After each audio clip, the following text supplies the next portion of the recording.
And if she's on her way, I can wait a few minutes. Yeah, why don't you check? It's not the biggest deal in the world. This has gone on a while as it is, so another minute's not going to make any difference. Ms. Coakley, I was just raising with Ms. Murad the state's motion, or at least I thought you indicated you were going to file a motion in regard to additional opinions that the defense was attempting to introduce via Dr. Rappa's testimony. Ms. Murad has indicated that she's not pursuing that anymore, so I just need to confirm that there's nothing for the court to decide in regard to that. Is that accurate? Okay, all right, good enough then. All right, so you want to call your next witness, and then we'll see.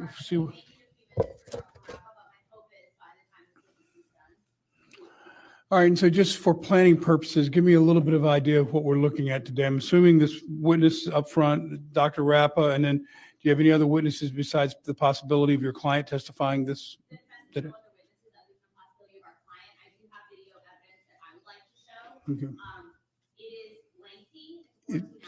It's been admitted into evidence already, or it's going to be part of it?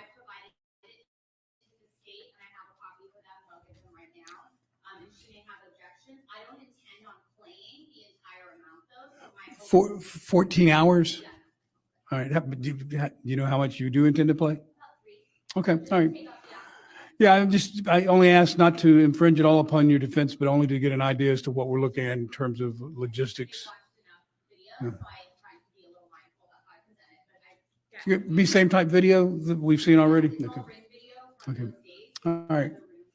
Yeah, Okay. there may be objections, Your Honor. I was provided a list of what they intended to offer about probably 9:30 last night. Earlier, I was provided a list with 3,000 videos that was approximately 50 hours long. I started to go through that, but now it's my understanding that's no longer what they intend. And so I haven't had a chance to look at what they offer. That larger list did have things that the state would object to. Okay. So just to let Your Honor know, I haven't had a chance to look at this 14-hour video that they now have indicated they're going to enter. So I'll address that when and if you raise it. So it sounds to me like, Ms. Murad, a reasonable shot of you resting today. Is that, all right.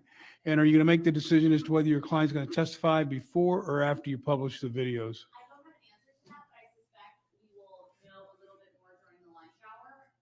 Okay. And depending on the court's rulings, that'll sort of. Okay. All right, good enough then. All right, I think we've addressed all the trial issues that I needed to address this morning. Anything else we need to address before we bring the jurors in? Use the mic, Mr.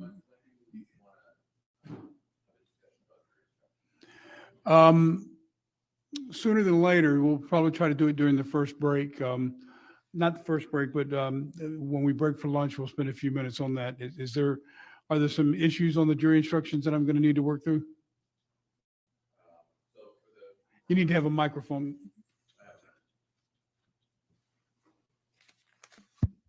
So for the parental defense, it's our position that that the burden of persuasion, that once we present it, just like a self-defense, it is upon the state's burden to unprove it or to disprove, and just like self-defense. Is there a standard that addresses that? Because I really don't intend to depart from the standard if there's a standard. Yeah. So the jury instruction actually.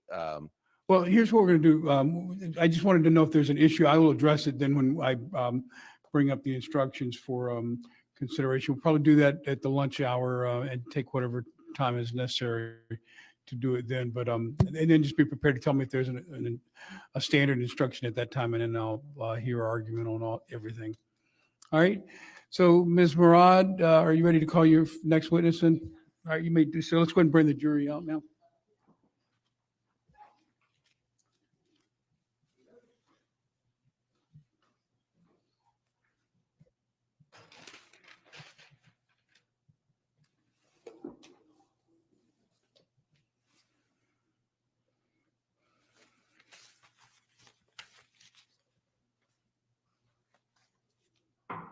All rise. Jury of the room.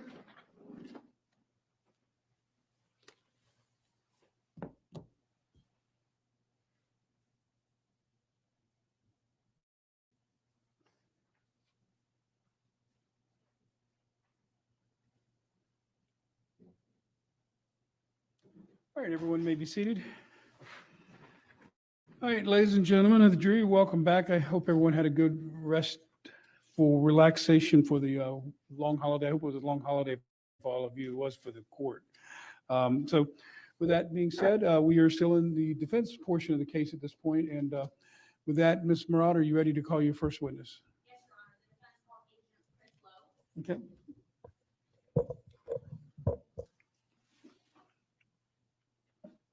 Do you swear or affirm that the evidence you're about to give will be the truth, the whole truth, and nothing but the truth?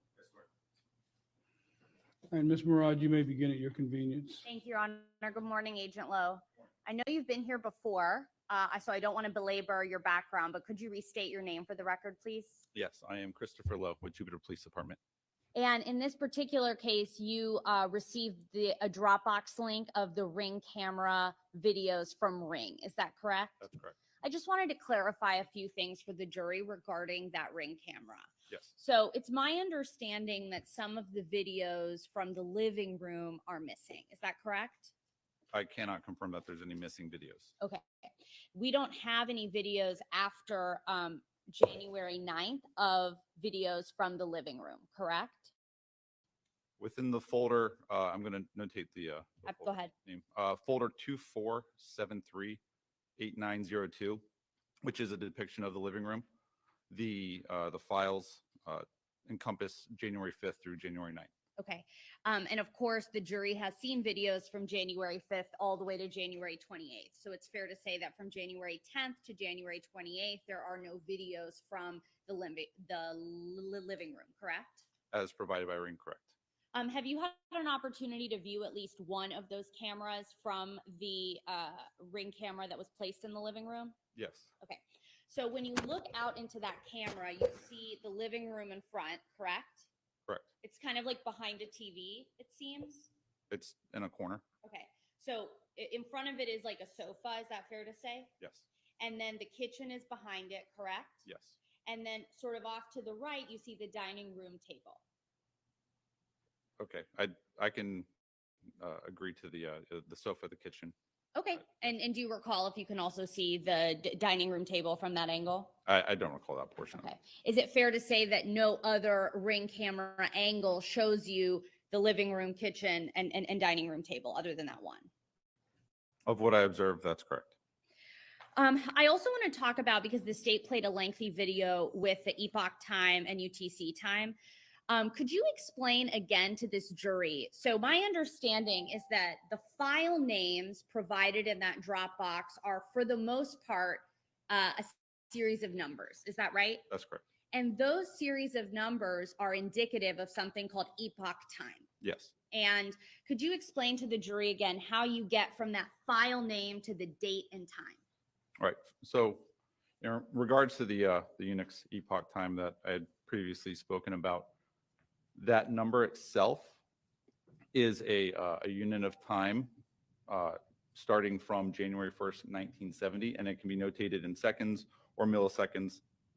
And you can take that number, place it into just a simple converter online, and it'll produce the UTC time, which you can then convert to the Eastern Standard Time.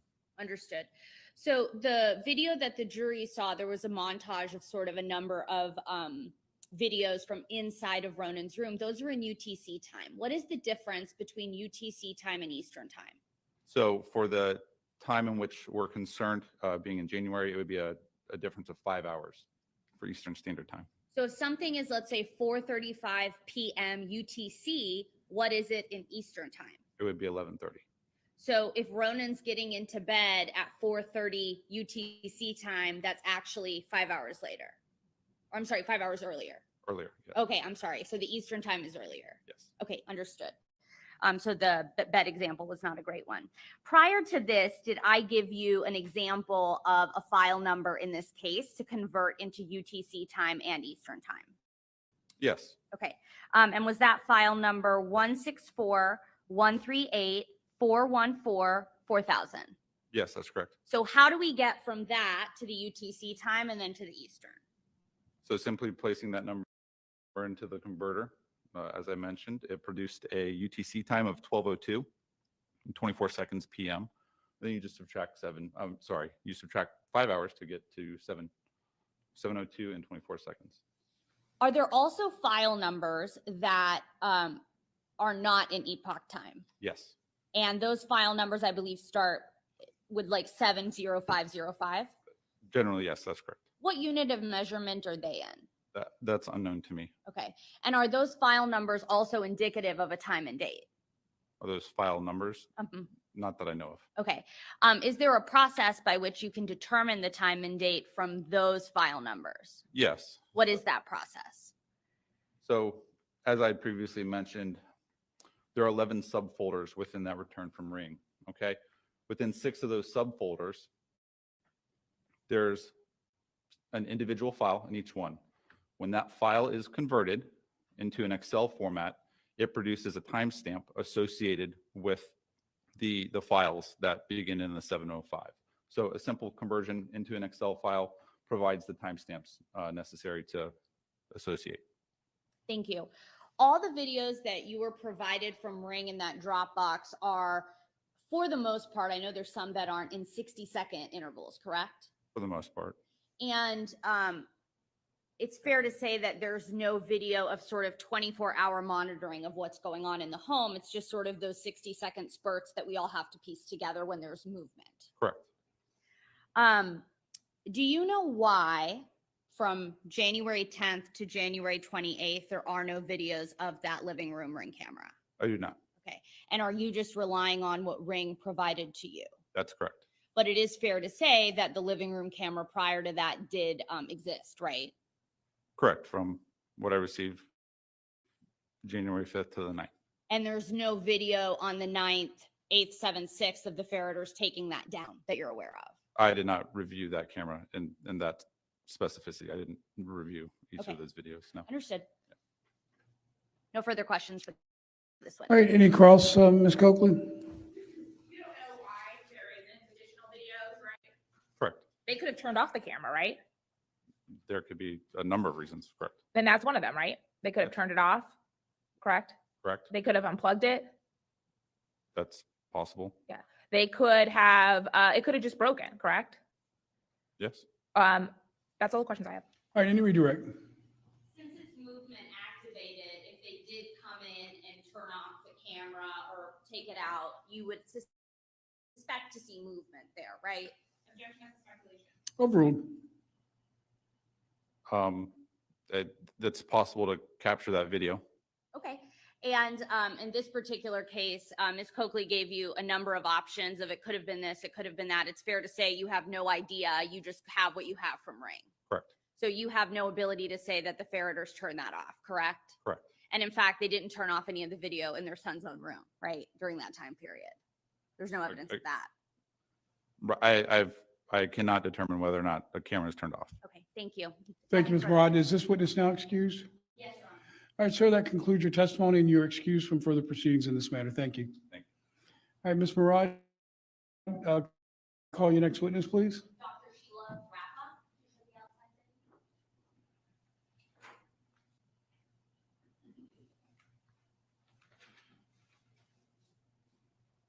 And you're doing the direct, Ms. Murad? Yes, ma'am.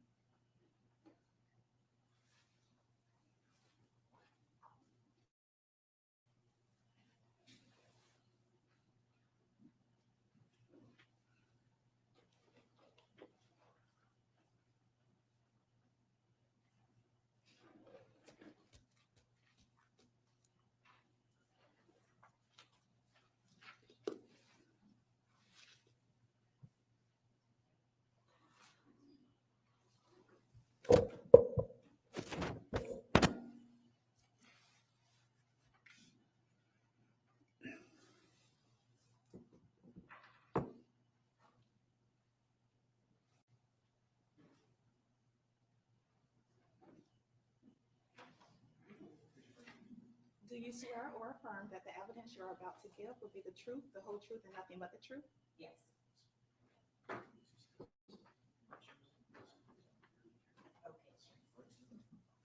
All right, Ms. Murad, you may begin at your convenience. Thank you, Judge. Good morning. Good morning. Could you introduce yourself to us, please? Sure. My name is Sheila Rappa. Dr. Rappa, what do you do for work? I'm a clinical and forensic psychologist. I want to start with your sort of experience. Can you take us through your educational experience to become a clinical and forensic psychologist? Yes, so I received a bachelor's degree in psychology in the year 1990. I went on to get my master's at Obizu University in 1994, and then I completed my doctorate in 1999, also at Obizu University. I did my internship at Miami Children's Hospital. I did the inpatient and the outpatient unit, and I did my residency at Atlantic Shores Hospital. I was licensed in Florida at the year 2000. When you talk about some of your sort of work experience, can you take us through specifically the experience that you've had working with children with severe sort of behavioral issues? Sure. My first introduction to children with severe trauma or severe behavioral issues was right after I got my master's degree. I had to do clinical hours, and I did them at a place called Kids in Distress that is in Fort Lauderdale. At Kids in Distress, it's a not-for-profit, but they take in all types of children, normally children that have been removed from their homes due to severe neglect or any kind of childhood trauma. So Kids in Distress would have any children from birth, all the way up. The ones I worked with were probably up to the age of 13 at that time. So I did that for my clinical hours, and then they hired me. So I started working there, and I worked a lot with children at that facility that were just severely traumatized, had diagnosis of reactive attachment disorder, had diagnoses of PTSD, just different types of childhood disorders. When I did my internship, or when I chose what internship I wanted to do, I really did want to focus on children, and I wanted to focus on victims. So Miami Children's Hospital was available to me, and that's one of the places that I applied to do my internship and was accepted. Miami Children's Hospital at that time had an outpatient unit, and they also had a locked residential unit. So I not only saw the children that were on the outpatient unit and did therapy with family and children, a lot of trauma. Also, there were the children that were on the inpatient unit that were actually locked inside the psychiatric facility because they were a harm to themselves or others. After I finished my internship, I quickly, within probably a year, started working at Chrysalis Health. Chrysalis Health is a community mental health center, serves about 3,000 clients a week, so very busy mental health center. Best known in the community for working with trauma and children and adolescents that are exhibiting behavioral problems, PTSD, any type of diagnosis pretty much that you can imagine. When I started at Chrysalis, I started just doing therapy, doing assessments. And then as I continued to work at Chrysalis, I became the clinical director. And right before I left Chrysalis, within like 3 or 4 years, I was their chief clinical officer. That meant I had to oversee probably 200, maybe 250 therapists that were doing the work in the families, in the homes, with the children, with the traumatized individuals. I also had to do the clinical programming for our group homes. We had residential homes, which were group homes for adolescents that had kind of failed out of the foster care system. Nobody would take them, so they put them into our group homes. Severe behavioral disturbances, a lot of trauma there. And I oversaw all their clinical work for that. And then pretty much after that, I just continued with my private practice. I started a private practice quickly after I got licensed, and worked at Chrysalis, also did a little bit in my private practice, but eventually the private practice kind of took over, and now I'm in private practice full time, and I only do forensic work. No more clinical work for me. How long in your career did you do clinical work? So when did you go full-time into the forensic? I did clinical work from 1995, probably until 2010, maybe. So pretty recent. Yeah. That was your consistent practice, was doing clinical work. Is that fair to say? It was. I really, really love the clinical work. I like being in the gutter kind of with the families and helping them figure things out, and with children. It just, my practice just got too busy and I couldn't do clinical work. I couldn't maintain the consistency anymore. What experience do you have working with parents of children who have sort of early life trauma and severe behavioral issues?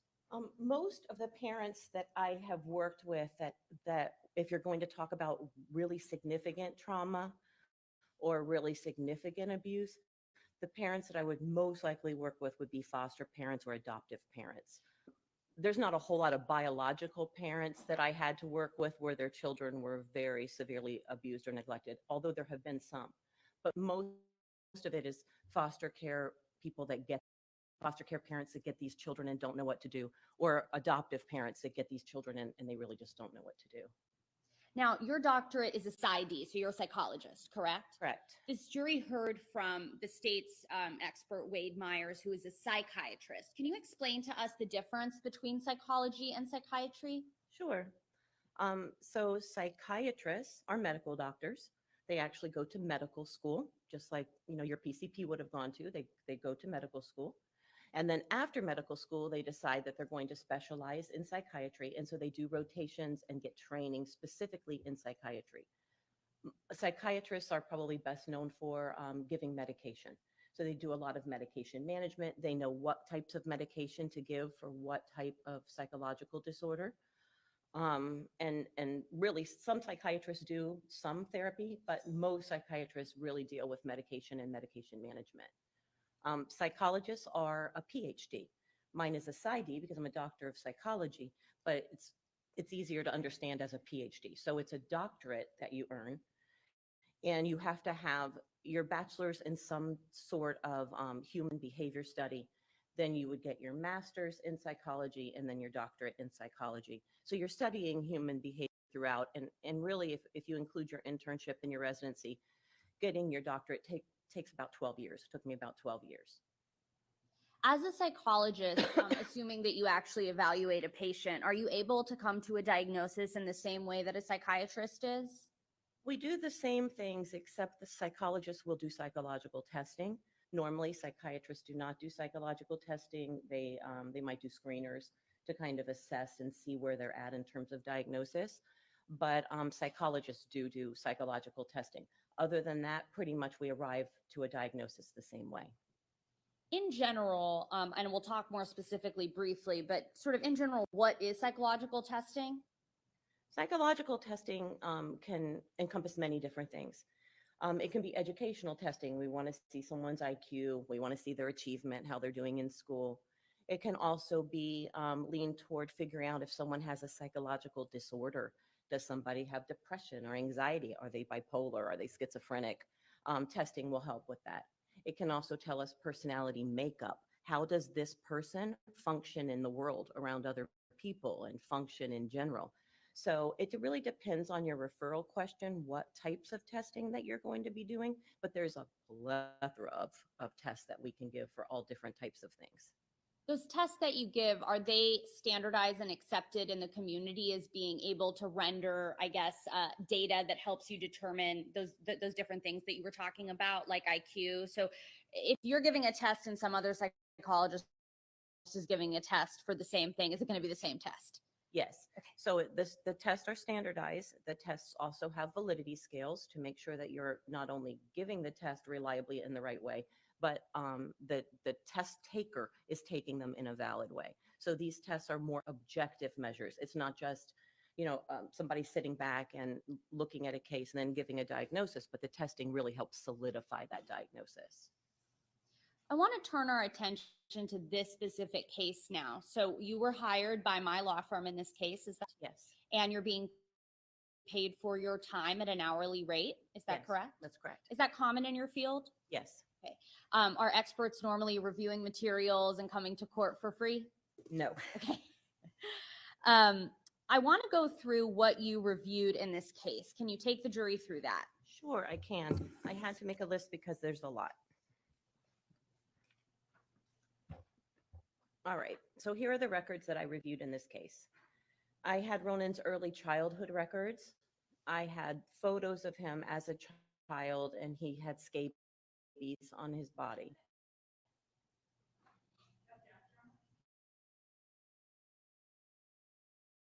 She's testifying from the page in front of her.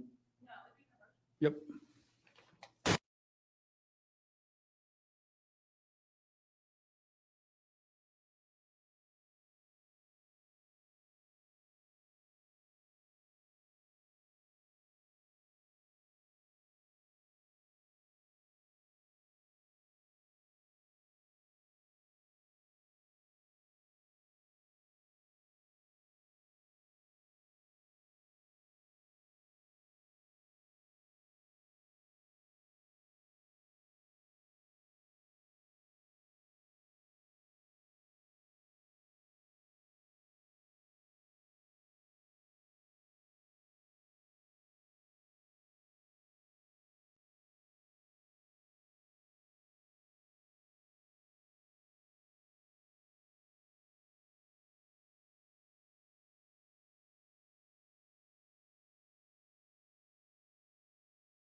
Let's see how many sidebars they have today. Oh, look, Mama's over there smiling.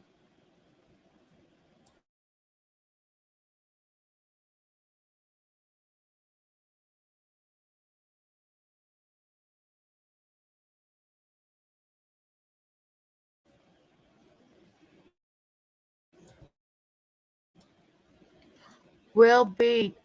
Aren't you in my Discord?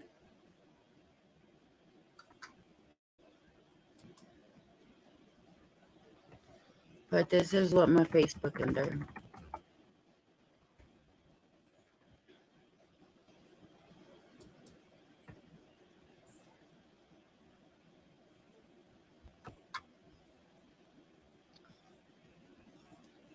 I'm so mad that they're trying to put this on the boy's mental health status and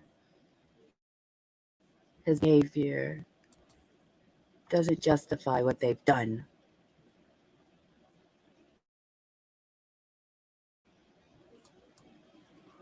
Here we go.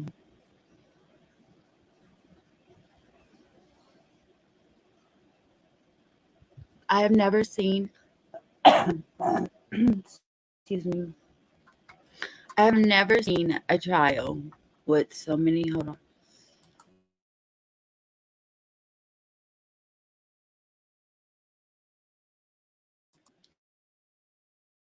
Sorry guys, I'm still sick. But whenever I dedicate myself to something, I finish it. I forgot what I was saying. I just woke up and got on here. Y'all are eating a turkey neck? That's what I crab with. Here we go. All right. Ms. Murad, you may proceed. Thank you. Dr. Rappa, you can continue listing those items off. Okay, the Department of State medical records, records from the Family Care International Clinic, and records from a Vietnam doctor. I had records from Family Counseling Associates, from Kathleen Martin, from 2015 and 2016. I had records from Dr. Rickenbacher from 2019, medical records from other providers, 2019 to 2013. Then I had more from 2014, 2017, and more from 2021. I had Ronan school records from Immaculate Heart Academy, and there were emails in there between the Ferriters and the school staff.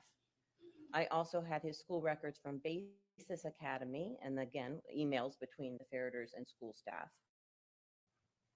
An April 2022 clinical summary by Kenny Miller, who diagnosed him with reactive attachment disorder. I also had his non-psychiatric medical records from 2009, 2021. I had a memorandum. It was created either by the mom or the dad, I'm not sure who, detailing the efforts that they took to get Ronan help from 2012 all the way up to 2022. I had a photo of a fractured shoulder from NOLA. Sustained. You can state what you receive or reviewed, ma'am, but you can't go into the details of what that document was. Okay. You may continue. A neuropsych testing. I had an incident report from Devereaux Behavioral Health from 2022. I had Baker Act records from JFK and Central Behavioral Health in spring and summer of 2022. Emails between former foster parents and ChildNet. Interview transcripts of Alan Anderson, Kellen McCoy, and Steve Johnson. I had the CPT interviews of Ronan, Fiona, and Nola. I had both the videos and the transcripts. I had Ronan's deposition in this case, also the transcript and the video. Fiona's deposition in this case, the transcript and the video. Ronan's interview with Detective Sharp, the transcript and the video. Documents produced by a state expert. And I also watched several hours of Ring video, both the Ring video inside the room and outside the room in the home. I had the same packet that was sent to the state expert, Dr. Myers, and I had the deposition and trial testimony of Dr. Myers and the trial testimony of Ronan. Thank you very much. So I want to talk about also what you could not review. Were you able to evaluate Ronan in this case? No. And was a request made for that? Yes. Sustained. Jury is instructed to disregard the last answer in question. You may continue, Ms. Moran. Understood. It's fair to say that you were not, well, I will let that go. Do you, so you had an opportunity to review Wade Myers's trial testimony, correct? Yes. So I want to sort of start with your opinions regarding the Ferriter's actions. So do you have an opinion as to whether the Ferriter's actions were therapeutically correct? Yes. What's that opinion? I think the Ferriter's actions were against anything that we would ever tell someone to do therapeutically. Is it fair to say that the way the Ferriters handled this situation probably exacerbated Ronan's behavioral issues? Yes. But were those behaviors that Ronan had caused by the Ferriters, in your opinion? No, I don't believe so. I'll get into the specifics of that in a minute. Does the fact that Tim Ferriter handled the situation with Ronan as inappropriately as he did, does that change any of the opinions that you've come to in this case? No. Why not? Well, I mean, I think that what we see as a child early on that had a lot of difficulty with internal controls. Most children by the age of 5, if you want to kind of push it to 6, have already learned how to control themselves. They can control their behaviors. They don't tantrum. They can control, you know, if they feel like they want to do something, they can control impulses. But I did see through the records that this was a child that had no internal controls. And lots of time has a child that has no internal controls. They do try to put external controls around that child. This, of course, was beyond the pale. But those external controls are not something that is an unusual thing for a parent to do if they feel like the child is a danger to themselves, others, or is doing something so impulsively, and they need to keep an eye on them. Okay. I want for the jury to establish sort of the timeline that I think is relevant in this case. So I'm going to state Ronan's testimony and let me know if it's correct. And this is the testimony from the trial that you reviewed. Approach.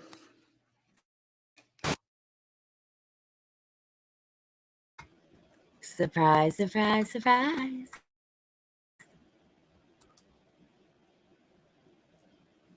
I think Sarah Boone's trial is going to get to me. Any domestic violence trial will get to me, I'm sure of it. Listen, attorneys, it is not 11:14. We need to stop with the sidebars and get on with the process. Y'all know what y'all doing. Stop trying to play this judge. Y'all lucky most judges don't even allow all these sidebars.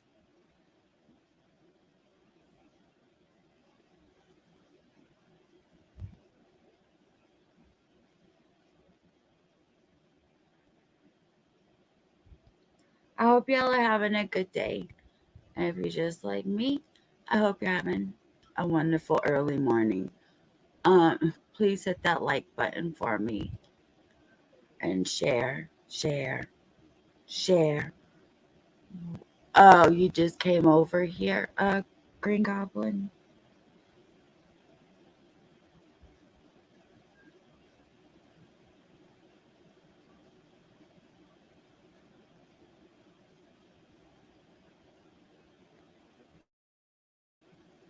Oh, okay.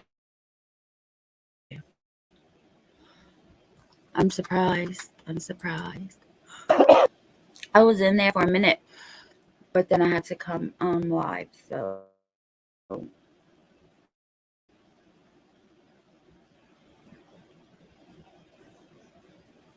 this is number 2 that I've seen so far.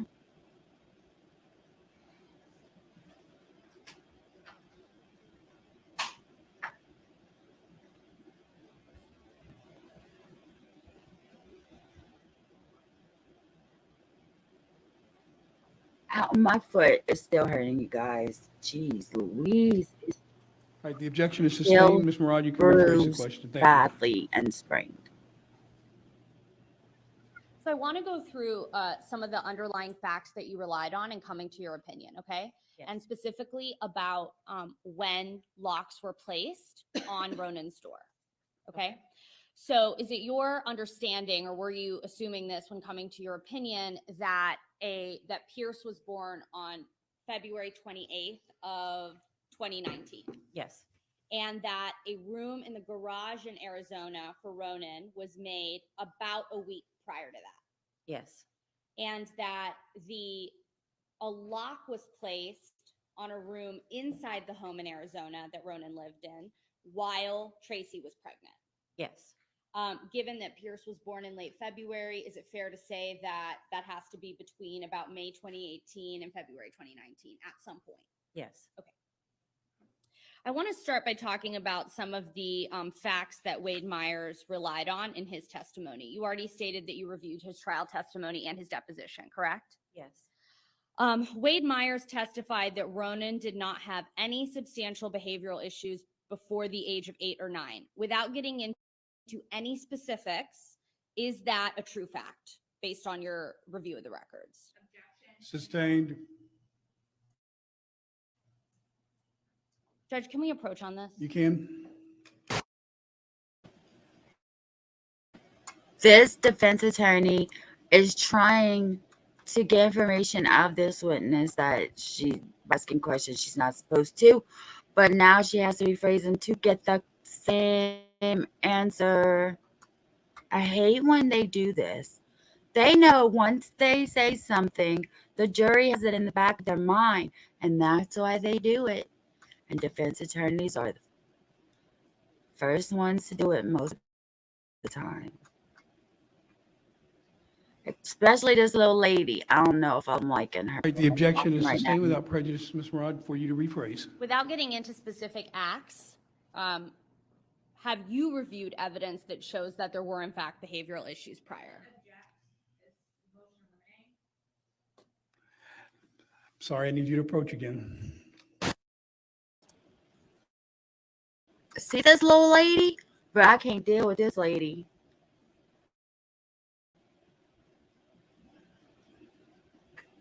Your client is guilty, ma'am. Just get on with the dang on process. I think you like this.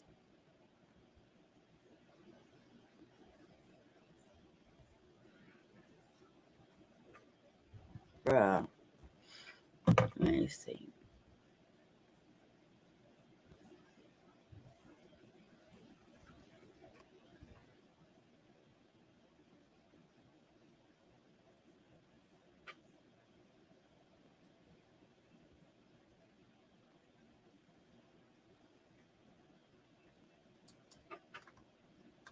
I need to get that Jeopardy sound so that whenever we're waiting we can play it, because I don't know. I just don't know.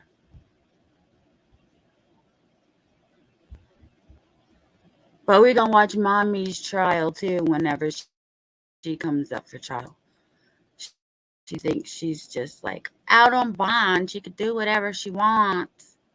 So she goes to her husband's trial.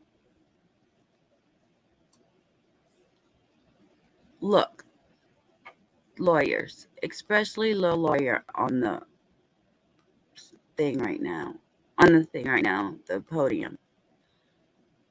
I need to go smoke. I haven't. I just woke up.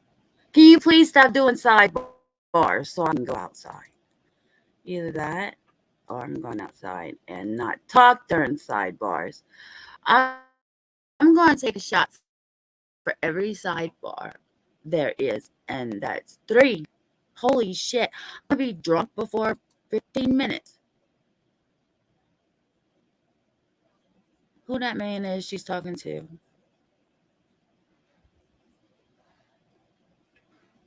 Probably her lawyer, yeah. Like, I want to call him Proctor. Like Dr. Proctor on that show. Oh, what's Chad Daybell's lawyer's name? Pryor? He was at Lori's trial every single day. So she, these,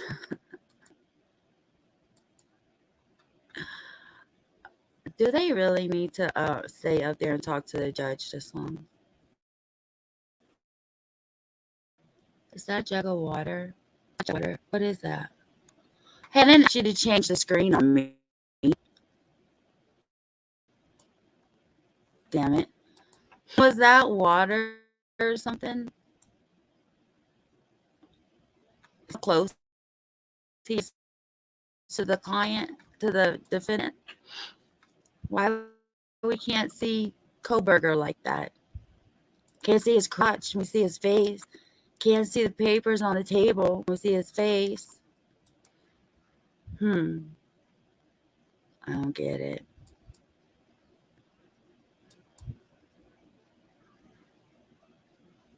Y'all hit that thumbs up button for me, please.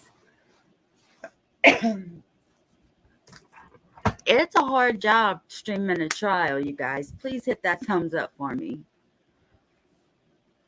I mean, it's hard because you have to sit here for hours all day.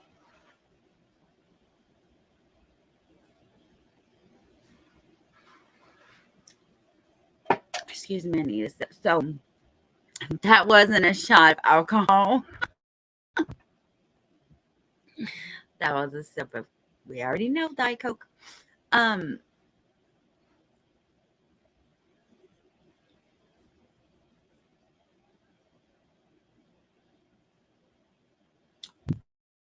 right, let's see. I can't make any more jokes about this man, and what he did was horrible, and I'm just so tired of them blaming. I don't have my headphones on, so if my voice goes wickety whack, I'll just pause again. What they did to their adopted son is horrible. No child should have to go through that. Ever. Mr. Roger, may continue.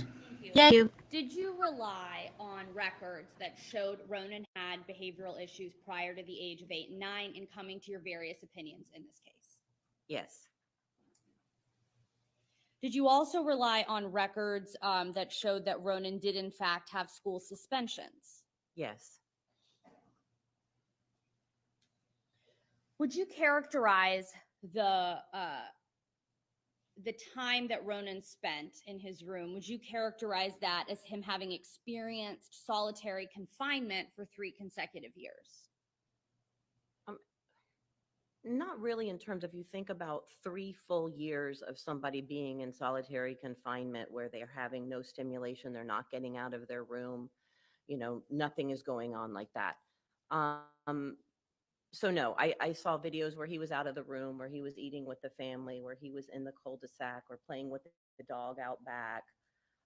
One, he was helping them clean up the yard. One, he was helping them all move in the house. One, he and Tim were sitting at a table having lunch together.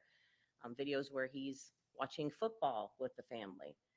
So no, I didn't see it as, he was locked in a room at the minute he gets home, and then he's never let out of that room until school time.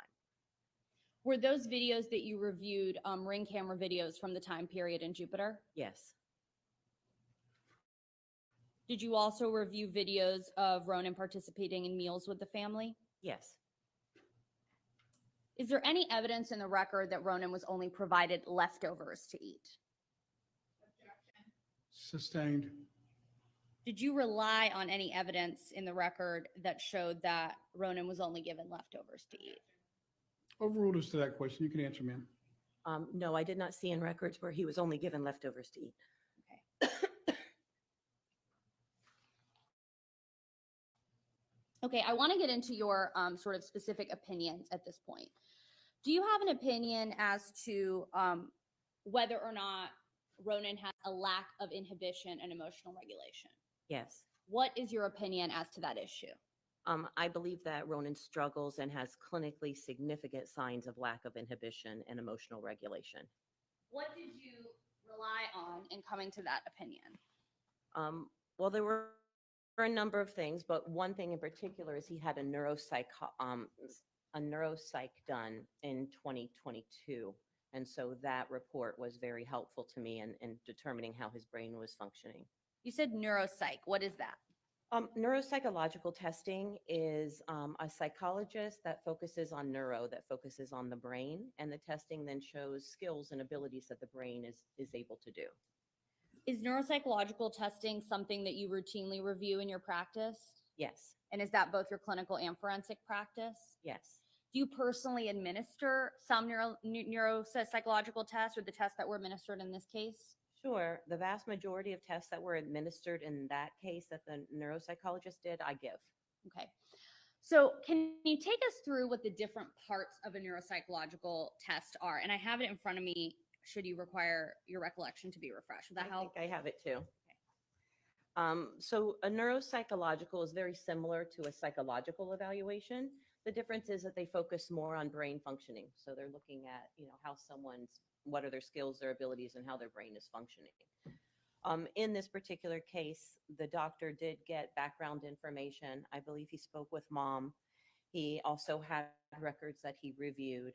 He gave neuropsych testing. He gave quite a bit of neuropsych testing, scored that testing, and then he did what we call a mental status exam, meaning you have the patient in front of you and you're actually asking them questions, seeing how they reason, seeing if they are logical and relevant, watching their behavior, watching their mood and their affect, and you're trying to determine, where they are at that moment in time in terms of their psychological stability. So he also had that as part of his evaluation. And then he wrote up a report telling all the information that he got from the testing, from the interviews, from everything. You stated that the neuropsychological testing includes information from mom. Is there, how do you determine if that's biased or not? Well, you're going to have to get information from caretakers. That's just part of what we have to do to get full information.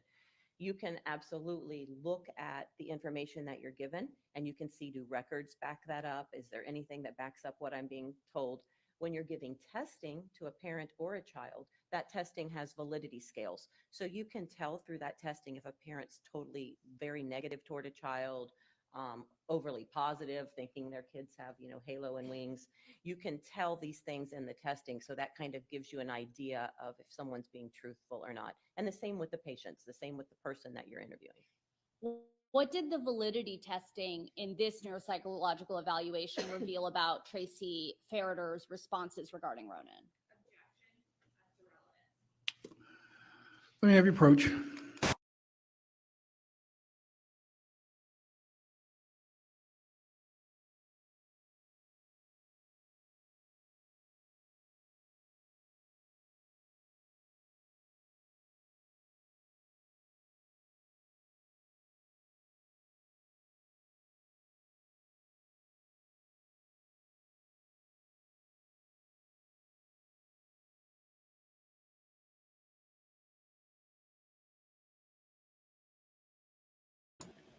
Number 4.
testing, do you have any concerns about the validity of that testing? No. What in the neuropsychological testing has informed your opinion? There were a couple of things that stood out to me. He did an IQ test. He did an achievement test. The doctor did an IQ test for Ronan. Also did an achievement test for Ronan. Those things were pretty standard. He also gave him what is called the brief, which is a test that looks at executive functioning, meaning frontal lobe of the brain. Pretty much, how is someone functioning in terms of their brain and their behaviors. That testing was interesting to me. On that test, Ronan scored within the clinically significant range. When we say clinically significant, meaning it's above what somebody would just normally be. So it's clinically significant, and it's something that is going to be kind of on our radar. So on the inhibit scale, he scored clinically elevated, meaning that it's very hard for him to be in control of himself, especially with peers in the classroom. He requires a lot of adult supervision. His self-monitor scale was also clinically elevated, meaning it's very hard for him to understand the effect that his behavior has on others. He doesn't really have any insight into how he presents to others and what he's Hold doing on to a second. others in They his is the behavior. same way. He Don't play with also me. had a clinically elevated score for emotional control, meaning when he is flooded with emotion, he can't moderate that. He is explosive with his emotion, whether it's rage or screaming or breaking things, whatever. It's very hard for him to manage emotions, and especially anger. And just his regular emotional regulation index was very high. And, this is important to me, and it informs my opinion because we see when children have been traumatized, and normally very early childhood trauma will create a child that has huge problems with inhibition, emotional control, and they are completely unaware that, everything that's going on around them is because of them. So you mentioned just now that this is about sort of what happens in early childhood. You also mentioned that these are tests of executive functioning. So let's start with this. When is executive functioning developed in a person? Well, executive functioning is ongoing, right? So the brain is continuing to grow, and the brain might continue to grow into adulthood, in the 20s or in the 30s in some case. So, so that's a dynamic process. When we see things like in this testing, normally we can relate it back to children in early childhood, because it's early childhood where we learn to manage our emotions, to not act out, to kind of be aware of how we are and what our peers think about us. And so that's a pivotal point where that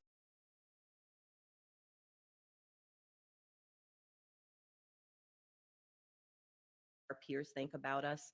And so that's a pivotal point where that part of the brain can be damaged, and then we can start to see testing like this. Is it your opinion that the results that Ronan had come from early childhood neglect?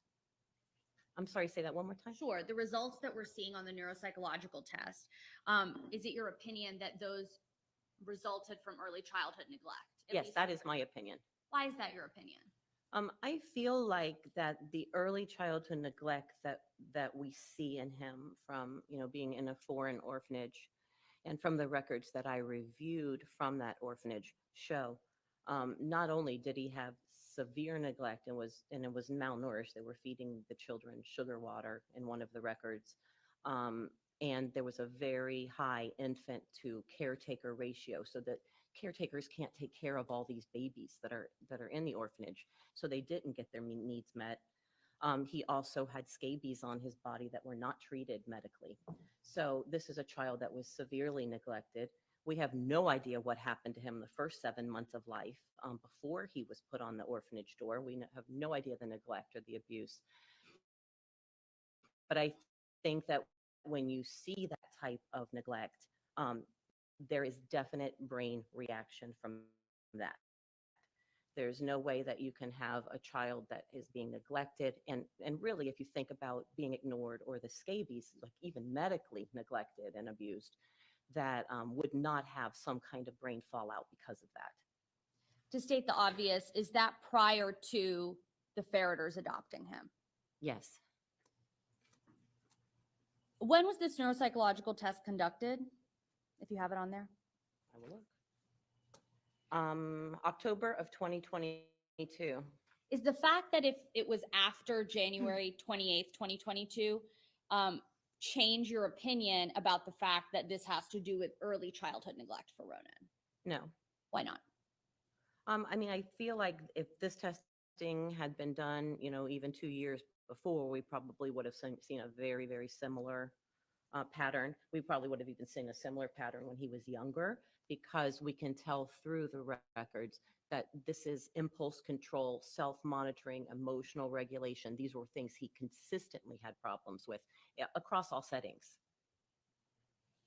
Is there any evidence in the records that any of the physicians or psychiatrists or social workers that the Ferriters went to recommended a neuropsychological evaluation? No, I never saw that recommendation.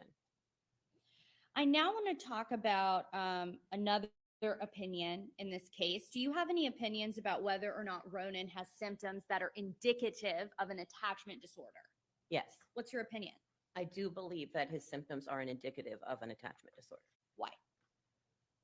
So first of all, I see reactive attachment disorder was diagnosed in the records for him, starting as early as I believe he was 7 or 8.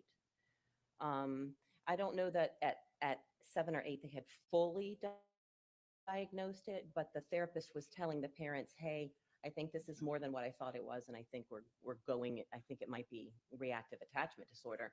And then it was more formally diagnosed by a psychiatrist a couple of years after that. So I not only see it in the records, but also in terms of the behaviors that we were seeing and through the records, point to a child that's having problems with attachment and pretty significant behaviors because of it.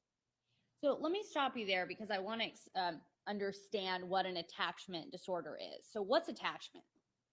Well, attachment is the most fundamental, basic thing that children need in order to be successful in life, in order to make friends, have intimate partners, being good at their job. Being able to attach to people means that you have stability, you have empathy because you can understand what someone else is feeling, not just yourself. It also helps you establish trust so that you can have a relationship where you can be independent and someone can trust you and you can trust them that they're going to meet your needs if you need it.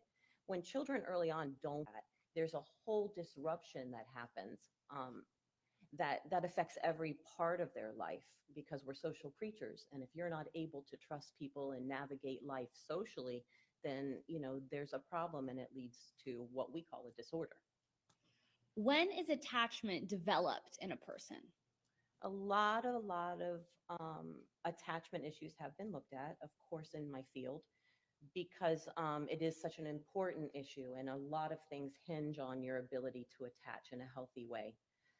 Normally what we see is there's a cycle of attachment from the moment that child is born. So what we see in the cycle is a child that is born, and let's say that child is wet or soiled or hungry or cold. That child starts crying. Immediately an adult comes, a caretaker comes, picks up that child, takes care of that child, soothes that child. The child's then able to self-regulate, go back to sleep, or whatever they're doing. This cycle occurs thousands of times with parents. If you've ever had a newborn, it's constant.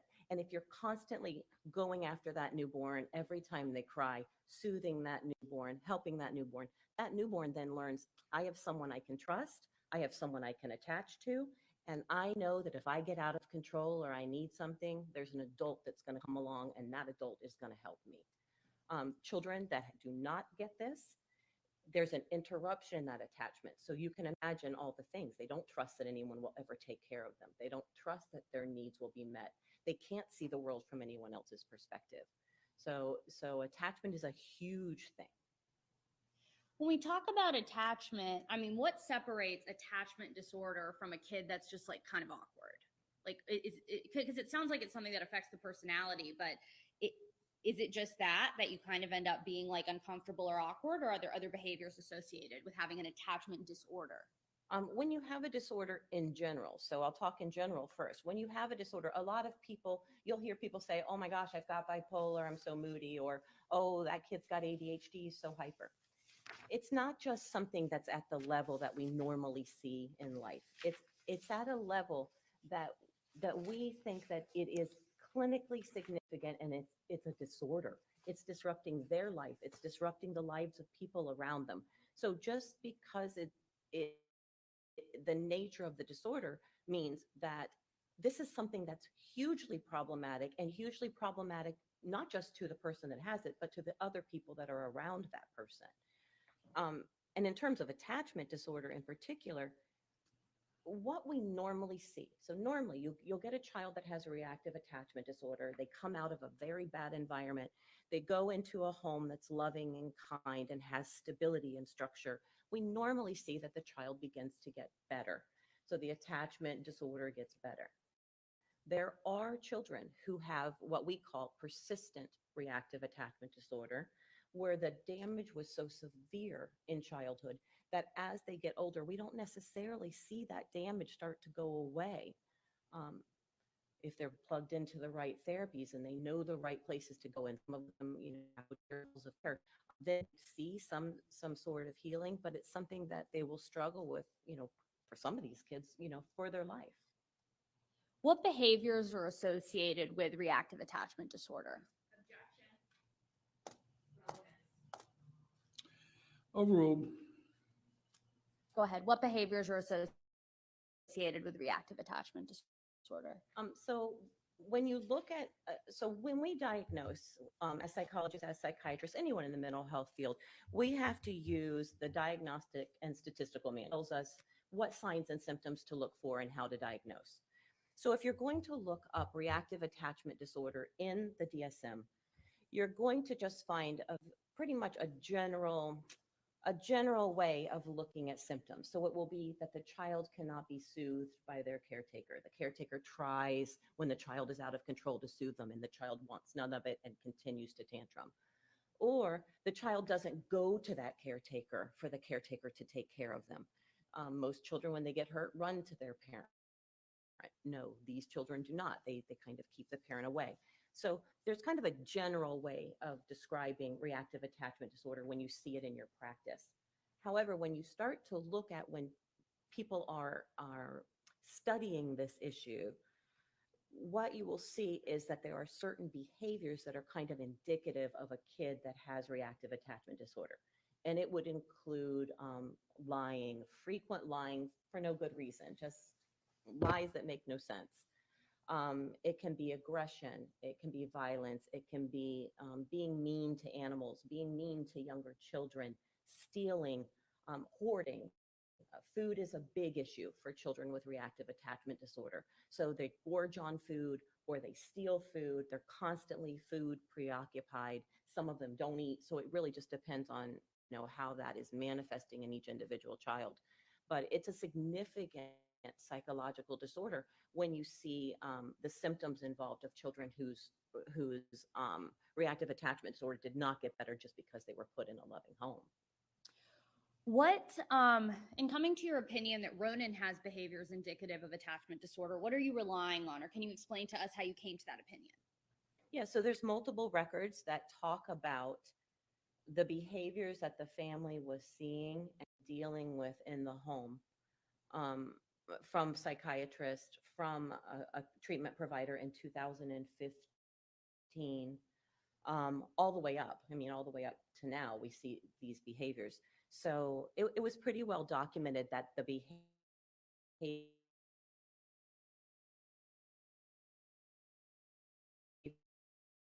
that were being seen were indicative of a reactive attachment disorder. The lying, the stealing, almost everything. Cruelty to animals or being mean to animals. I'm not going to say cruel like horrible, but being mean to animals, being mean to younger. And does that predate, let's say, about May of 2018? The very first record I saw where the family was really describing the behaviors that they were dealing with was 2015. So I believe he was 7 or 8 at that time.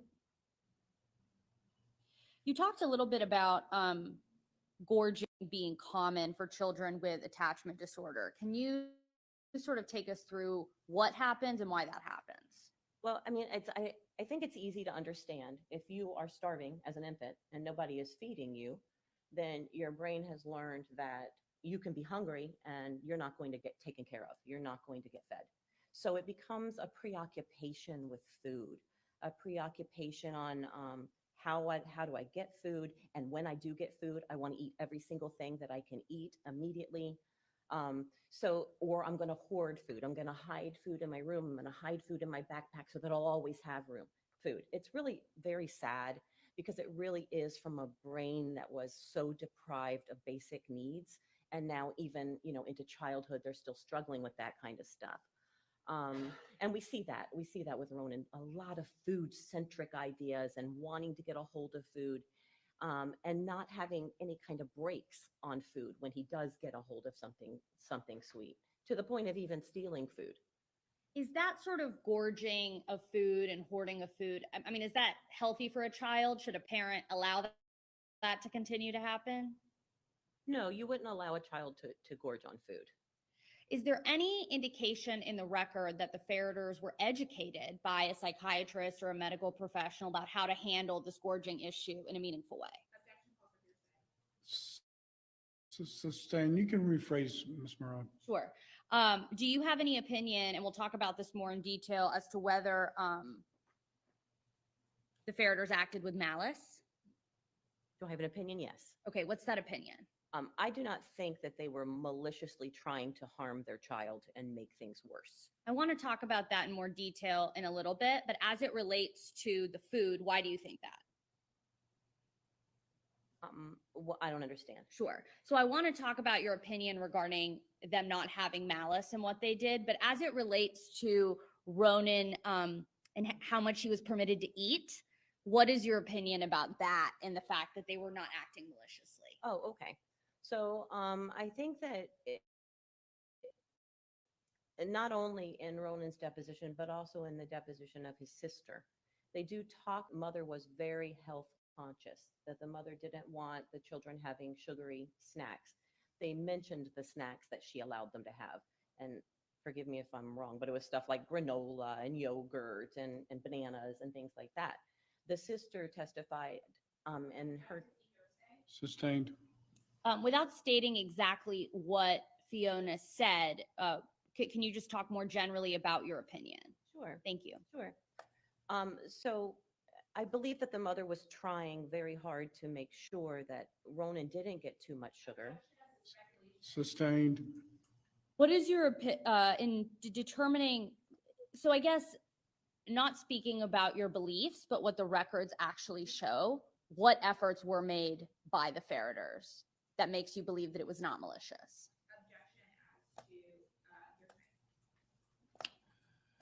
Overruled, but the witness is instructed not to relate what anyone said to you, just what you reviewed and what drives your opinion.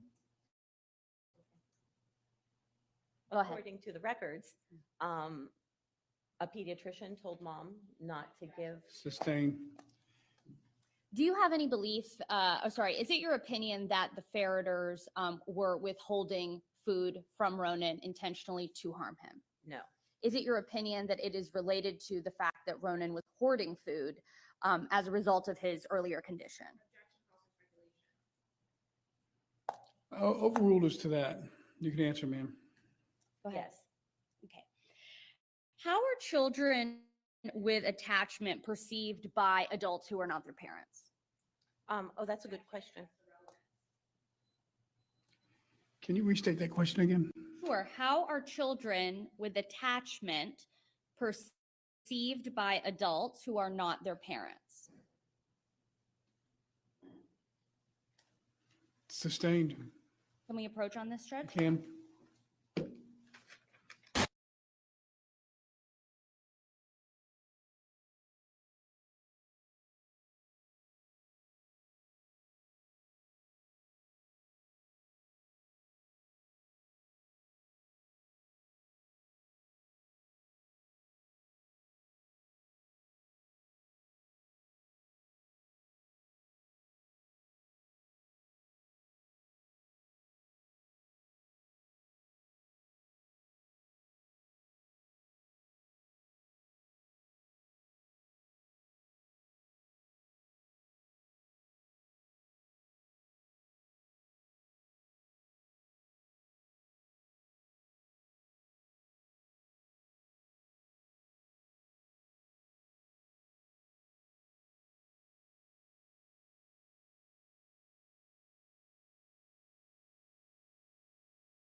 You may continue, Ms. Murad. The objection is sustained.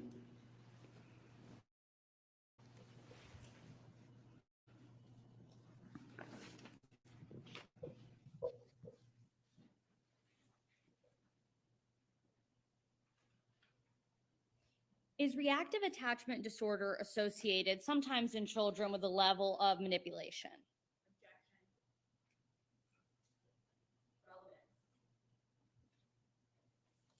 Approach.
All right, the objection is overruled with directions to council to rephrase the question. With reactive attachment disorder, is manipulation by the child who is diagnosed, is that common? Yes. Okay, can you explain that to us? Yes, so these are children that want control over their environments. They don't trust adults. They are, looking for ways not only to seek attention, but also to manipulate to get their needs met. They feel like they have to manipulate to get their needs met, and rather than being direct about it because their needs were never met directly. Is your opinion that Ronan also exhibited these behaviors that are indicative of reactive attachment disorder? Yes. Explain that to us without getting into anything prior to his age of about 9 or 10. Okay. Are you asking me what, in What behaviors general, did what Ronan happened exhibit? before 9 and 10? Oh, Dr. no, I'm Rappa, sorry. Dr. Rappa, can you pull the mic a little closer Sure, to I'm you? sorry. So you picked up better. All right, You thank got you. it. No, I'm sorry. I'm asking you to talk about specific behaviors in the record that have led you to that opinion without getting into the specifics of anything prior to the age of 8 or 9. Thank Sorry, you. 9 or 10. Thank you for the clarification. No problem. Yes, so manipulation by Ronan. He's a very interesting child. So at one point,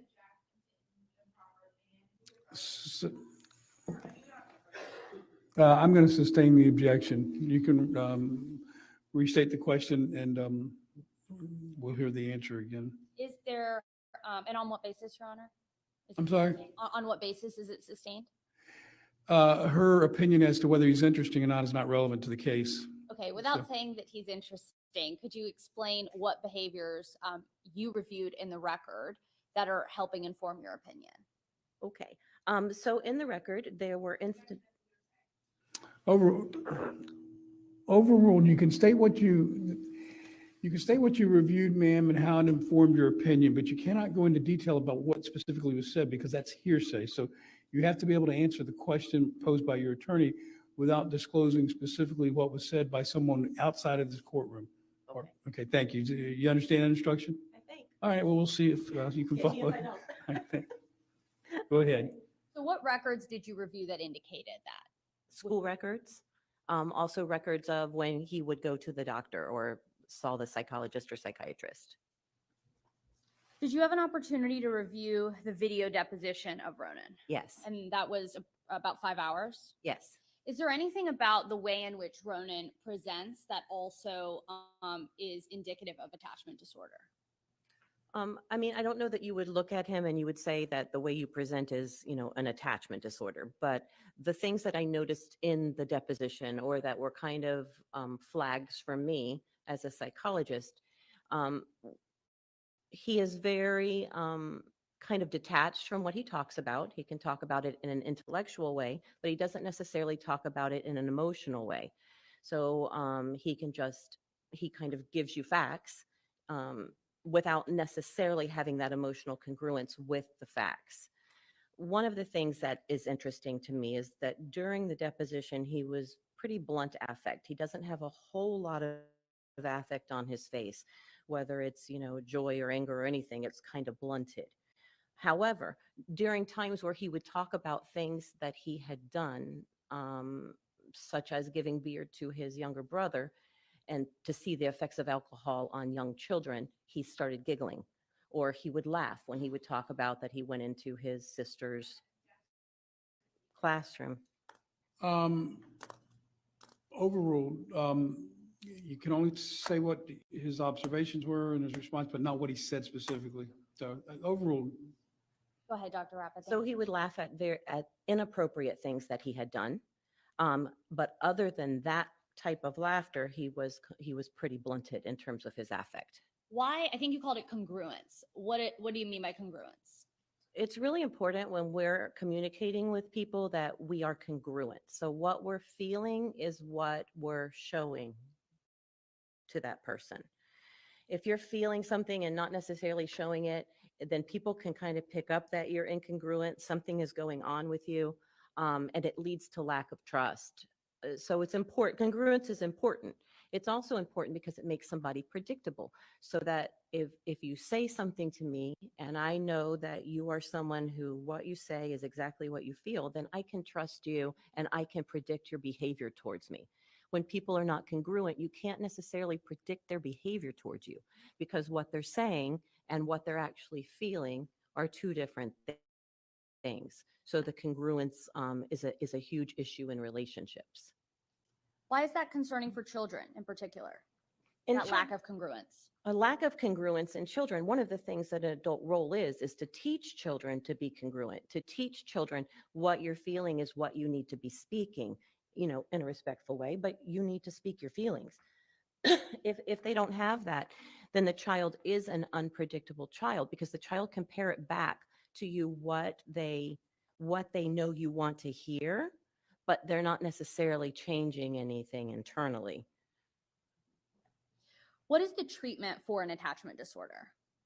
Or There what is- are the treatments? There are treatments for attachment disorder. There are also some treatments for attachment disorder that are very, off the cuff and not good treatments, and nobody really and professionals would recommend them.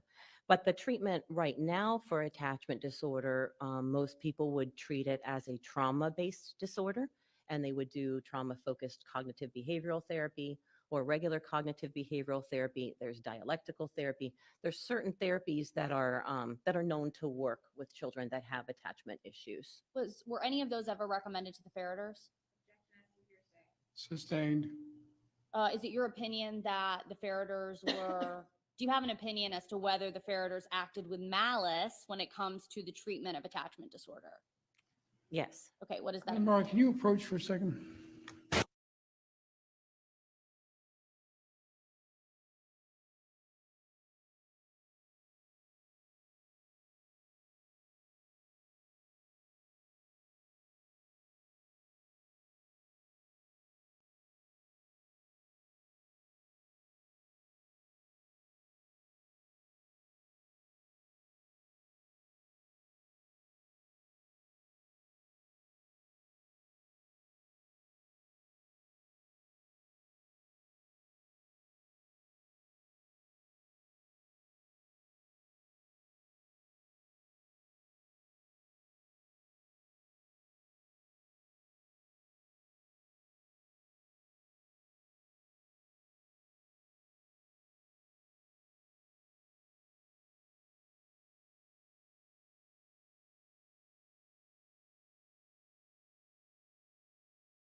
All right, so the court is reconsidering its prior ruling on the question of whether there were any recommended treatments.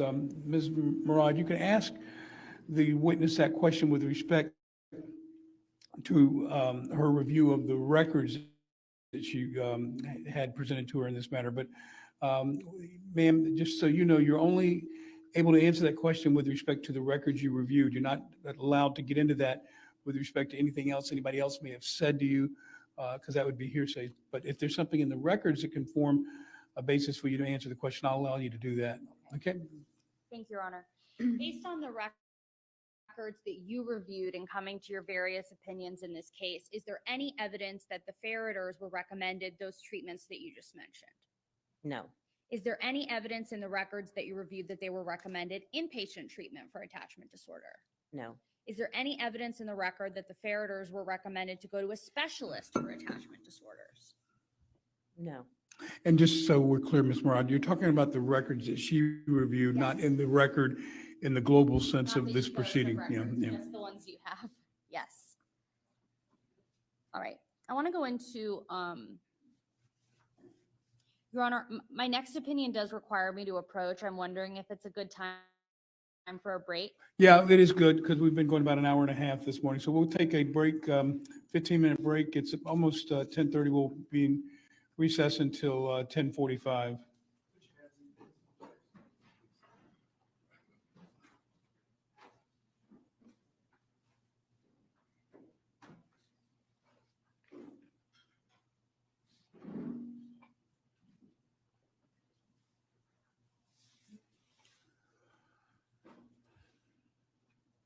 All right, everyone may be seated.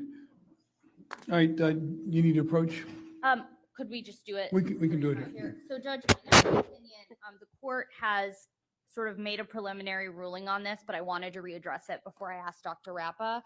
So in the cross-examination, actually, I think it was in the direct or redirect examination of Wade Myers opined that when you remove a child from the environment that they're in, that's causing issues with their attachment. So specifically, and we listened to this yesterday, so Wade Myers agreed that Ronan has probably an attachment disorder from his early childhood when he was adopted. He then said that it was, quote, brought back by the Ferriter. And he then said that if he is placed in a different situation or environment, or children with attachment issues are placed in a different situation or environment, you expect to see an improvement in their behavior. And so I believe, based on the records that Dr. Rappa has reviewed, that at the very least, the defense should be able to counter that position to show that that improvement has not in fact happened, because there is an issue here of the persistent reactive attachment disorder and how the Ferriters couldn't have really done anything to improve it. And it is direct rebuttal to what the state's own expert testified to. So I would like to get into that, and I'm sure the state will be objecting. All right, so Ms. Coakley, make sure you use a mic and say what your position is. Yeah, I mean, the state would object. I think that there is a fundamental difference between saying generally this is how it is addressed, which is what Dr. Rappa has already testified to, that generally how it's addressed is that it focuses on the parenting in a nurturing, safe parenting environment. There's a fundamental difference between that testimony and saying that that would have solved it in this case, which is not what his testimony was. He testified generally. Beyond that, it's much more complex and nuanced than the defense wants to make it seem. It's not an automatic solution. I don't think any psychiatrist or psychologist would say that, especially after 3 years of additional trauma perpetrated by the defendants, then to go into every single thing that has occurred to the child after.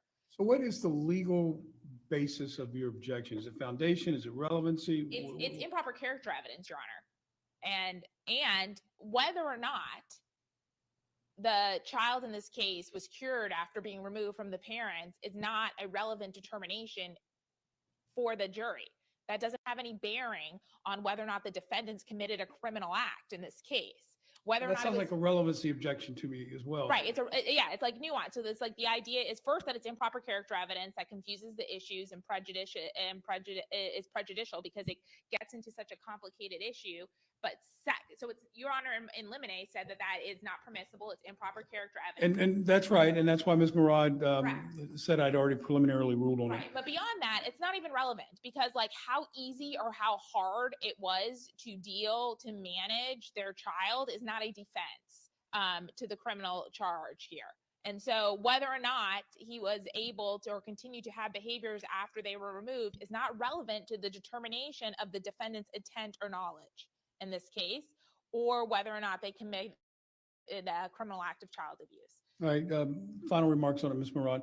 And I'll help you out with at least the concern I have is I think it's completely irrelevant whether the child gets well or not after he's removed from the home, because I agree with the state's position that whether the child gets better or not does not decide the issue of whether the treatment and the conduct of the parents in dealing with the child prior to the child's removal was appropriate or not to the circumstances.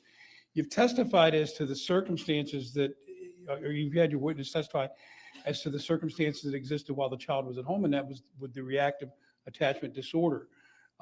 So that's appropriate, but now, and that's relevant because that's what they're dealing with in real time, and it guides and determines their conduct, their response to a minor child having reactive attachment disorder.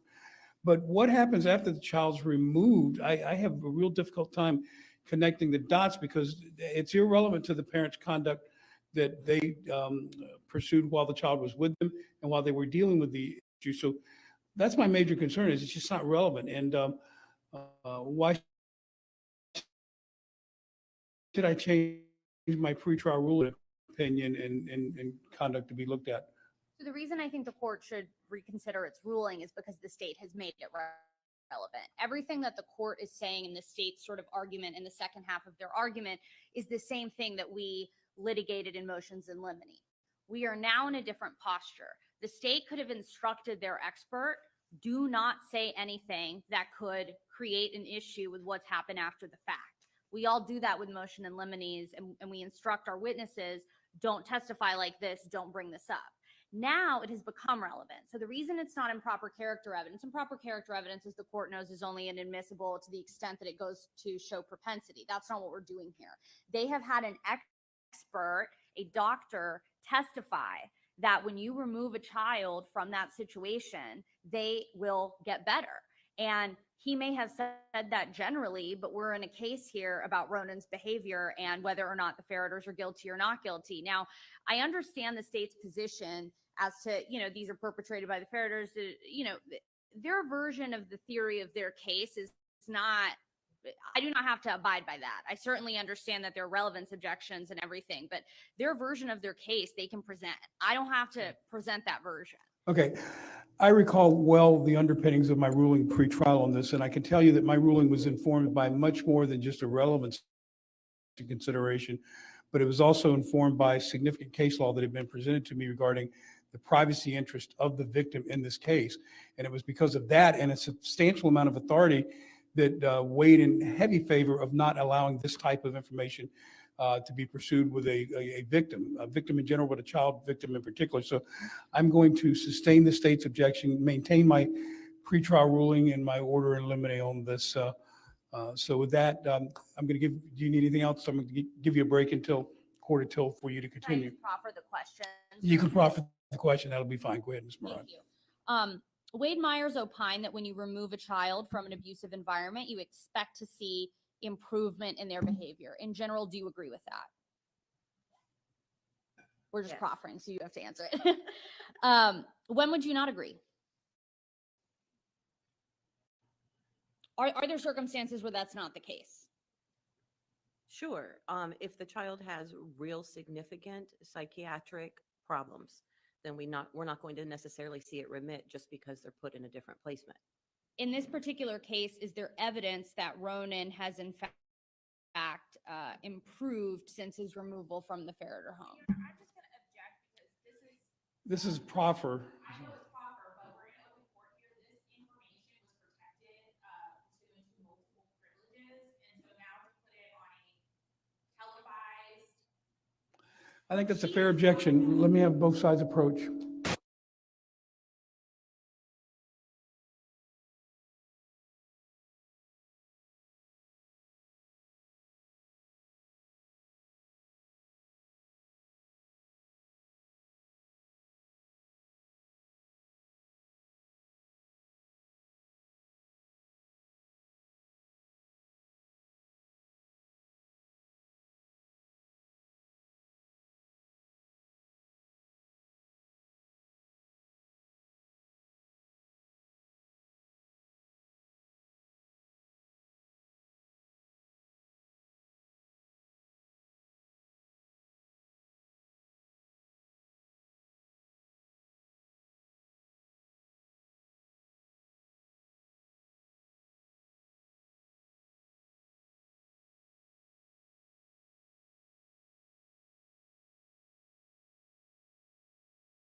right, thank you, Ms. And then when is our break until, Judge? I'm sorry. All right, so the court is going to sustain the objection. It's without prejudice to the defense to do a written proffer with a confidential filing, because the court has found previously that the minor victim's treatment post removal from the home is protected information, and it would violate his privacy interest to have that disclosed publicly. So I'm maintaining that ruling, maintaining that protection that I originally ordered. However, I also acknowledge the defense's right to put on a proffer of what evidence it would have submitted, but for my ruling, and I will allow that to be done in a way that it is not public at this point. You can do a sealed proffer for filing that will become part of the record going forward. Ms. Murad, anything else before we've chewed up the break, but I'm going to still give you 5 or 10 minutes. Anything from state? All right, so we're going to take a brief recess. Ma'am, you can step down, stretch your legs, but during the break, you're not to discuss your testimony with anyone. You understand all that? All right, thank you. Court will be in recess for another 10 minutes.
All right, everyone may be seated. Ms. Murad, you ready to continue? I am, Your Honor. Thank you. All right, Mark, you may bring the jurors back out. Yes, sir.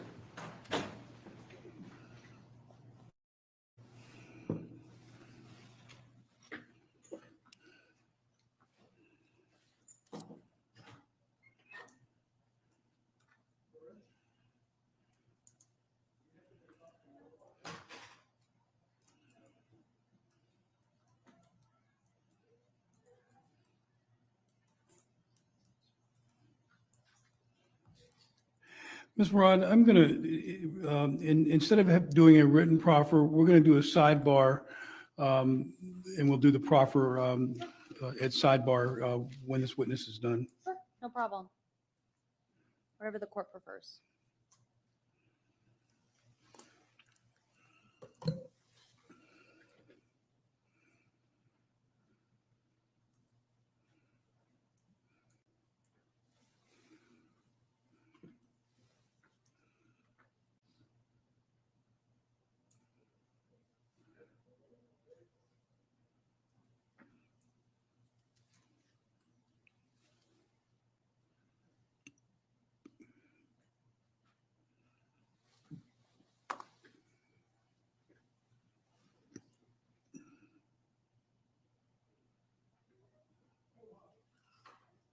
All rise. All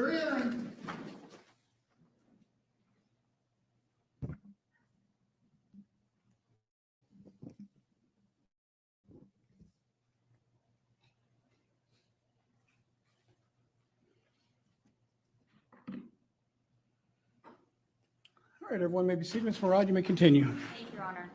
Dr. Rappa, we talked about reactive attachment disorder. I now want to turn to something else that you mentioned during the course of your direct examination. Do you have an opinion as to whether Ronan has symptoms indicative of oppositional defiant disorder? Yes. What is that? Approach.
All right, the objection is sustained. You may continue, Ms. Murad. Do you have any opinion as to whether Ronan has PTSD? Yes. What's your opinion? I do believe he has signs and symptoms consistent with complex post-traumatic stress disorder. What is complex? Well, let me start with this. What is your opinion as to when that complex PTSD started? I believe that it started when he was an infant, when he was a very, very small child, up until the time he was around almost 2. Explain that to us. How are you able to make that determination? Well, post-traumatic stress disorder in infants is something that has recently been looked at. People thought, oh no, they're newborns or they're young children. They don't remember anything and, nothing in their environment really impacts them. So it doesn't matter. Nothing really can be further from the truth when you start to look at it and, and when it is studied. So children that have had adverse childhood experiences, whether it's trauma or severe neglect or medical neglect, anything like that, can cause signs and symptoms of post-traumatic stress disorder in infancy. So, when you're determining whether or not a child has complex PTSD that's rooted in issues from infancy, are you relying on the DSM-5? No, normally what you're going to rely on when you're diagnosing a young child is called a diagnostic classification 0 to 3. So it looks at young children and then it looks at what behaviors young children might exhibit as opposed to the DSM, which does talk about children with PTSD, but really doesn't deal with early life experiences. Is it your opinion that the Ferriters caused the complex PTSD that Ronan has? No, I mean, I think that it's a complicated mix of reactive attachment disorder and complex PTSD due to everything that he went through from birth until like 17 months of age. And without discussing the substance of the records or any hearsay, is there evidence prior to about May of 2018 in the record that supports that Ronan has symptoms indicative of complex PTSD and reactive attachment disorder? Yes, and sometimes these disorders mirror each other. So when you have young children, they really can't communicate. So the way that they are communicating is through their behaviors. Therefore, if you see some children, that's why you'll see lots of times when you're looking at records of young children, you'll see that different providers are giving them different diagnoses because some of them are similar or they mirror each other. Because again, children can't tell you what's going on with them. You see it through their behaviors and what the parent is experiencing at home. We discussed earlier on, I guess I'll call it part one of this direct examination, about congruence and trust. Could you remind us about that, about the role of trust in human relationships? Sustained. So without reminding us about what you said, how is trust involved in the parent-child relationship? Throughout you raising your children, trust is involved. You're teaching your children that you have to be able to trust them. And as they get a little bit older, you're giving them a little more independence, You're watching to see how they handle it. If they start to handle it badly, then you take away a little bit of independence. And so that trust between you and the child grows in that way. If you have a teenager and you let them use your car and they stay out too late, you take the car. I mean, that's good parenting. That's just parents that are teaching children, hey, I'm gonna let you get a little independent, but if you show that I can't trust you, I'm gonna pull back. And that's exactly how parents raise children that then learn to be responsible and accountable. What behaviors are associated with a lack of trust, or someone that, perhaps someone would not feel comfortable trusting? Objection, relevance, speculation. Sustained. What evidence in the records have you reviewed that, well, let me ask it this way. Do you believe that a lack of trust, and I'm talking about this in terms of like psychology, your field, is there evidence in the record of Ronan doing activities that are not trustworthy? Yes. Object, improper opinion. I didn't catch the last part of that that are not what? Trustworthy, just because we're using that language in the psychological sense, Judge. So is this a psychological opinion you're asking or just her? Psychological opinion. And what's the basis of the objection? Sustained, commenting on the credibility. Not commenting. So let me start with this. What are behaviors that indicate that's a lack of trust? Object is irrelevance. Sustained. If you have someone who is doing things like stealing or lying, are those behaviors that show that, they're tied to like manipulation or dishonesty? Is that fair to say? Objection, improper opinion, improper character evidence. Sustained. Can you Let me have you approach.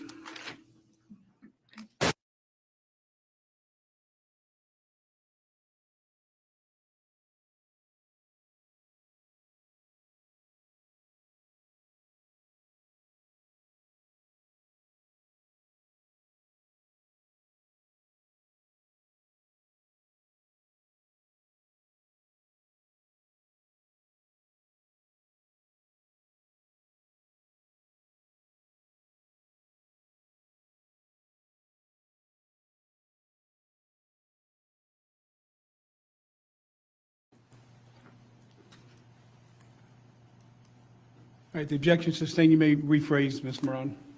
Does trust affect how a parent responds to a child? Yes. Explain that to us, please. Yes. So as a child proves themselves to be more trustworthy and doing things that are, they're accountable and they're responsible, then the parent learns to trust that child, gives them more independence, and, the child moves on into adulthood. In your review of the records in this case, is there indication that the Ferriters responded to that lack of trust from Ronan? Objection, speculation. Roll the records that drives your opinion or answer. Go ahead. So will you ask it one more time? Sure. Is there evidence in the record that that sort of the parents' response to that lack of trust happened in this case? Yes. Okay. Without discussing the specific information in the record, explain to us how you've come to that conclusion. I know that that's hard. It's hard. So there would be behaviors by Ronan, whether it was at school or at home, and those behaviors would elicit a consequence. Is there, how do parents, again, I'm talking about in psychology, when a parent sees sort of a lack of trust, how does that parent respond? Normally, what you will see is a parent that tries to gain control of that child. So the more the child seems out of control, or the more the child seems untrustworthy, the more the parent then tries to put control on them, put external control around, or keep them somehow, safe, or whatever the parent is going through at that time. So I think the parent's initial reaction is to clamp down and be more controlling of a child that they feel like is out of control. Is that a normal or natural response by a parent in that type of situation? Yes, in my experience working with parents, that's the first thing they try to do, is to see if they can't gain some control over a situation they feel is out of control. I now want to get into another opinion of yours. So you did, in fact, review the trial testimony and the deposition of Dr. Wade Myers, correct? Yes. And Dr. Wade Myers testified that the Ferriters engaged in malicious punishment. Is that correct? Yes. Do you have an opinion as to whether or not the Ferriters did, in fact, engage in malicious punishment? Yes. What is that opinion? I don't believe that they were malicious insofar as they were deliberately trying to abuse and hurt their child. I think that they were responding to behaviors that they were very concerned about, and they were trying, it's almost like they went into a let's contain and monitor and make sure that nothing's going to happen. Did they do something appropriate? No. Did they handle it appropriately? No. But I don't think it was just an arbitrary, I'm going to abuse this child, be cruel to this child for no reason. I think in their mind, they were trying to contain some behaviors and keep everybody safe in the process. There are records that indicate that the Ferriters went from sort of provider to provider, perhaps not staying with one for a very extended period of time. Do you have an opinion about that? Sure, I see that happen all the time. Unfortunately, I wish I could say that all mental health professionals are excellent at what they do, but that's not necessarily the case. And sometimes you go to a provider that, what they're dealing with is a little over their head, or what they're not trained in evidence-based treatment. So they're trying to do talk therapy with a 7-year-old, which doesn't work. And lots of times I think that even us as clinicians, we kind of sit back in our world of theory, and this is how things are supposed to be theoretically, and this is how you make a perfect family, and this is how you do it. And so you just tell your child, you need to talk about your feelings. And every time the child is out of control, you sit down and calm them and say, talk this out with me. That's theory, and it's beautiful parenting, but it doesn't always work when the gravel hits the road. So lots of times parents will, in my experience, get frustrated at mental health providers because mental health providers try to make it sound like it's just so easy to do, but they're not the ones that go home with a child that's tantruming for an hour or an hour and a half, and they don't know how to soothe them. We've talked about a couple potential diagnoses for Ronan. Is the actual specific diagnosis really does that determine whether or not you believe that there was malicious punishment? Like the specific diagnosis that Ronan may or may not have?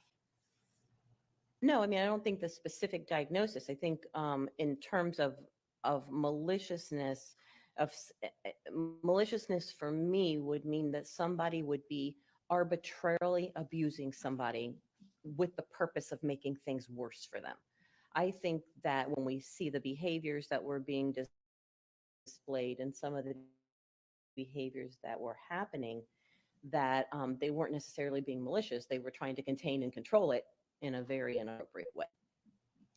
Do you have any other based on records that you reviewed, Ronan was a danger to himself and others? You can approach.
We're going to take a 5-minute break. Council needs to review something before we proceed further. All right, go ahead and have the jury retire to the jury room.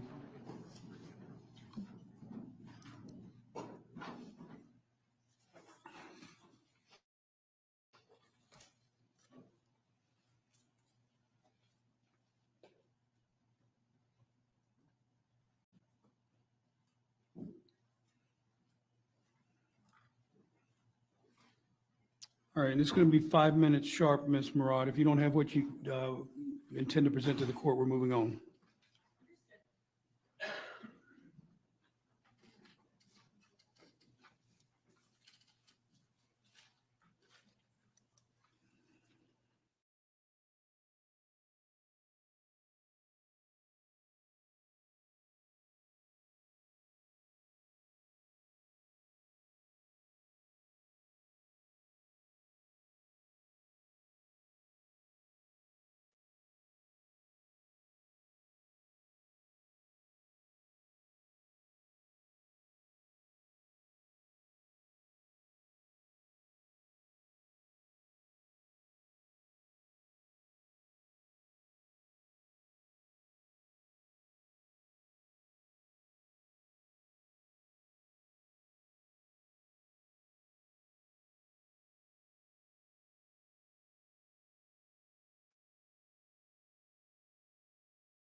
disclosed, I'll look at it.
Your Honor, may I state for the record what's in the deposition?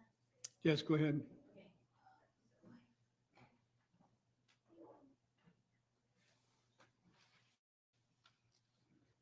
So Judge, Dr. Rappa was deposed twice, once on September 20th by the state, a second time on September 27th by the state.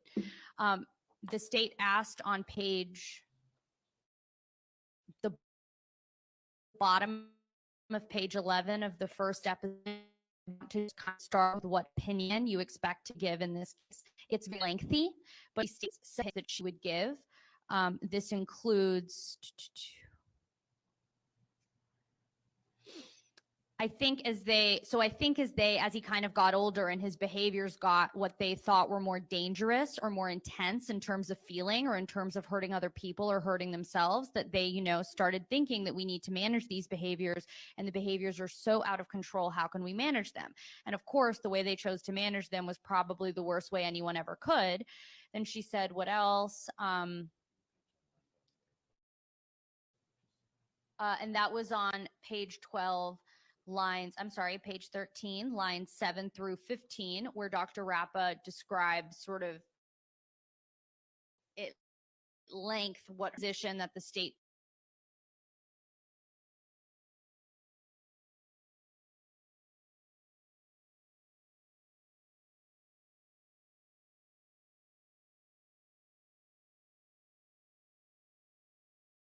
took. I had asked Dr. Rappa whether or not in a clinical setting she makes determinations about whether or not a child is a danger to themselves or others.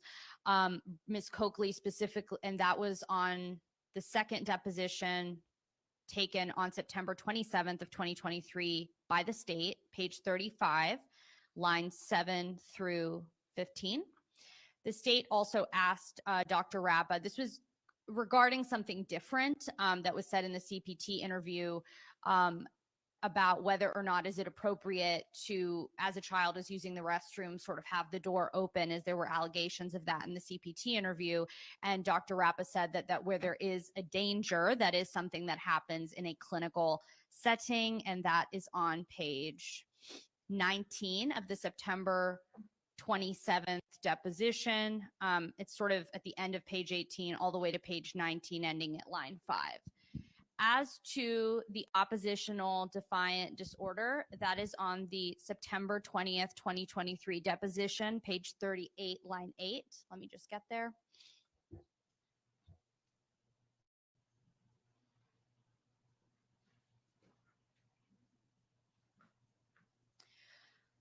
This is the state's questioning of Dr. Rappa. It starts on page 37.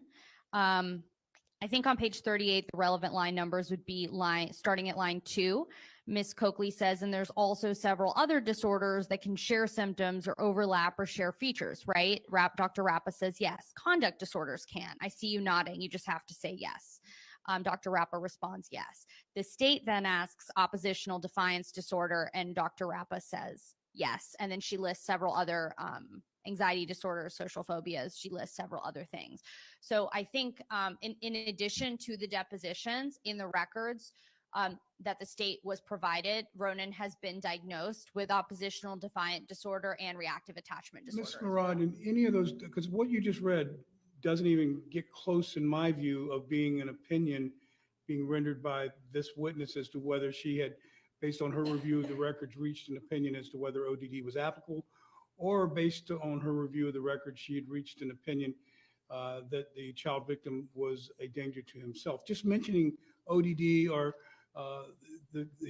being a threat to someone's self is not the same as an expert providing an opinion as to whether that is in fact her conclusion. Do you have anything that indicates that that was her conclusion, that she was drawing, that the child victim in this case was suffering from ODD or was a danger to himself, as to which the parents had to respond?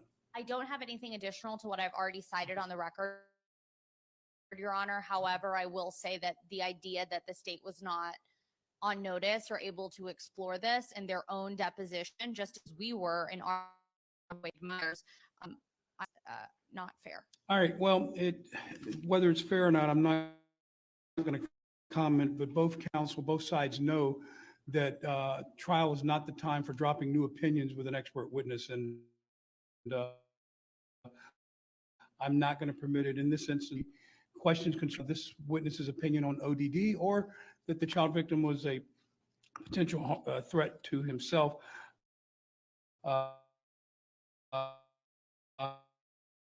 have not been properly disclosed, and therefore they're not going to be permitted to be introduced in this trial. Mike, you may go ahead and bring the jurors out, and Ms. Murad, you may continue with your direct.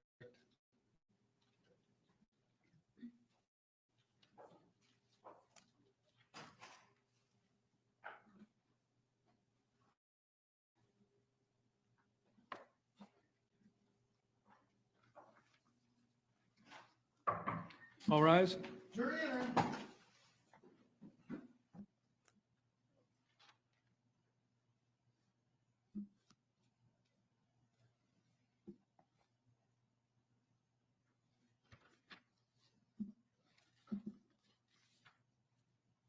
All right, everyone may be seated. Thank you. You may continue, Ms. Murad. Thank you, Your Honor.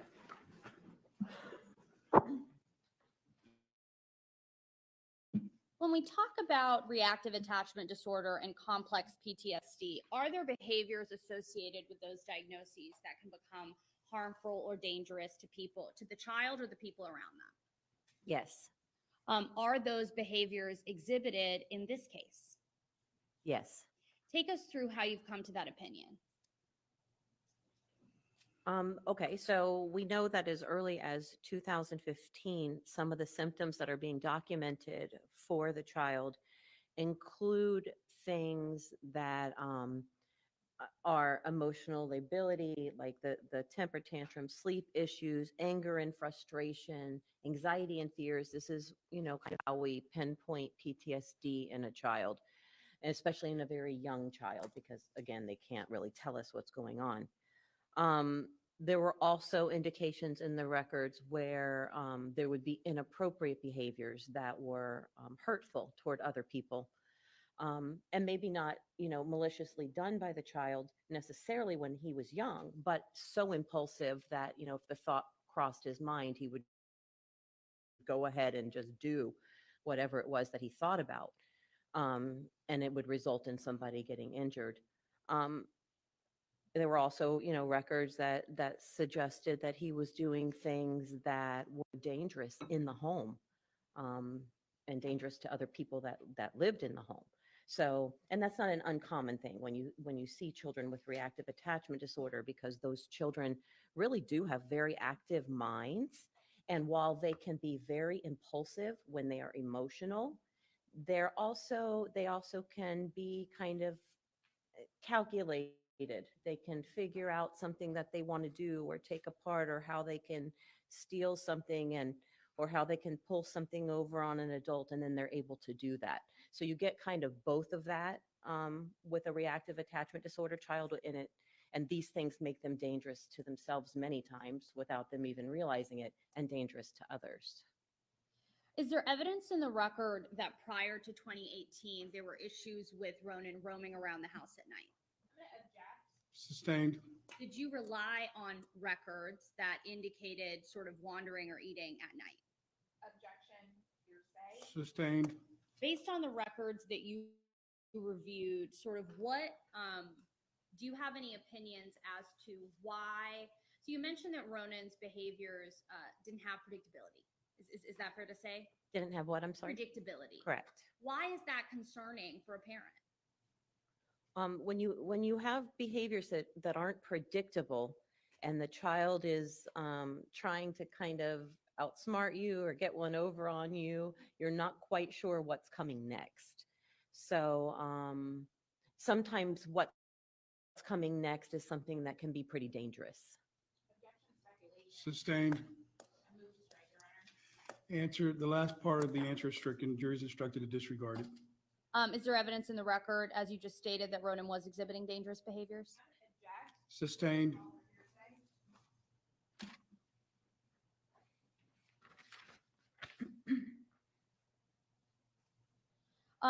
I want to talk about a particular. Ronan admitted in his trial testimony that you've reviewed in coming to your opinions, correct? Yes. That there was a search that he made on his school laptop for something very violent. Are you aware of what the substance of that search was? Yes. What was it? I'm gonna object as to hearsay. Sustained. What is, can you explain to us how the searches that people make, like, why is that relevant in determining anything about someone's, well, whether or not that person is a danger? When you're looking at Object, improper opinion, and not disclosed. Approach.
All right, objection sustained. Ms. Murad, you may continue. Is it your opinion that Feriters were responding to Ronan's behavior? Objection, speculation, also asked and answered. I'm going to overrule in part, sustain in part. You can answer it, but it has to be solely with reference to what you observed and reviewed in the records that you reviewed in connection with your opinions as an expert in this matter. You ask again? Sure. Is it your opinion that the Feriters were responding to Ronan's behavior? Yes. And is that behavior indicative of early childhood trauma? Yes. Do we see Ronan's behaviors or the ones that the Feriters are responding to prior to May of 2018? Objection. Sustained. Did you rely on records in coming to your opinion before 2018? Yes. No further questions. All right, cross, Ms. Copeland. Morning, Dr. Rafa. Good morning. So you were hired by the defense in this case, Yes. and you charged them a fee. What was your fee in this case? I charge $350 an hour. As of today, I have made $5,000. And then there'll be an additional amount for testimony today, That is correct. preparation for this type of thing, correct? Yes. Now, today, your work is mostly in the courts, Correct. 100%. right? And mostly criminal cases, correct? Not necessarily. I do a lot of civil cases also.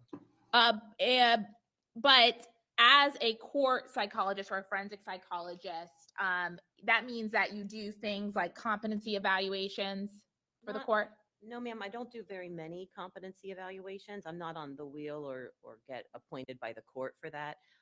Occasionally, I might do one for a criminal attorney, but it's very rare. You do insanity evaluations I do. sometimes, Yes. whether or not someone was sane at the time of the trial. Yes, You do risk assessments for sex offenders. I do. You do assessments for criminal defendants in general to make a determination for things like sentencing Yes, to I do. advise the court. You haven't been involved in any publications related to childhood trauma, attachment disorders, or bizarre punishment, correct? I have not. And you don't do peer review for that type of stuff for scholarly journals. I do not. And while over the course of your career you have treated patients, you don't treat reactive attachment disorder. I don't. I treat early childhood trauma. I have no issue with that. But once it gets into persistent reactive attachment disorder, no, I would refer that out. You would send it to another professional in the field. I would. And while you have testified as an expert in court on a lot of different topics, a lot of different psychological issues, you've never testified in court before on a case involving extreme, bizarre, or malicious punishment, correct? Yes, I believe that's true. So this is the first one. Yes. Now, I want to talk about the items that you reviewed in this case. You did not speak to the defendants, correct? That's correct. And so your assertions about what they intended or what they thought or what they were trying to do, that's not based on any direct information that you have, correct? That's right. You don't actually know for sure what they were acting on or what their intentions were, correct? No, I have not spoken to them, so I would not know their intent. And you didn't actually speak to anyone in the case. You reviewed the records similar to Dr. Myers. Yes.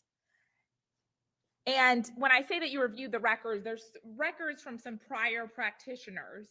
You didn't speak to them either, correct? I did not. Now, I want to talk about your opinion. You can't give a diagnosis in this case, correct?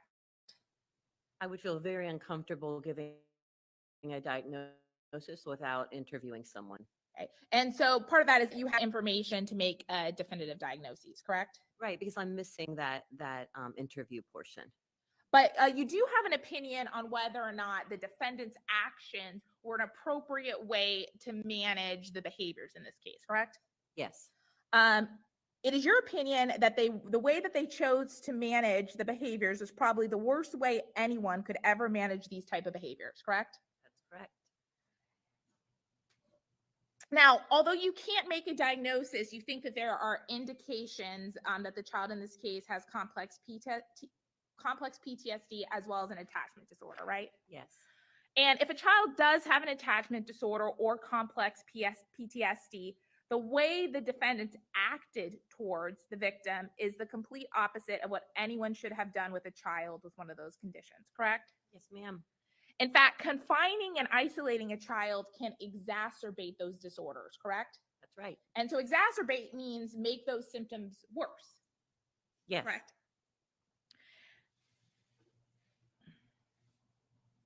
Even in a child that doesn't have PTSD or an attachment disorder, this type of treatment of any child creates a risk of harm to that child, correct? I agree. To both the mental and physical health of a child, correct? Yes. So there is a reasonable likelihood that of psychological harm to a child that is treated this way, even if that child does not have any underlying issues. I agree. Isolation is not something that is used for children, correct? It should not be. People Right. do, but it should not. Right. It's not recommended. That's correct. It's not considered acceptable within the psychological, within the child abuse community, really within normal community, correct? Yes. Now, I want to talk about some of the records specifically that you reviewed.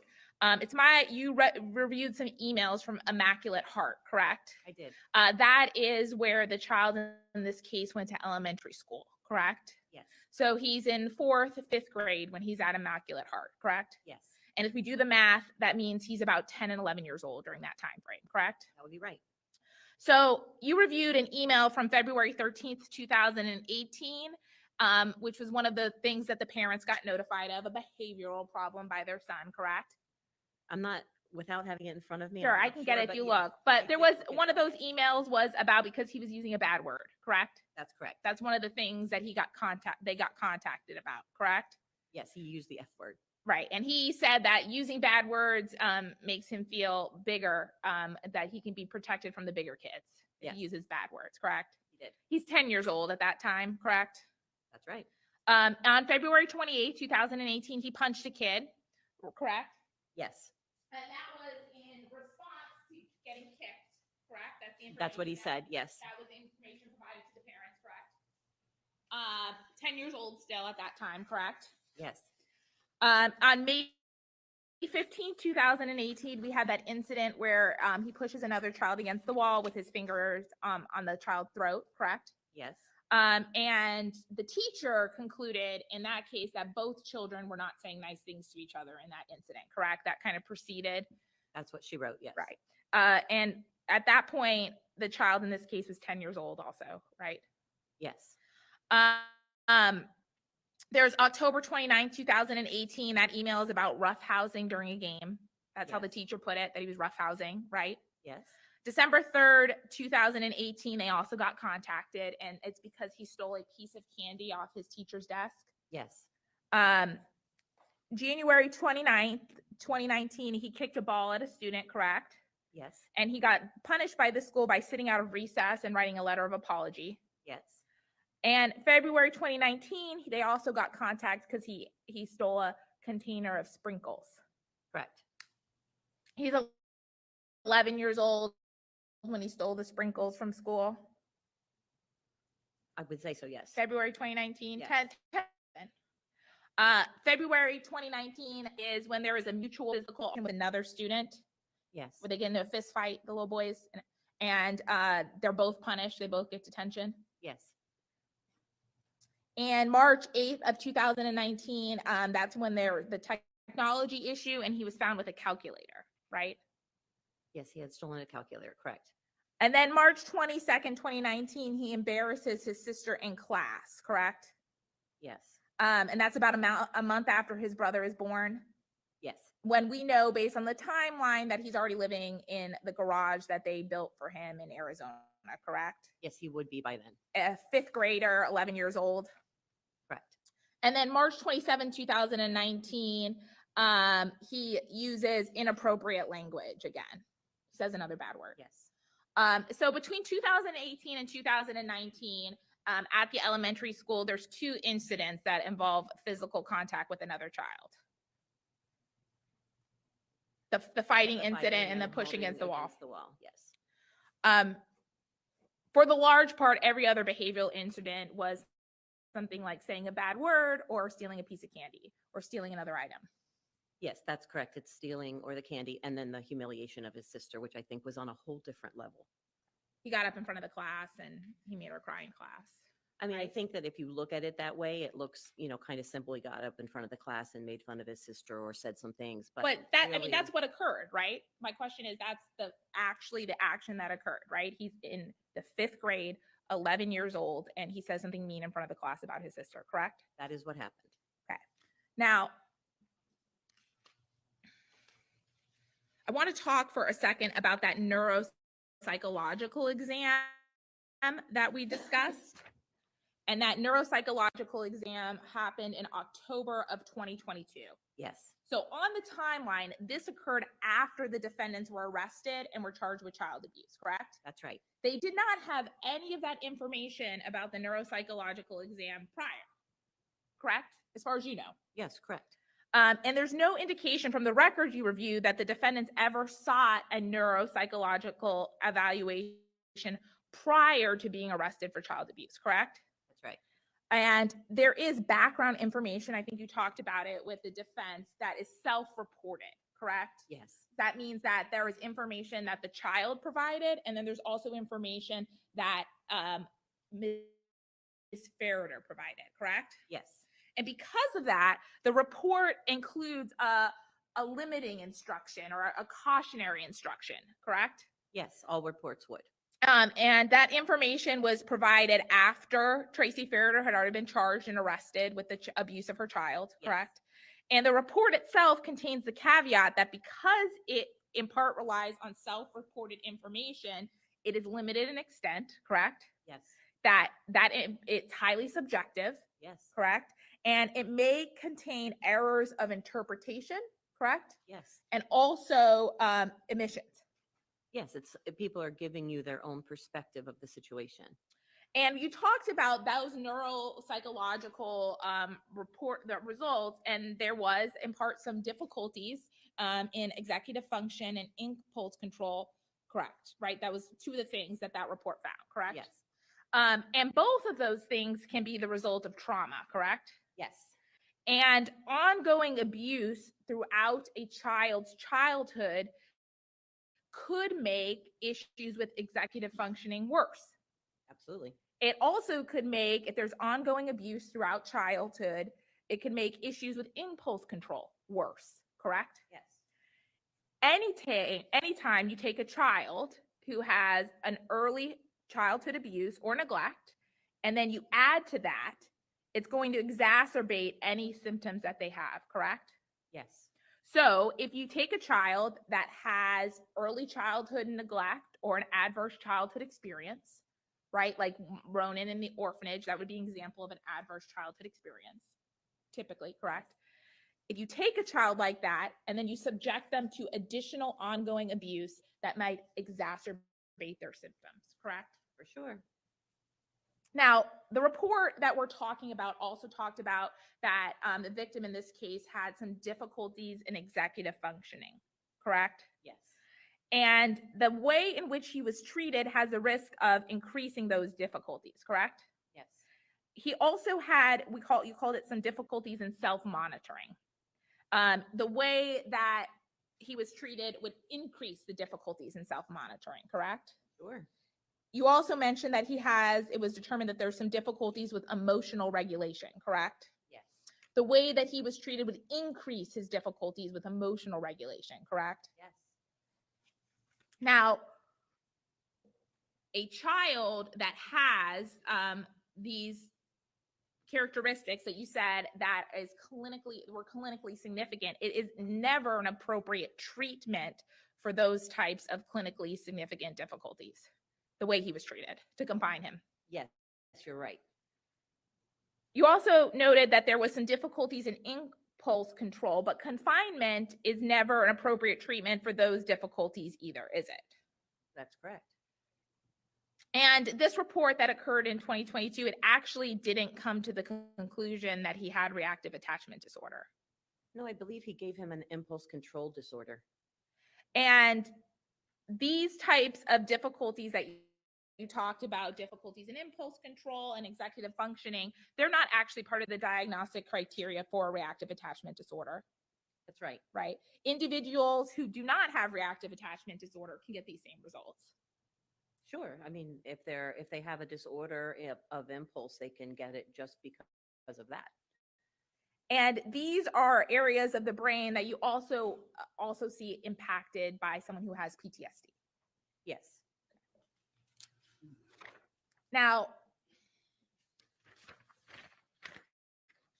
want to talk about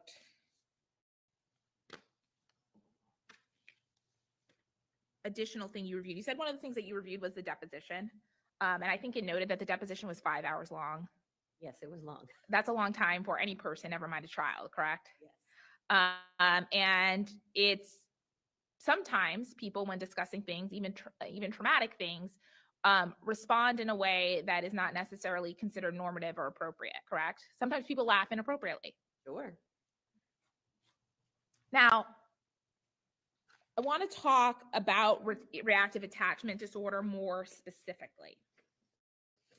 So, reactive attachment disorder is a diagnosis that's in the diagnostic. Tell me what it's called, the DSM. What does it stand for? DSM-5, the Diagnostic and Statistical Manual.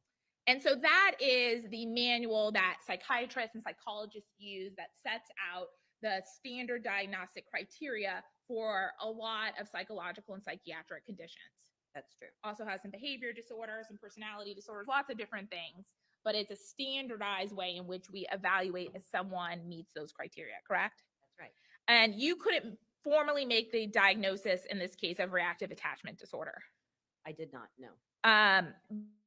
But your opinion that there is some reactive or there's some attachment disorder characteristics here is based on the review of records of other people, correct? Yes. You don't know the methodology that any of the other people who looked at him relied upon, correct? Yes, I don't know specifically. I know if they're licensed, then they would have to abide by, whatever their professional license is and the DSM to make a diagnosis. But the reports that we have don't go into the underpinnings of their diagnosis, correct? No, you wouldn't necessarily get that from anyone exactly how they got to their diagnosis, but you would assume if they're licensed that they have taken tests and been educated and supervised and know how to diagnose appropriately. One of those people that made a diagnosis is a Mr. Kenny Miller, correct? That's correct. He is actually a licensed clinical social worker, correct? Yes, he is. So that's a master's level practitioner, right? Yes, he is. Not someone who has a doctorate like yourself or Dr. Myers. Correct. But I will say that some of the best clinicians I've ever met in my life are licensed clinical social workers. So just because they have a master's degree as opposed to a doctorate doesn't necessarily make them a lesser clinician. You actually, though, don't have any of Mr. Miller's clinical notes, correct? I do not. Only what I was given, which I believe was a letter talking about when he had talked to the Ferriters and when he had seen them. Okay, so you don't have any of the treatment progress notes that were contemporaneous to when he was treating in this case, correct? Yes, I do not. The only thing you have is a letter that he wrote after the defendants were arrested, correct? Yes. And the letter doesn't explain the diagnostic criteria, correct?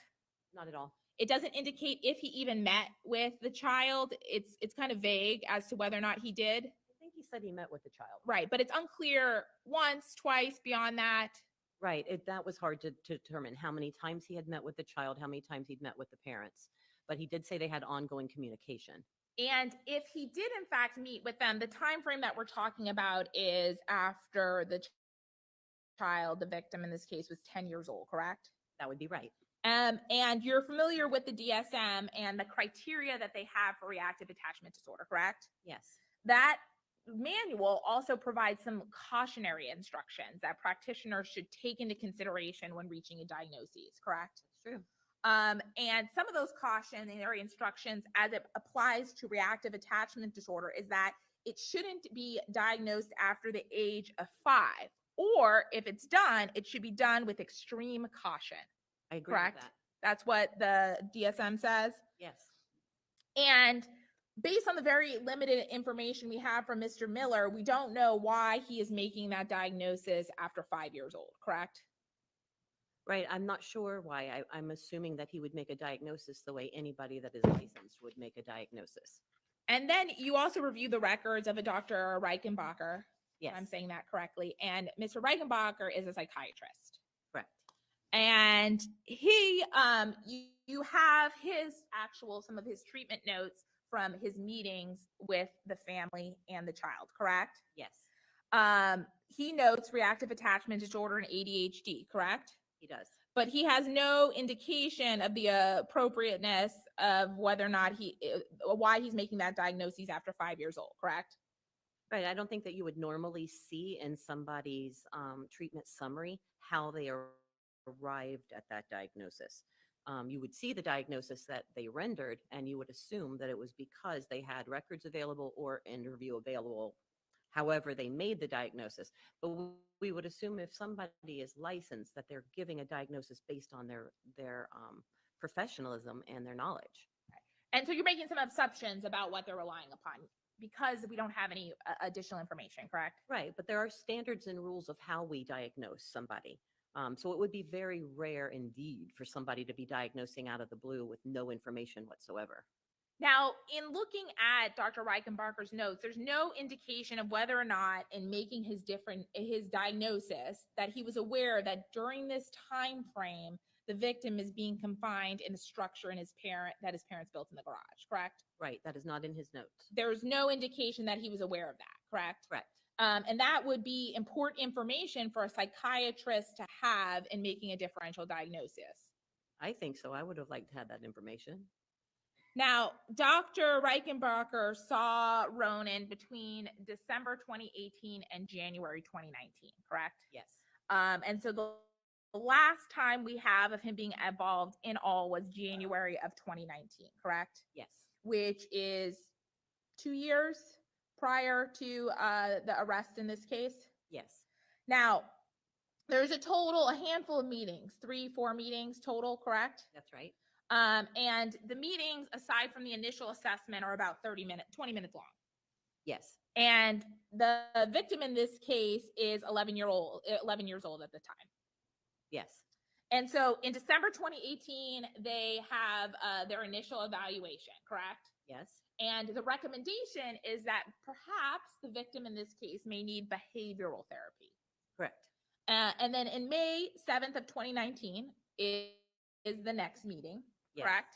And it's noted from the report that the parents reported to their psychiatrist that they were seeing for the behavioral problems of their child, that he is not having severe aggressive behavior at school. That's what the parents report, correct? Yes. And they also noted adequate behavior at school regarding focus and hyperactive behavior, correct? Yes. He had been placed on medication at that time. And then the doctor decided at that point that the treatment going forward would be to continue medication and therapy, correct? Yes. But there was a problem because the parents were going to go away for the summer, so he might not be able to get that therapy. I don't remember why they didn't, but they didn't get the therapy at that time. Now, in January 23rd, 2019, they also went back to Dr. Reichenbacher, correct? Yes. And the chief complaint that his parents brought was that he has some anger, correct? Yes. And the mom reported some improvements in his ability to not get angry or apologize and later on, correct? Yes. And the child got tearful when his mom was talking about him, correct? That's what the report said. Yes. And they reported that he had not been seeing a therapist at that point. And the doctor, again, recommended that they should do medication and meet with a therapist, correct? Correct. At no point did Dr. Reichenbacher recommend confinement Never. to the parents. And at no point did the parents report that there was issues with the child hurting animals, correct? To that doctor? To Dr. Reichenbacher. Right. To that No. doctor, no. And I think that you mentioned that was something that may have existed in this case, but isn't it true that the only issue that he ever had with an animal is when he overfed a dog? No, he had been riding a bicycle and was riding the bicycle into the dog. Okay, so he hit the dog with a bicycle. Yes. And you know that in 2022, in January, at the time that we're talking about, from reviewing the videos, that there were times where the child is allowed to be alone with the dog. No, I didn't. You didn't see that? There's times I did maybe- see him out with the dog, but he wasn't, the family was around. Okay. Did you see any of the videos where he's alone with one of the dogs in the room, in his structure in the garage, locked in the room, and the dog's in there? Oh, I didn't recall that. No. Okay. And there's other times that family had multiple pets where he's allowed to be around with the pets. Yes, Correct? I mean, I definitely saw him with the family with the pets. Now, going back to reactive attachment disorder, social and the diagnostic criteria, social neglect is a necessary condition, meaning that there has to be a time in the early childhood where their child was subject to extreme neglect, correct? That's right. But it doesn't necessarily mean that just because that occurred that a child is going to have reactive attachment disorder, correct? That's right. And when a person has reactive attachment disorder, there's actually two types, correct? Yes, it's been divided into two types. There's one where the child is overly affectionate, almost indiscriminate with their affections towards adults. Yes. That does not seem to be the case here. There's no indication of that. No. So that's not what we're talking about here. Correct. The other one is when the child has difficulty forming attachment, correct? Yes.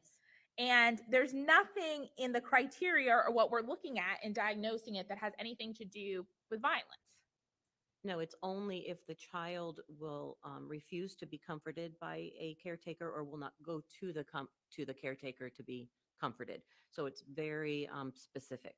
Okay, so you saw a lot of times see a child that appears withdrawn or unable to be comforted by an adult. They're not necessarily withdrawn, but they're unable to be comforted. So they're having intense temper outbursts, and the parent goes to comfort them, and they don't want that. It makes it worse, actually. Or the child hurts himself or is out of control emotionally and won't go to that parent for soothing. So it's a very disturbed way of attaching. Right, but there's nothing in the criteria that says that the child has to react towards themselves or others in a way that involves violence. No, I mean, not necessarily. But when you look at it and when you look at reactive attachment disorder as it is studied, these are the behaviors that are seen in the studies when people are diagnosed with this. Now, when people are diagnosed, the DSM tells us to, and I think you've already agreed, that after 5, it should be done with extreme caution. And that's in part because it is unclear if reactive attachment disorder even occurs after the age of 5, correct? Sure. So what happens is many people, some people are in the camp that, you can have persistent reactive attachment disorder that goes through middle childhood, through adolescence, into adulthood. Some people are of the camp that, hey, it's reactive attachment disorder, but really what's underlying it is that complex PTSD, and that's why we see it continue throughout the lifespan. So it really just depends on what camp you're in. There's a little bit of research for both. Now, according to the DSM, the reactive attachment disorder is incredibly rare, correct? Yes, it's not something that you would see often in your practice. And you're familiar, and it's something that is considered that has a high risk of misdiagnoses, correct? I think that it did back in the day when people were first hearing about it and calling everything that a child did rad, everything was rad. I think now clinicians are way more cautious about diagnosing, but when you see somebody like Ronan that has that really severe neglect, malnutrition, scabies, I don't think that it's a leap. I think it makes sense and based on his behavior. Well, you're a member of the American Professional Society on the Abuse of Children, correct? I am a member, yes. And it goes by the acronym ABSAC. That's right. And as a member, you stay up to date on the professional recommendations and also ABSAC's positions on the latest research and community standards for the treatment and for child abuse, correct? Correct. And ABSAC, the task force, issued a report on attachment disorders and attachment problems, correct? They did. And the report points out that that reactive attachment disorder is actually incredibly rare, correct? I agree with that. And they also point out it's also known that there is an inappropriately high number of children misdiagnosed with those, especially those who have only a mild or moderate symptoms, correct? Yes. And the report points out that, and I think you already discussed that there is incredibly abusive ways in which sometimes reactive attachment disorder gets treated. Yes. Um, horrible. that includes extreme control over every action that the child has, correct? In extreme circumstances. Yes, it's parents that are desperate parents trying to control these behaviors, and they're controlling these behaviors in ways that are detrimental to the child. That are harmful. Yes. And the report points out that for treating reactive attachment disorder, or ways in which it is recommended in general to be treated, is it focuses on actually the actions of the parent as opposed to the child. That's correct. The most effective therapies actually don't rely upon the child, correct? It's mostly teaching the parent how to parent that type of child, because parents think, especially foster parents or adoptive parents, think that love is enough. And if they just lavish this child with love, this child's going to get better. And it's very frustrating for that parent when they're trying to do all they can and the child is not changing or getting worse. Now, I want to talk about hoarding food. Hoarding, stealing food is something that you see commonly in children that have a history of deprivation or come from deprived and neglected backgrounds, correct? That's right. And the way in which to deal with that behavior is not to limit access to the food. It depends. Now, there actually are many foster parents that put locks on their refrigerator because during the night the kids will get up and they'll eat every single thing. So I think that there is a way to therapeutically put some limits, but to take food away from child or not let them have food, that's totally inappropriate. Now, let's talk about PTSD. You said that it's your opinion that there is complex PTSD here that occurred in the early childhood, correct? Yes. The DSM also sets criteria for post-traumatic stress disorder, correct? It does. And it has a separate criteria for children that are over 6 and children that are under 6, correct? Yes. And the first thing in order to be diagnosed with PTSD is you have to directly experience a traumatic event, correct? That's right. And it gives examples of traumatic events, but there are things like actual threat of physical violence, death, bodily harm, correct? Sure. It doesn't talk about lack of food or being in an orphanage. There has to be an actual physical violence experienced by the child, correct? No, I totally disagree with that. I don't think that the DSM-5 could list all the different types of trauma. And I think severe neglect absolutely would be part of severe trauma for children. Also, you say bodily injury. Starving a child and giving them sugar water is bodily injury. So yes, these children are experiencing trauma and they're experiencing bodily injury. They're just not old enough to talk about it. So the DSM says exposure to actual or threatened death, serious injury, or sexual violence in one or more of the following ways: directly experiencing the traumatic events, right? Correct. Witnessing in person the events as it occurred to others, especially primary caregivers, Right. correct? Or learning that the traumatic events occurred to a parent or caregiver, correct? Those are the 3 things that they have to directly experience, correct? It could be either one of those. It could but be any of yes, those 3 and in the his alternative. case, he had directly experienced it. Now, you also said that it can occur in infanthood, but the DSM says that PTSD can occur beginning only after the first year of life, correct? You would wait till they were like 9 months old before you would diagnose that. But again, it would be diagnosed not through the DSM if they are a young child. It would be diagnosed through the diagnostic classification 0 through 3, which is a whole different book. But the DSM, right, the Diagnostic and Statistical Manual of Mental Disorders, says that it's occurring after the first year of life, correct? Right. For PTSD. I mean, that's what they say. And you're not going to necessarily diagnose PTSD until a child is a little bit older, because you would have to see emotional lability. You would have to see that child having difficulty sleeping. There'd have to be some symptoms that you're seeing that wouldn't be attributable to that child just being a newborn. So in complex PTSD, you see interpersonal trauma, and these traumas have caused them to experience fear, horror, anxiety, to the point where they now have developed a disorder, correct? That's how you would describe it. Yes. And symptoms that you may see in a child that has, or a person that has PTSD, are emotional reactivity, correct? Emotional numbing, correct? Yes. Lack of trust, Yes. and avoidance, correct? Correct. And there are treatments for PTSD even for young children. There are.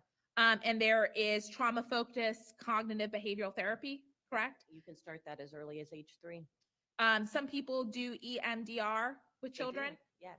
And the focus is not on the behaviors when treating PTSD, but what's underlying those behaviors in terms of abuse and neglect, correct? Exactly.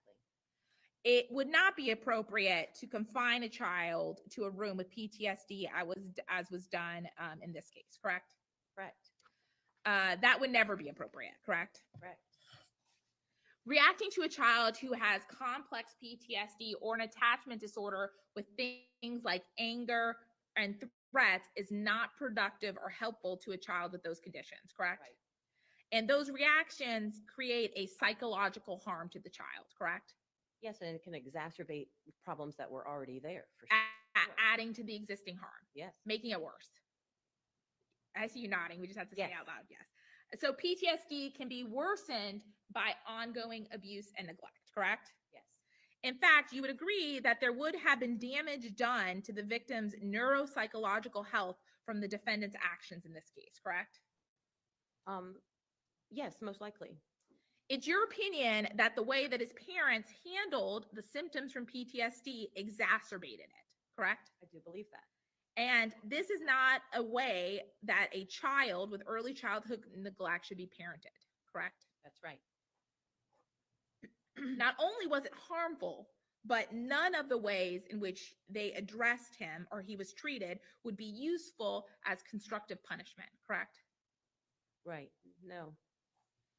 Now, I think that you also said when we spoke previously that there were some indicators that the child was experiencing some symptoms of depression prior to the removal from his parents.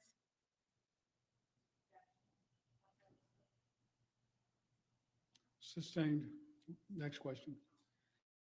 Let's talk about abuse and neglect generally.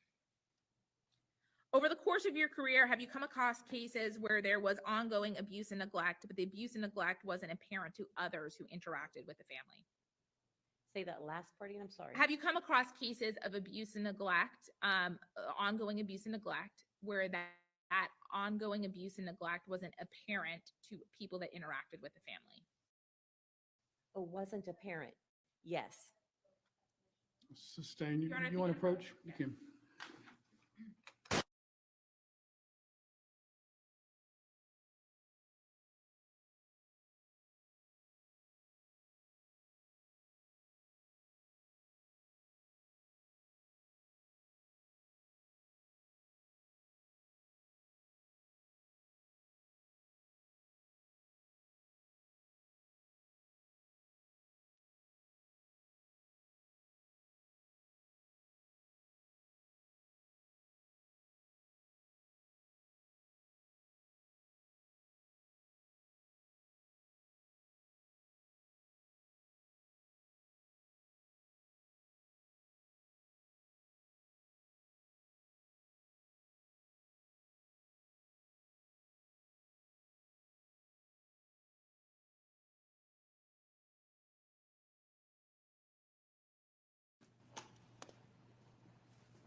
Now, in cases involving abuse and neglect, can the child who is exposed to ongoing abuse grow a tolerance for the environment that they're in? Overruled. Yes. And so even in cases where that environment that they're subjected to is abusive or neglectful.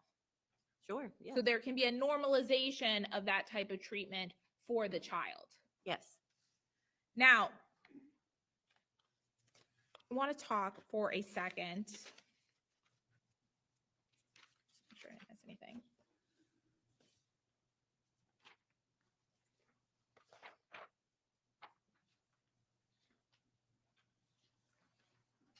About the interventions that occurred. You talked a little bit about that. Defendant provided you attempt or a list of their attempted interventions, correct? They did. based on the information available to you, the last time that the victim in this case was seen by a psychiatrist or a mental health professional to address any behavioral issues was mid 2019, correct? That is true, although I did, after that, after our deposition, I did receive information that they had reached out to I believe, a medical doctor, a primary care physician, and were asking for referrals for a psychiatrist, but they were in the process of getting the referral from there to could go to see one. Right. And that was more recent. So the last time though that he was ever seen, as far as you're aware, by a psychiatrist or psychologist was in mid 2019. Yes, And recently there might have been maybe we should talk to someone again, correct? yes, that's when they moved here. Right. After they'd already been confining their child for approximately 3 years, correct? Yes, They also provided you that they sent one email in December of 2022 or December of 2021, excuse me, that they reached out about a meeting with a transcendental meditation person. correct. They were trying to get Ronan into transcendental meditation to help Right. calm his behaviors. They sent one email in December of 2021, correct? Based Correct. on the information that you had. Correct. Transcendental meditation is not a medical doctor, a psychiatrist, No, a psychologist, a licensed clinical social worker. I'm not sure who can do it, but I don't believe it is in the mental health field.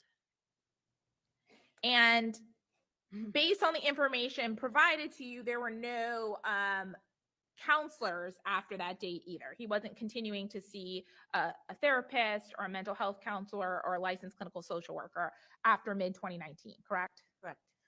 And based on the information provided to you, that he started being held in the structure in early 2019, correct? Yes. And there also was no indication that an individualized education plan was ever sought at his school. Right. I believe he was in private schools, no? But So- no, they did not. Yeah, so there was no individual education Right. plan. And then when he came to Independence Middle in Jupiter, when they moved in December of 2021, January of 2022, there was no IEP sought, correct? Right. I don't think that, I mean, they had just gotten there and I believe it was over Christmas time. So I don't know that they would have been getting it that quickly, but no, I didn't see evidence of it being sought. Did you see that they reported no behavioral problems when they enrolled him into Independence Middle School in Jupiter? I don't recall that, but I'll take your word for it. Now, I want to talk about the impacts this type of treatment would have on a child. I think you've already said that it would exacerbate any pre-existing problems that the child may have, correct? What would, The type of treatment, the way that he was kept and confined, correct? oh, yes. Would it also, and isn't it true that it's your opinion that it will also make the child feel rejected, correct? Yes, it could. It make the child feel like they're not good enough, correct? Yes, it could. It make the child feel like they are inherently bad, correct? Yes, it could. It can lead the child to maneuver or manipulate through a situation to avoid that isolation. Yes, it could. It can lead to depression, correct? Yes, It can lead to suicidal ideation, correct? it could. When a punishment is chronic, meaning that it happens on an ongoing basis, you will see a bigger impact too, correct? For sure. And as to the victim in this case specifically, you think that what was going on with him, the issues that he was having prior, was really exacerbated by how his parents acted towards them, correct? Yes, that's my belief. There is a psychological impact, a negative one, when punishment is humiliating and isolating, correct? Yes. Now, as to the appropriateness of the punishment, it's your opinion that you don't think anything that they did or attempted to do that they did would help him be better, correct? Sustained. Isn't it true that it is not appropriate to punish bad behavior by placing a child in a situation where they don't have access to an ordinary bathroom? Yes. It's your opinion that should never have been done in this case, correct? Yes. That type of treatment is also humiliating, correct? Yes. The same is true for locking him from the outside. That is something that should never have been done, correct? I agree. That's also true for the inability to control the lights. That is inappropriate, correct? Correct. Inappropriate. that is going to have a negative impact on a child if it happens over a longer period of time, correct? Yes. Having a child sit in the dark in a locked room for long periods of time is not an acceptable form of punishment. Sustained. It is the type of thing that would cause harm, correct? That wasn't. Sustained. At no point is there any indication that these parents were advised to engage in this type of behavior, correct? I didn't see any professional telling them to do that. And that's because it would be something that would not be recommended by someone within the mainstream psychological and psychiatric community. Yes, I'm glad you said mainstream, because absolutely there are many professionals that believe in a very militaristic type of parenting, authoritative type of parenting, strip everything out but their mattress, take their door off the hinges. There are professionals and paraprofessionals that do believe this is a way to parent, but people that are mainstream and that really know the research would never have suggested that. Right. And there's no indication that even these non-mainstream people are involved here and said that you should do this, correct? Right. I would not know that. Right. The only advice that we know about is medication and therapy, correct? That's correct. That's all the questions I have. All right, redirect, Ms. Murad.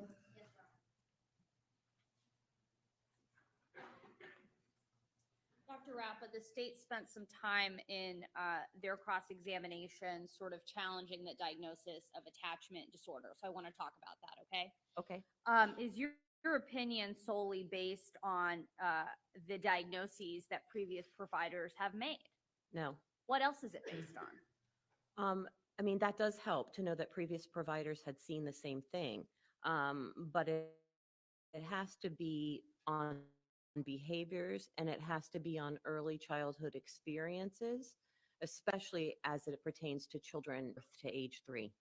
And in the record, did you see those patterns of behavior that led you to come to your opinion about the attachment disorder? I did. I saw the severe neglect. I saw the scabies. I saw the malnourishment. And then I saw the behaviors. Or not saw, I saw in the records the behaviors. And you reviewed Wade Myers' trial testimony. Did the state's own expert, in fact, testify that Ronan had active attachment disorder? Testimony. Sustained. In reviewing Wade Myers' testimony, is it consistent with your opinion on attachment disorder? Yes. The state asked you about the deposition that you saw of Ronan and his sort of affect and behaviors. And the state mentioned that, you know, it's long, he's a kid. Is that what you made of it, or his affect, that it was just because he was a kid and it was a long deposition, or were there actual things about his affect that were concerning to you in coming to your opinion? There were things in his affect that were concerning to me that went on my radar as I was watching. Could you take us through those? Sustained. You want to approach on that, Ms. Murad? Because I think she testified to that in her direct. I think she did as well, Judge. That's fine. I sustain. And so you Objection maintain the sustained. you maintain the same opinion you had in direct examination, correct? Yes.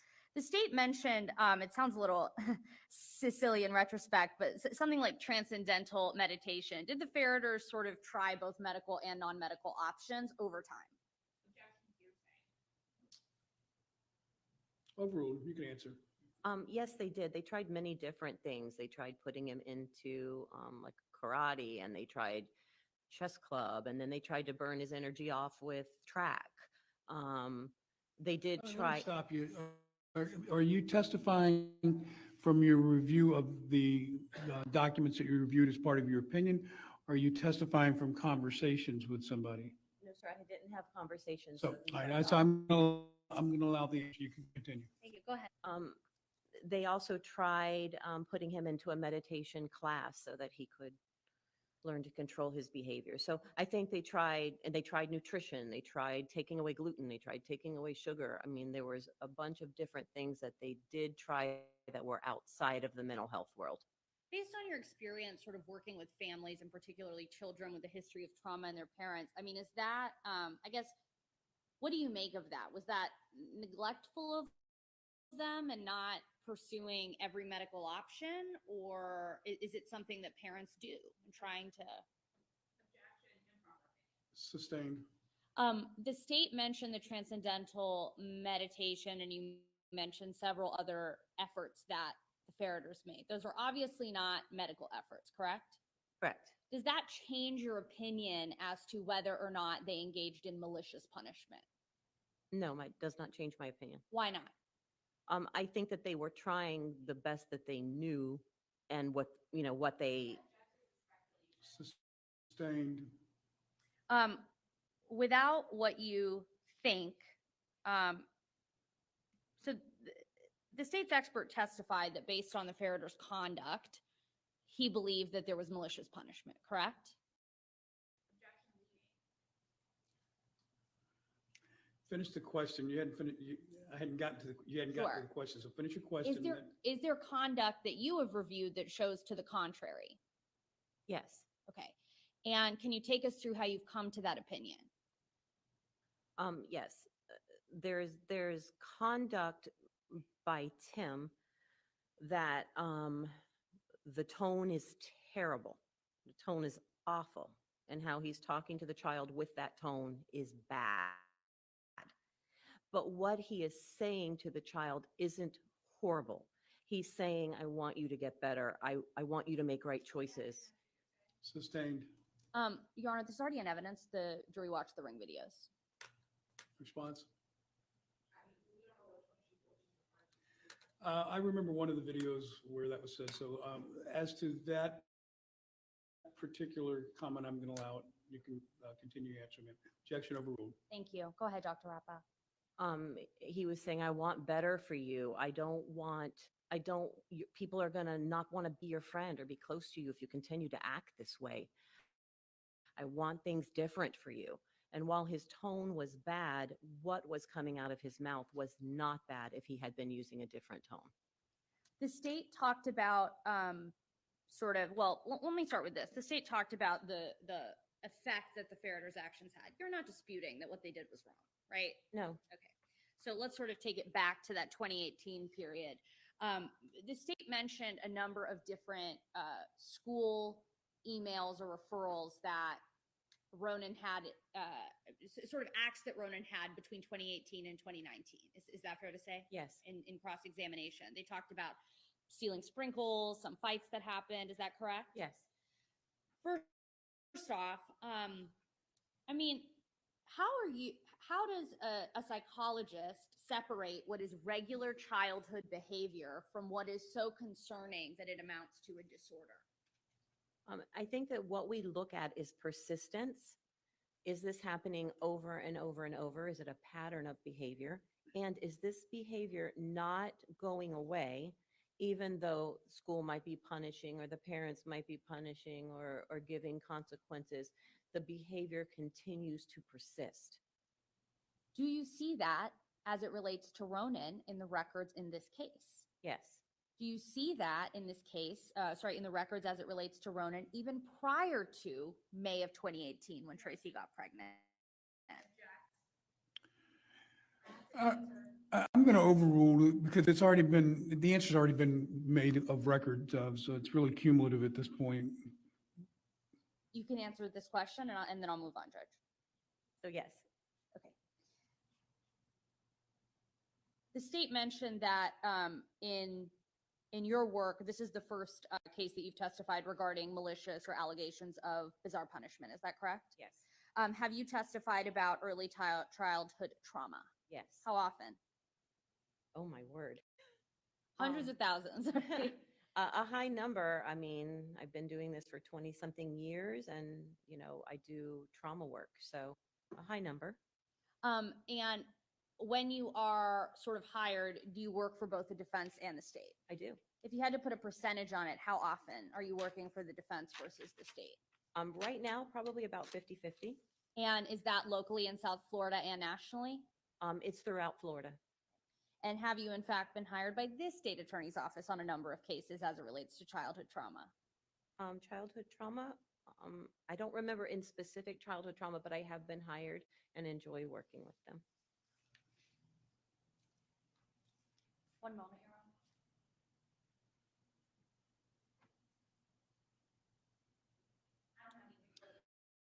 Honor. Okay, thank you, Ms. Moran. All right, ma'am, you just remain where you are. Ladies and gentlemen, it's about 12:20. We're going to go ahead and break for lunch for you folks.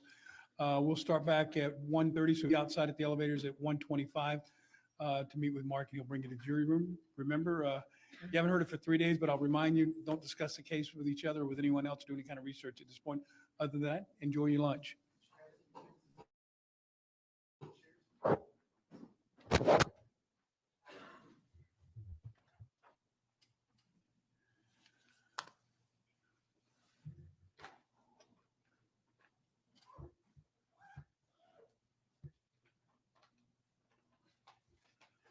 All right, everyone may be seated. Let me have counsel approach you. Ma'am, can you come down here in front of the bench, please?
Okay, so you guys can go back to your table. Before I let the attorneys go for lunch, um, go to the mic.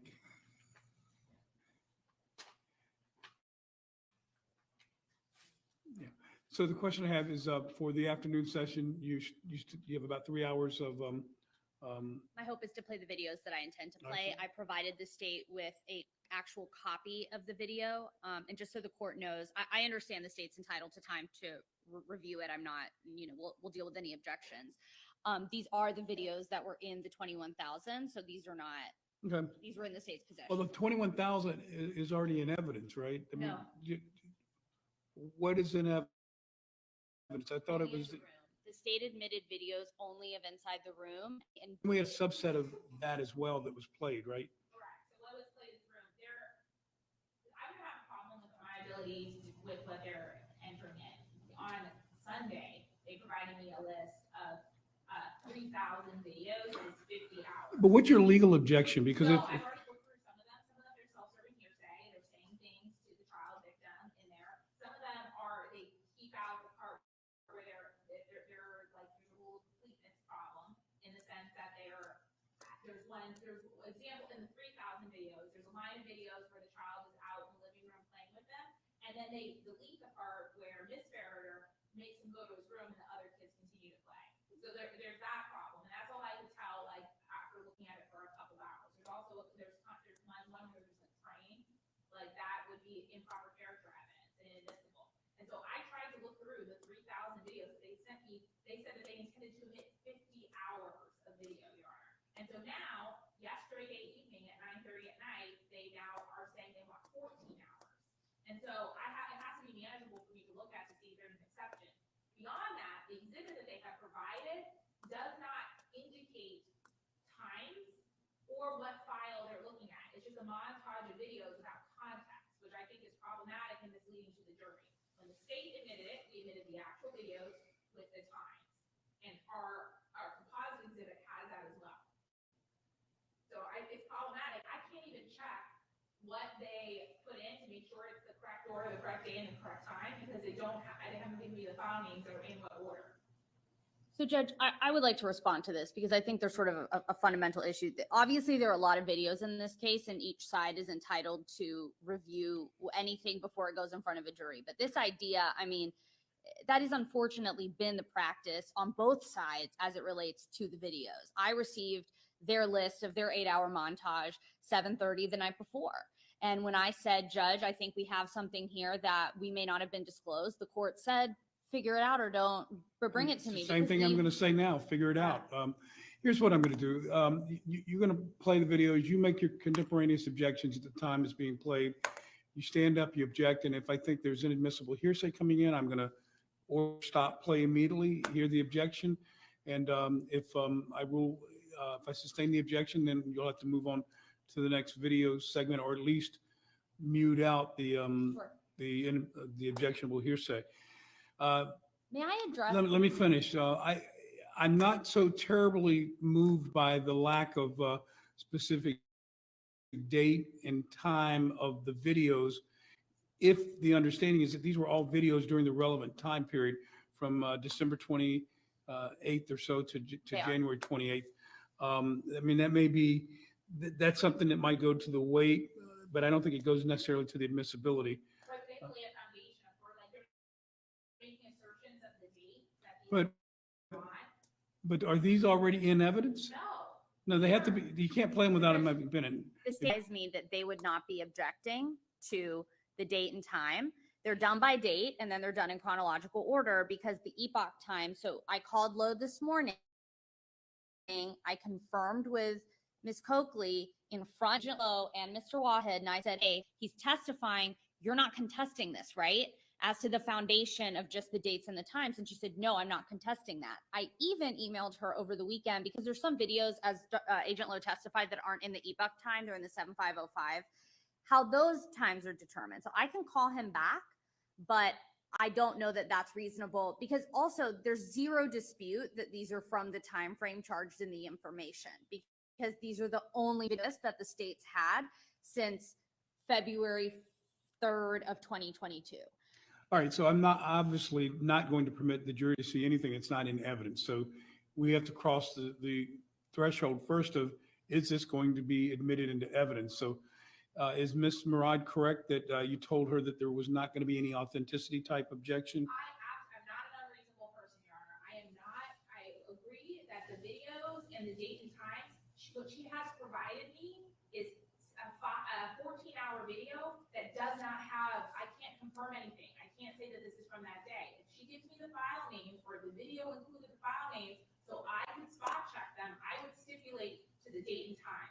What I have been provided is an hours-long montage of videos without any signposts as to what they are. That's my problem. Video, and then you see those from, so it goes number 20, video, video, video, video. Where's the date? In the file name or in the video itself? It's in the video itself, just like the state And did. is that an accurate rendition of the Yes, the Judge. date and time? There's no time. There's no time. Just the date? There's just the date, and then there's hours of video without any times, and then there's another date. And so that is my issue, is that I can't check it. I can't tell what was missed out because I haven't been provided that information to check. So we did provide it's about 889 videos, which I know sounds like a ton, but again, Is folks estimated this trial was originally going to take 5 days, and now we are on day 7 and looking like day 8 and possibly day 9. I mean, I put a lot of credence in attorneys' estimates of how long it takes to try a case, but this one seems like another universe in terms of the reality of where we actually are versus what was represented to the court as the amount of judicial time that was going to be necessary to be set aside. Is this, I mean, I guess what I'm getting at, has all this changed on the ground in terms of how much of this video is being presented? Or were you aware of this from the very beginning that you intended to have 14 hours of video that you wanted to play to the jury? I actually didn't. I didn't know. I knew the state was going to play some videos from inside the room. I didn't know they would amount to approximately 8 hours. Also, their witness was deposed pretty close in time to the trial and made the claim that this was solitary confinement. So All right, let I me- didn't let- expect it to be this. Let me move on. Unless you're seriously contesting, Ms. Coakley, that you didn't advise the defense that, let me state it another way. If I accept Ms. Murad's representation that she was not aware there was going to be any authenticity objection, I'm going to allow the playing of the videos without prejudice to the other objections. But as long as there's a date on the video that shows it was during the relevant period, I'm not going to deny it coming into evidence as a result of it having a timestamp. Again, I think that goes to the weight as opposed to the admissibility. So I will allow that to be played, but I'm also going to require Ms. Murad that as you play these videos, you let the state know which video file you're playing so they can pull it on their systems and do whatever they have to do. You need to move these documents in evidence. And so when I receive them in evidence, it's going to be a limited admission because if there are specific objections to the content, like self-serving hearsay or some other basis for an objection, if I sustain that objection, that's going to have to be redacted from the evidentiary portion that the jury would be entitled to review.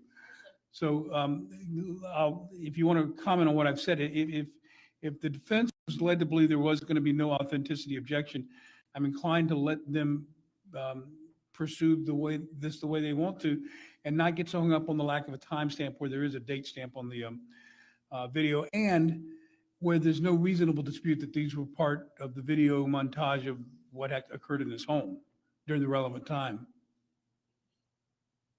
Your Honor, I told them that I would agree to the date and time. They have not provided me the date and time that they're offering to admit. And so then there's no way for the jury to have context. So that is the state's problem. Well, she's saying the date is going to be on the video. It's going to be on there, and then we have no idea what time, if they're out of order or anything, because it's not contained. The way that the state did it is we provided what file name was for every single video that was provided. So It's 14 hours, and there's no way for me to check what was left out or not left out, because they gave it to me this morning. And so there also has to be like about what is cumulative evidence and what is like a reasonable amount of evidence for a jury to get. Just give them 14 hours without context. I don't disagree with that, but the state did play a lot of the videos, and I certainly am not going to limit in any real way. What the defense wants to show is what they believe is the rest of the story with respect to the videos. They're entitled to do that. But on the same, in the same vein, Ms. Murad, the state was very meticulous in telling you the date and the time, and even having the UTC or UPC explained as to how it translates into local time. Are you unable to tell them what the date and time of each video that's playing is? First off, when the state provided it to us, it was all, I mean, that entire list that they.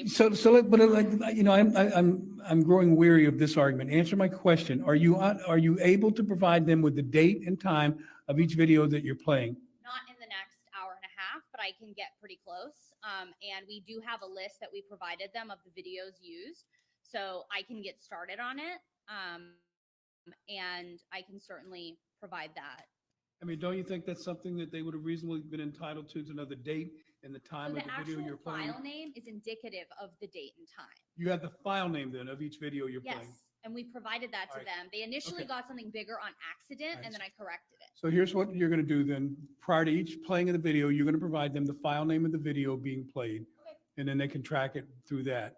Okay, everybody clear on that? And I can announce that on the record as it goes through. Yeah, you'll announce it on the record, but I'm going to explain to the jury what's going on with the presentation is after you move the videos into evidence. Okay. And my general overruling of the authenticity objection is without prejudice to, again, assert any other substantive objection by the state, which you'll have to do in real time as the video is being played. I know of no other way to do it efficiently than to do it while it's being played. Let me hear the objection. And how are you going to handle the playback on this, Ms. Moran? What do you mean? So we can use the toggle and put it on. So my- somebody's going to have to be there on the button that when the objection is made, you stop it until I hear the objection. Okay? And I'll be mindful of that. So we have it on a software, so I should be able through the software to identify. I mean, it's going to take me a second, but that is what I will do during the lunch hour. And if there are issues, I will let Ms. Coakley know, but I don't anticipate there will be. The large question here, I keep hearing 14 hours of, I'm not playing 14 hours. so how much are you playing? Just for the afternoon, Judge. I need to speak with my client about whether or not he wishes to testify. We'll do that conversation during lunch. So it's very likely defense may rest today. Okay. All right. So that's how we're going to proceed. Ms. Murad, you're clear on the process. And Ms. Coakley, are you also clear on the process? I know you may not agree with the process that I'm implemented, but it's what I'm going to order in any event. I just want to make sure you're clear on it at this point. Yeah, I mean, so the problem is there's gonna be things going into evidence that are not gonna be played. And so I won't. Well, that happened, that doesn't concern me because that happens all the time in criminal trials. Sure, but I'm not gonna have an opportunity to review them before they're put into evidence and presumably the jury could see them. Well, if all you're making is an authenticity objection, No, like, Oh. as to hearsay, as, the substantive objections.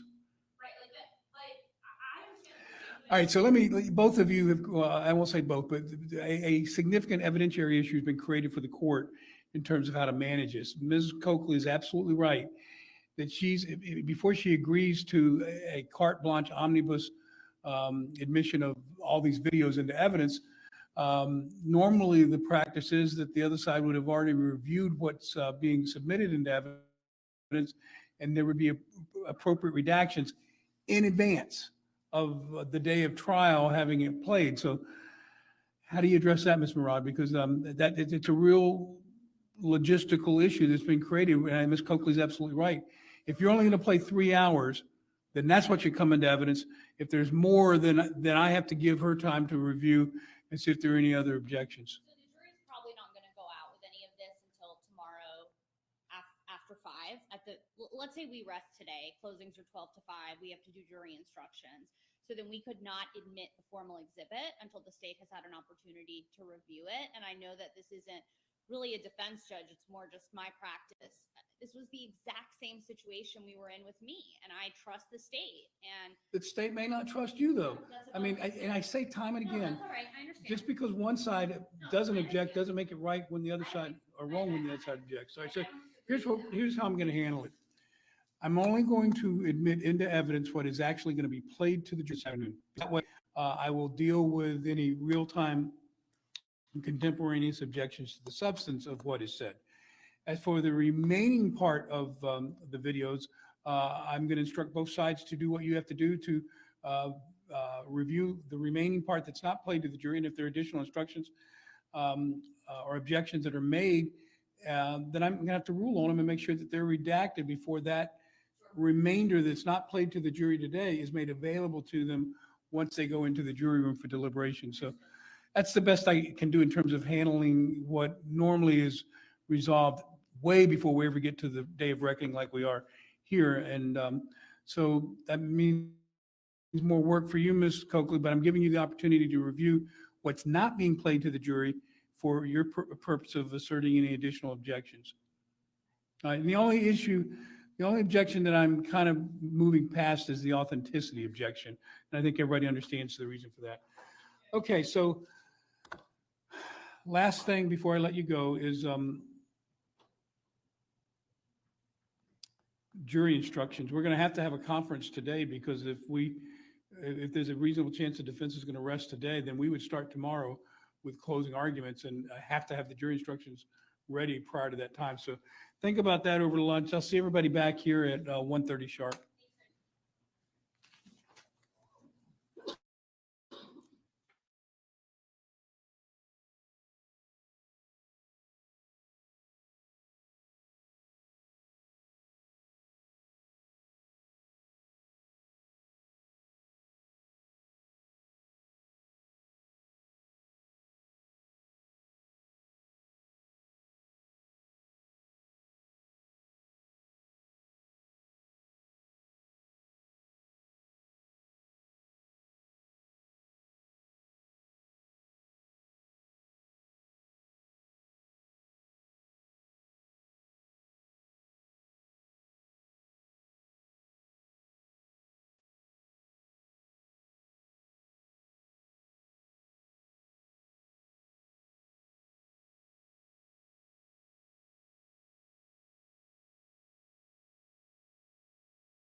Proceed. Yes, Your Honor. Any developments on the evidentiary issues we discussed before the break? So I was able to provide the state, and I don't know why my initial breakdown didn't have this, I was just sent an erroneous document. I have the date on all the videos underneath that date in order that are played in order. So the state has that now. To avoid confusion, I am just gonna play not the full 14 hours, but the beginning of the video up to the end of the day without moving the timestamps around, because then the state has the exact order without me having to announce it. So just 3 hours continuous from start to wherever you get to that mark? Correct. Okay. That's the only way I can do it without creating an issue for the state. And then they have all the other videos, so if there's other objections to the full exhibit, we can handle that tomorrow. Okay, all right, so same procedure then. What's being played today, I will receive that in evidence over an authenticity objection, but without prejudice to raise any substantive objections Yes. in real time. As for the remainder, then we'll address that tomorrow as to whether there are any issues on that. Yeah, I'll do my best, Your Honor. And like, so I do think that there is, I mean, I'll let Your Honor get a flavor for it. I do think that there is an objection about the needless presentation of cumulative evidence. When we're talking about hours and hours, I understand that the state put in substantial evidence that was direct evidence of the offense charged. This is all collateral evidence. And although I would agree that some of it is admissible and relevant, to have the jury sit for hours, some of them, they're like watching a football game. And so we're going to watch the football game with the defense, with the defendant sitting I there. mean, I will say as the judge sitting up here, there's both a potential benefit to that and there's also a potential risk. So I'm not going to comment on how the No, I pendulum think- will swing on that, but I might have and one of them, like literally, you can just see the child's head in the corner of the screen, and people are like, so it was just him sitting in the corner of the room at the dining room table. You can't see what's happening, and he's just sitting there. So obviously I don't have a flavor yet. 'cause I sure, haven't but seen so it. I just want to let your Honor know at some point I do think I'm going to make an objection about like the needless presentation of cumulative evidence. Like the fact that he was there and out of the room, sure, relevant. Do we need to watch him there for 45 minutes of court time? That I think it becomes confused, So all I would say on that is in looking at the way the state presented it, it was my feeling that the state was trying to set up a video excerpt of each single day during the relevant period. right, when all the they, way up to every the time there was an 28th. interaction, enter and exit, Okay. more or less, All right. is Okay. what we presented. All right, so that, I'm going to stay with my procedure. You'll raise any substantive objections at the appropriate time. So what I will ask Ms. Murad is when we bring the jury in, that you ask to move in the exhibit. And then I'm just going to say the exhibit's admitted over objection and without waiver of any substantive objections to be made, as stated in open court in that sidebar. I mean, I don't have objections to everything. I do think that there is some stuff that would be. Yeah. Okay. All right. What exhibit am I on, if you don't mind? Oh, you're on number 17. Does that comport with the Madam Clerk? Yeah. Okay. All right, Ms. Murad, you ready to continue? All right, now you can go ahead and bring them out.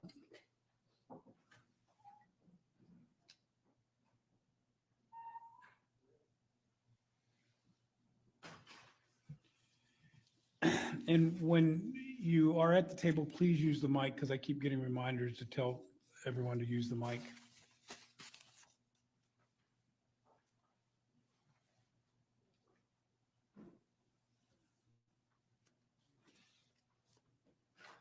All rise.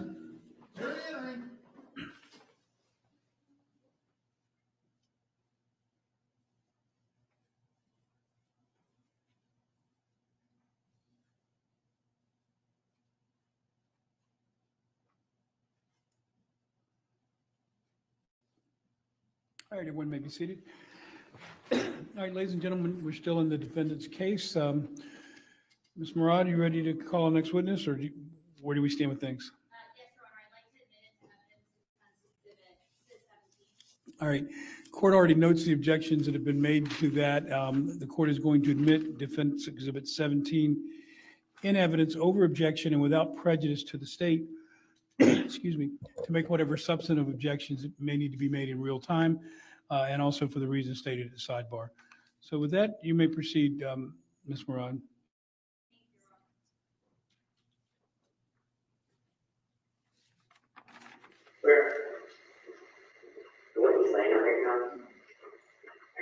rubbing against it. Oh, yeah. But here, but there. Right here? Yeah.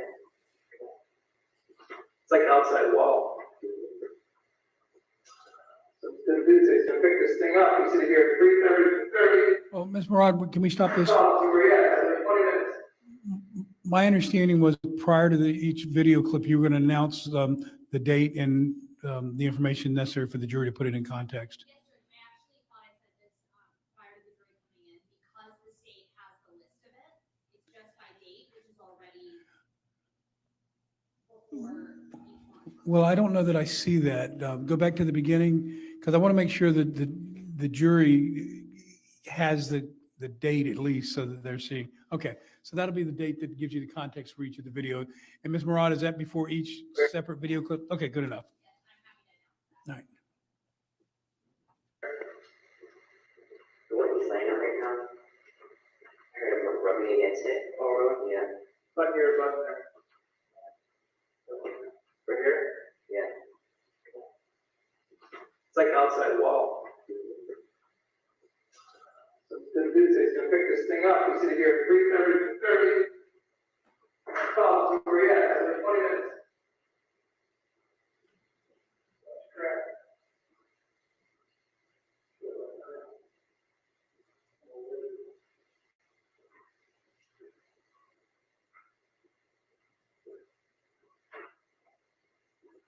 Let me see if I might go.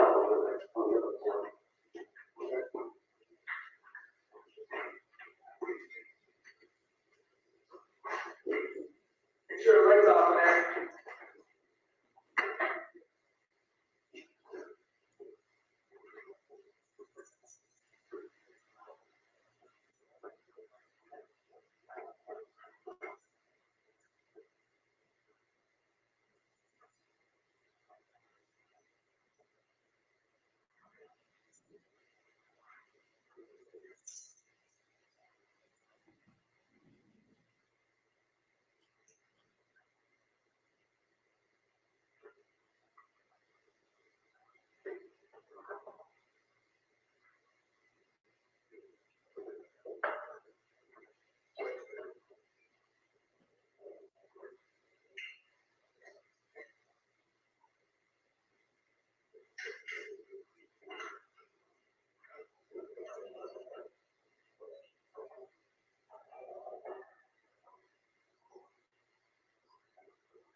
She got the dollar Ross? Yeah. You want the menu, right? That's it, done. Yeah. We got the dollar. Why? I don't know. Get small money to go down, down. Yeah. Why you got the dollar Ross? Hi. Hello. You like our home? Yeah. Is it big? Yeah. $10. Wow. You like our house? I don't know. Hey, I'm still not. You can hear my voice, right? Here's. I'm not going anywhere. What? Yes. Right now, let's go. As you said, you can hear my voice, right? Take your shoes off.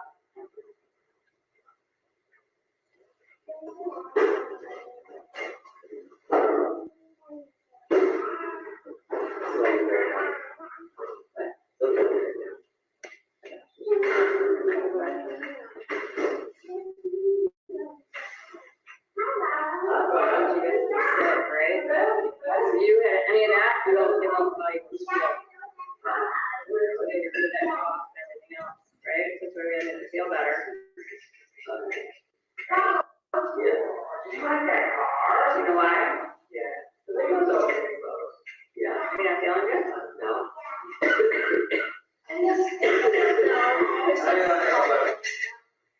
So, I'll wait.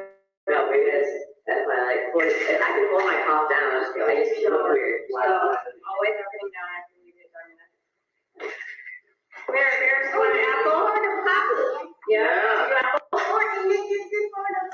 Yeah, didn't you say you want an apple? No. No, okay, we're gonna go night-night if you're not gonna eat any food.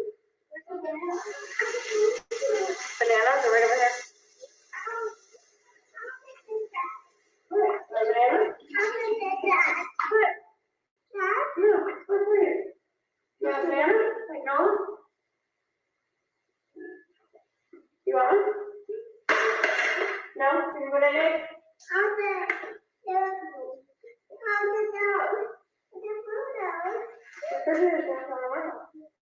You go night-night?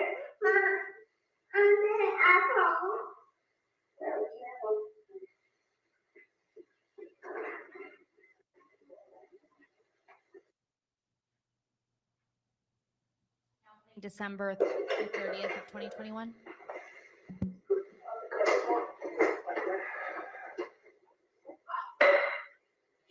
When we get these boxes out, we'll adjust. Right now? You want to get something all attached to the pot? Can you do that? No, you can't, because I can't take one here. No, like I took it? Swept it out. Checks. And he not only had it, he swept it out, so it's What like. are you doing? nothing. Don't you buy what? A couch? So everybody might need a filling strip out there. Yeah, I think they are good. You can run and get whatever you want, Ron. And Fiona, and Noah, and Pierce, and Mama. You got. You did the shopping? Nice.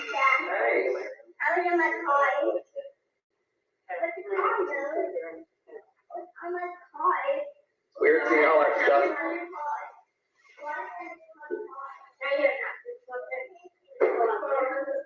Outside the front door to the left. Outside on the left of the house, good job, Noel. Yeah, actually, by the garbage on the left of the house, no.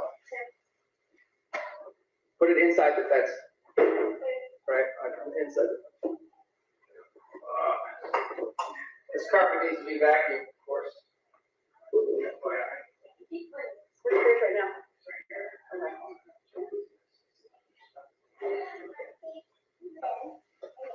Okay.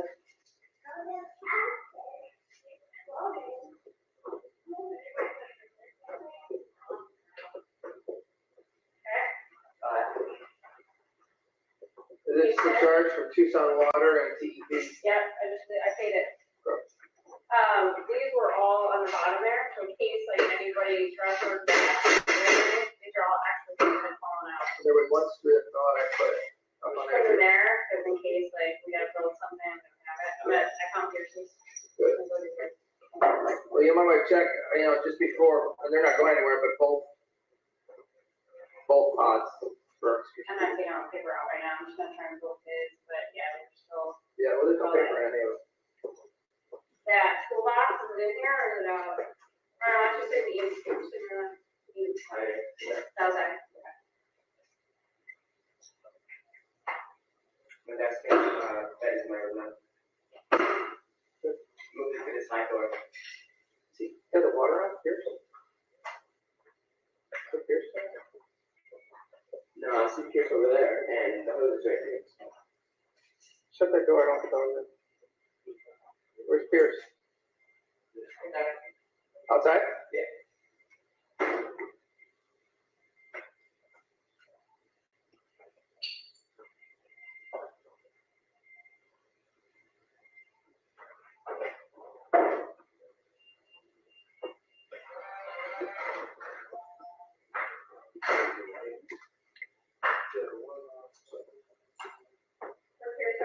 He's outside.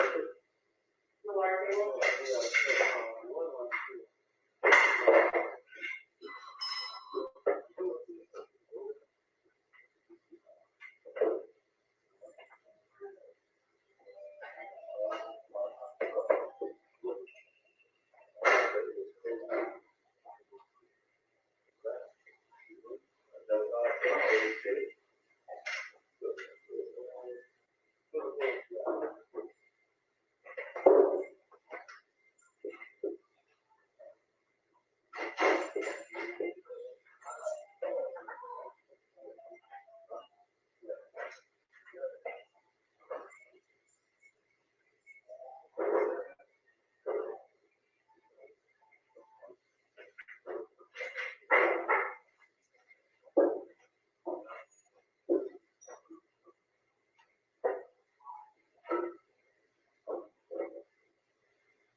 Can I take a quick shower first?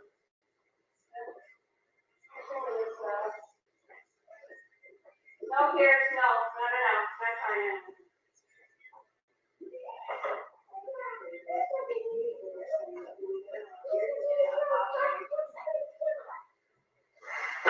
Okay. You have a bathroom right there? Yeah, we got Yeah.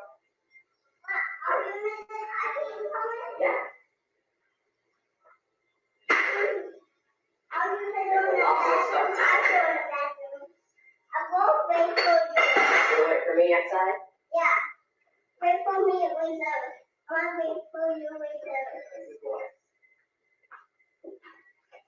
Hey, Fiona.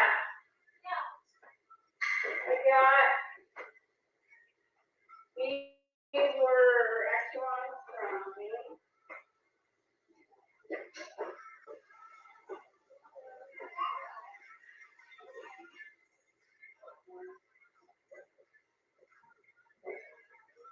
No, Mississippi.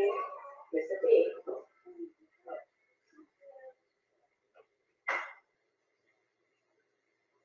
Oh, yeah, they want to. Ready to do, Brad? Want me to stand here? And just fill this whole thing up.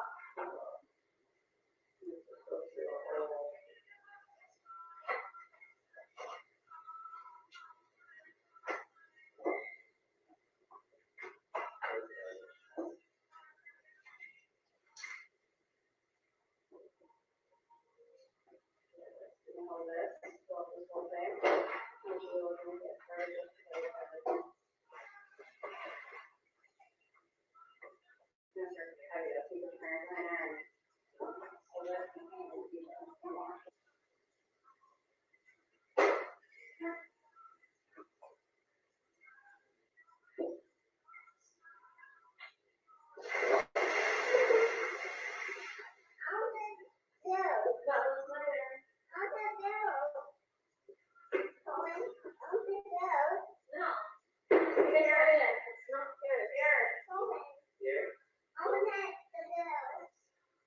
Ice cream? You want ice cream? Mama needs your help.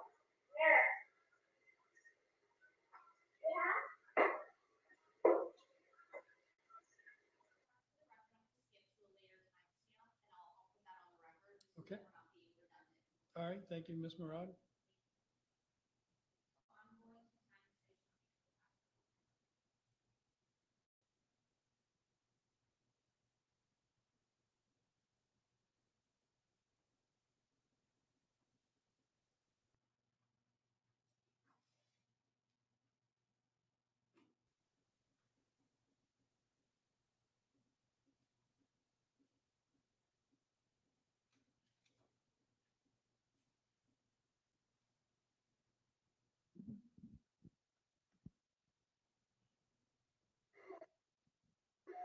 I've started it back at 1:30:24.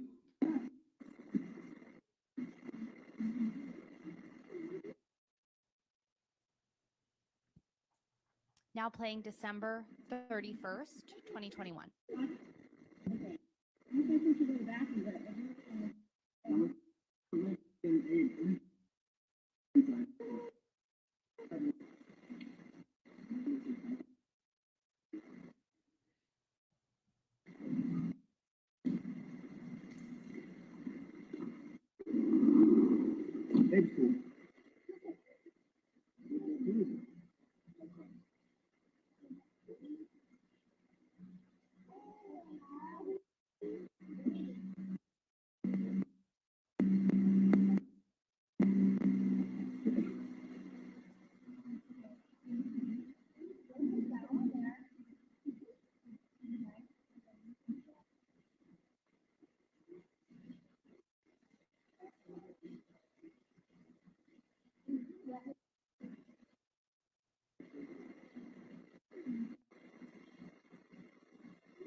Baba, Baba, is Lincoln in there? Yeah. Lincoln there?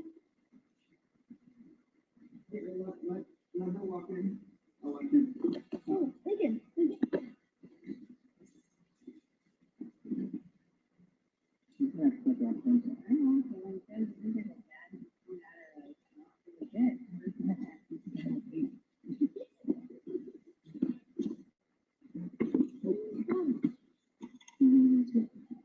Scared. She's saying like she was the first in the car, she's like super scared and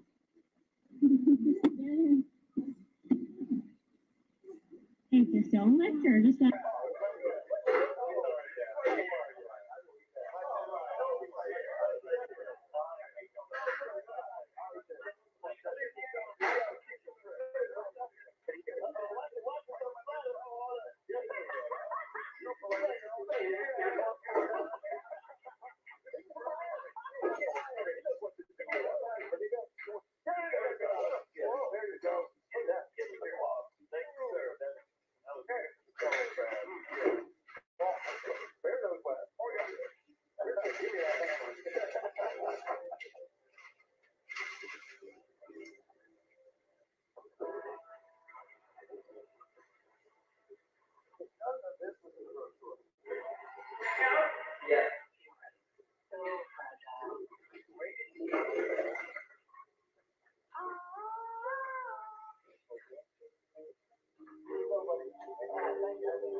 this place.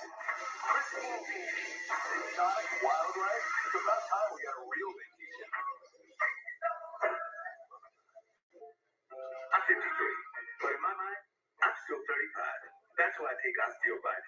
Certainly, he's playing at a championship level, but if his team's going to compete for championships in college football, it's the defensive side of the ball that needs to make stuff. They do, and both these teams actually, very interestingly, have lost their defensive coordinator. So both head coaches are going to be calling defenses in this game.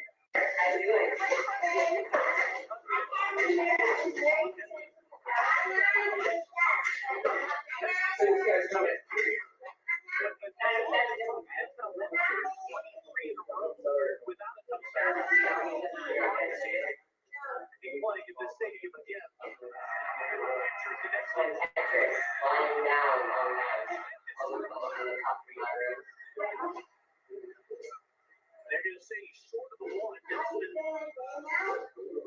Bonison with the tackle.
high school here in town. Aaron Young with the touchdown run early in the game. He gets inside the 20 down to the 16.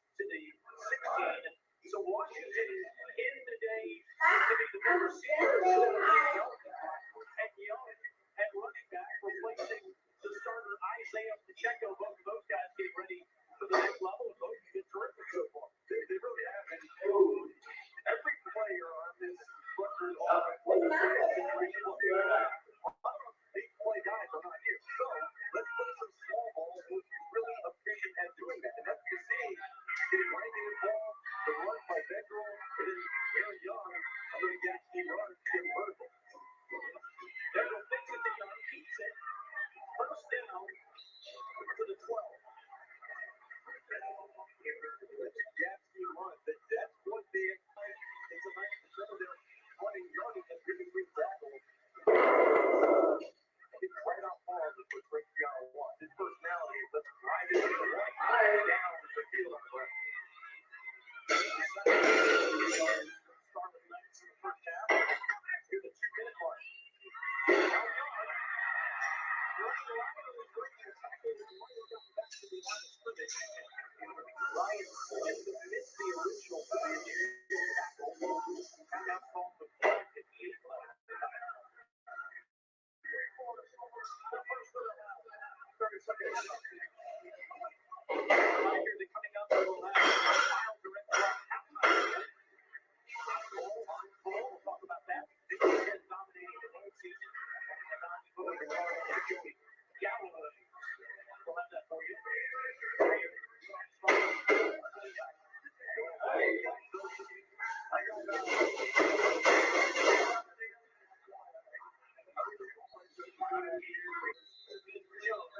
Where Red makes the tackle and it's another victorious timeout. There's something that happened 30 seconds away. I didn't know which way you were going to go for that second game with the Dogs and the Wolverines both so physical at the line of scrimmage just to be so like, yeah, you look at Michigan defensively, they're so good. I always thought it was a good team. However, I'm gonna watch the football, okay? offensively, I think with Yeah, you call that, I see. and they went to the end. They allowed it to feel comfortable. There were people around it. We were brought back Brown, brought the Bowers that really good game. Yeah. 11 touchdowns on the year. Throws to the end zone. Intercepted by Kevin Holmes. Yes, we'll see it. What a job.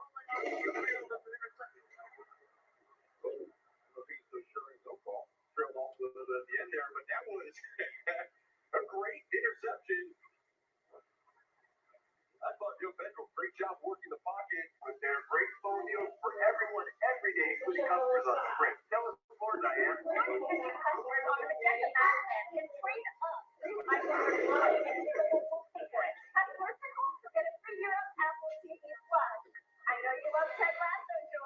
Just his start. T-Mobile is bringing it all together for the holidays. Upgrade the iPhone 13 Pro on us. Plus, get a free year of Apple TV Plus only at T-Mobile. On a suspicious fence, like Dr. Pepper. Hey, what if you help me out with something? Sure. Looking for a couple of goalposts. Went missing after the big win last night. What? That's awful. Who would steal a goalpost? Hey, that is a nice new swing set you got there. Oh, this old thing makes the boy happy, I guess. Interesting design. Yeah, it's Scandinavian. You know what? You should check the street across the street. They have a very suspicious new antenna. Thanks for the tip. Anytime, Sheriff. Dr. Pepper, the one fans deserve.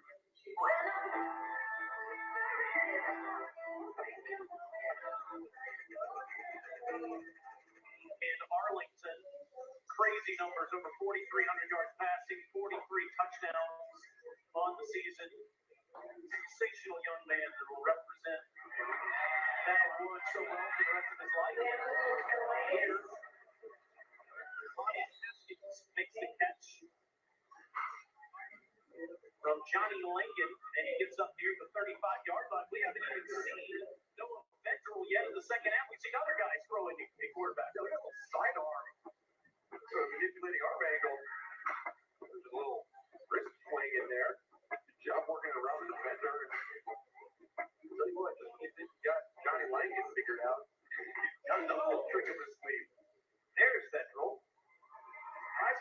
start the second half and Gap wins it through the interception. Yeah, I'm not a big fan of that.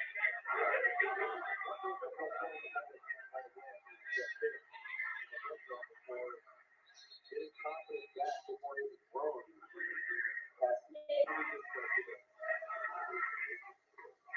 Sideline on the second ball. Just a little quicker.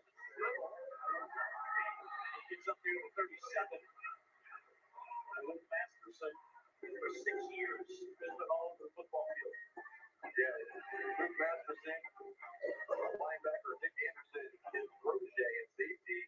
Luke Masterson was a safety for his entire career. This year, he put on 10, 15 pounds, moved down to linebacker, was part of his work last year with the deal with Nick Anderson, who had a breakout performance. First game is 9 tackles for Virginia, second game ever 3 interceptions for Virginia. Second game in line.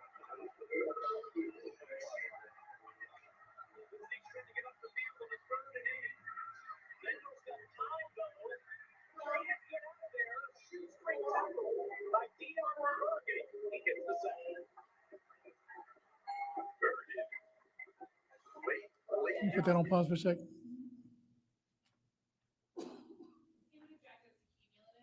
All right, let me have you approach.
All right, so ladies and gentlemen, we're going to take a 10-minute break. We have a kind of a lengthy afternoon of videos being played, so I want to make sure that I keep you alert and just kind of break it up into no more than an hour segment at each time.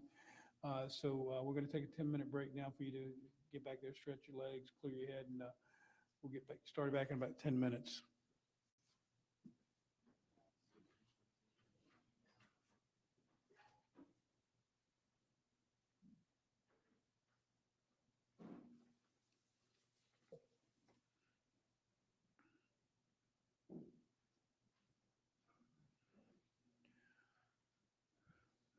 All right, I've got 2:25 on the clock up here, so we'll be recessed until 2:35, 10 minutes.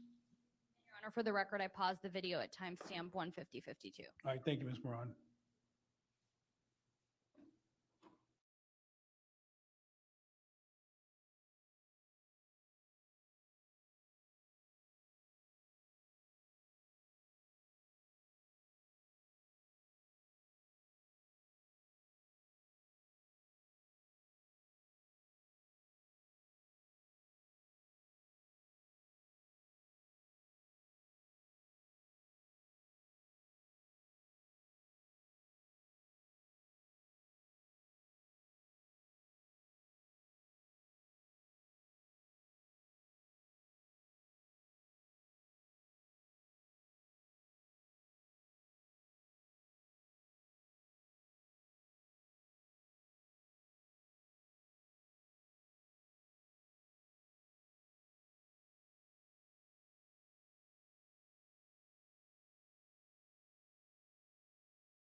session? Yeah, I'm Judge Howard Coates presiding. All right, you may be seated. Could you check and see if they're in the hall right here?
Are they outside, Mark?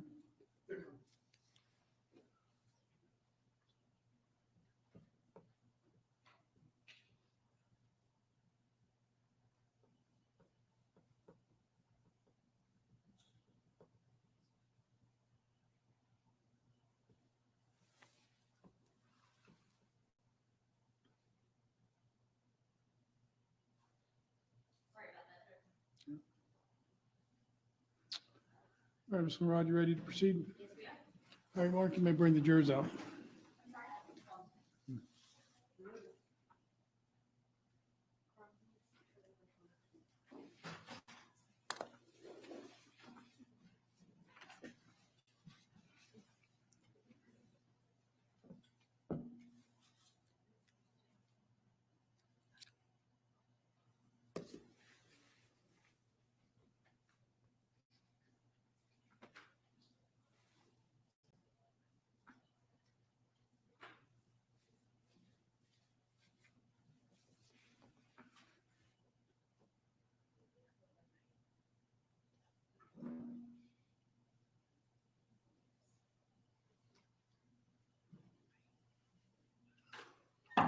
All rise. Jury. All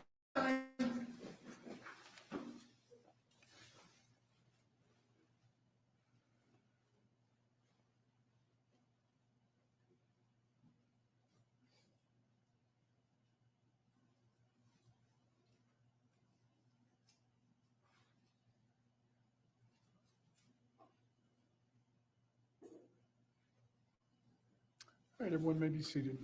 Mr. Rod, you may continue. Are we starting the video at timestamp 2:18:19? It's starting just a little before that, just based on how I can scroll. That's video for the state's record 164-09-86-17-6000 on Friday, December the 31st, 2021, Eastern Time, 11:29 a.m.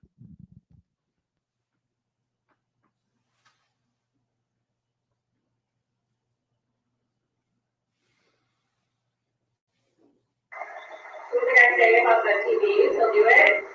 Yeah, it's 7.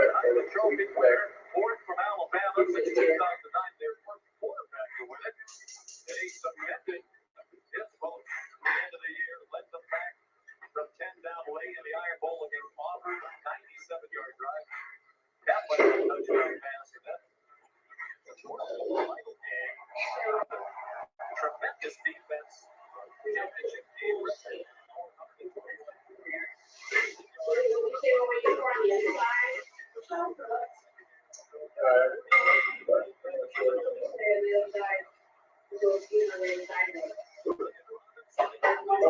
You got 2 options here. Just see what it looks like as far as the basketball is. Just how you gonna go look at how it's done. Everything about this.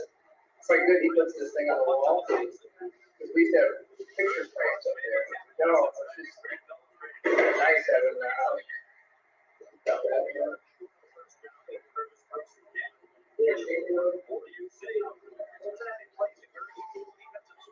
thing I'm very is just like play and sleep, play and sleep. Like the dog is like, hey, I'll sleep. Did you hear yet? No. They said they were here from like 5 to 6. They said from 6 to 9. And then she went to sleep. So I got those 2 to 0 procedures. Somebody. That's why I got her this thing that they recommended, and I read all the news in it, and she has a herpes, just like puppies. So we say, post out and sleep at night. Because they feel like if we have puppies,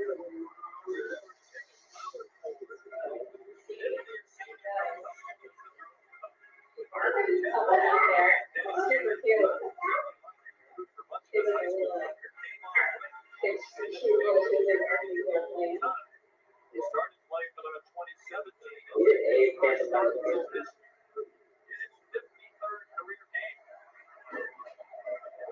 It's funny when Max got bit, he didn't care about the game.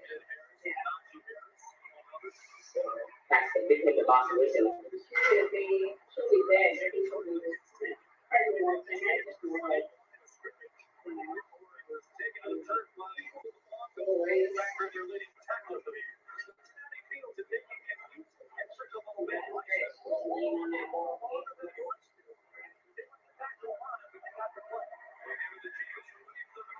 One day of a lot of work.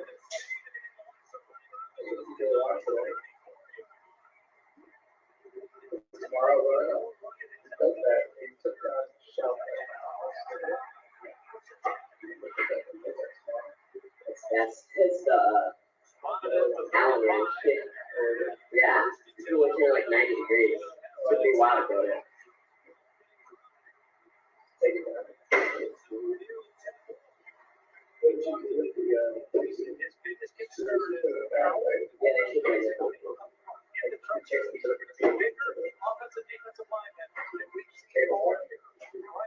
Yeah, we either did that or we're doing the box.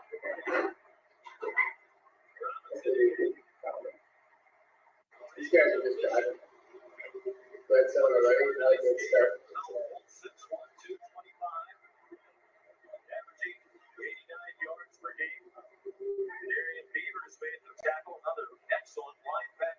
Cincinnati.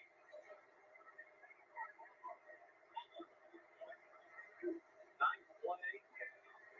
Coming up, the first day of all their runs.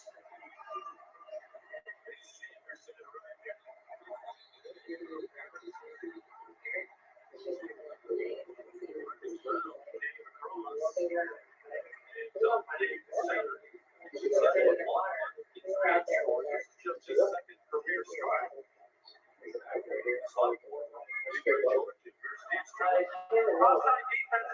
afraid, so.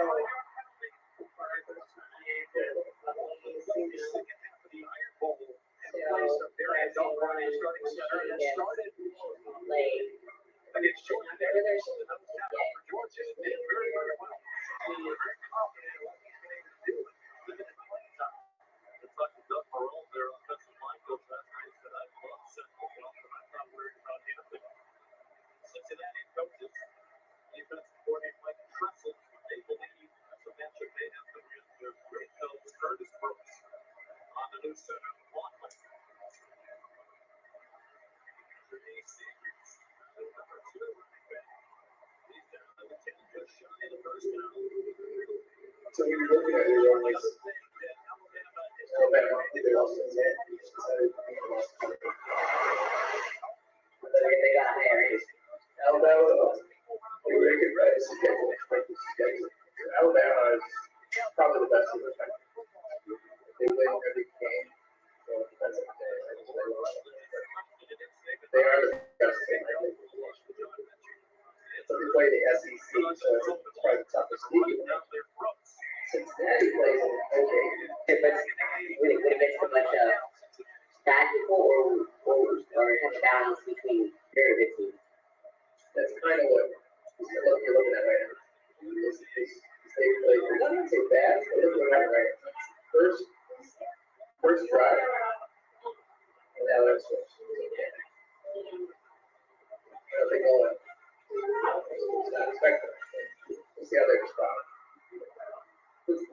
Notre Dame plays the toughest people every year. Yeah. So sometimes it's bad for you, right? Because the game is in college, you can't really afford to lose all the money. Yes, the sad part about this is that you don't want it to be a no.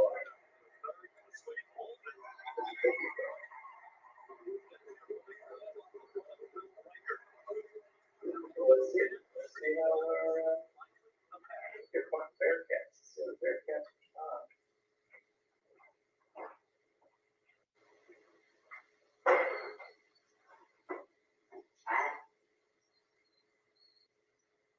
Super tight, I think. Super tired. Oh, go get one? What's the next one?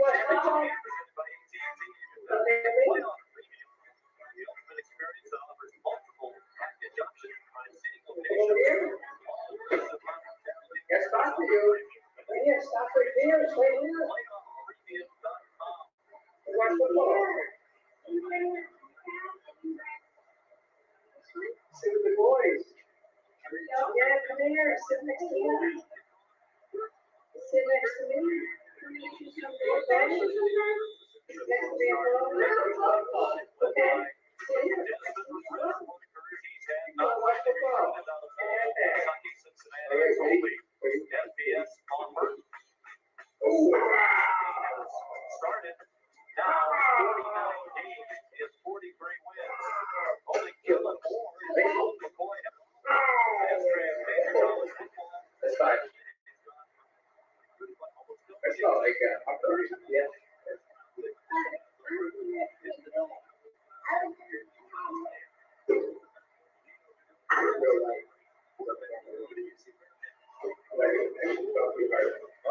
Start skating. Be careful.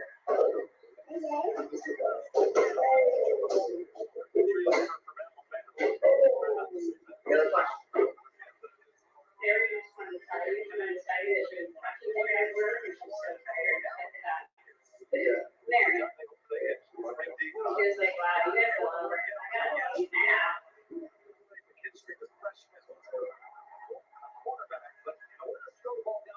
It's like the shortest ball strip ever.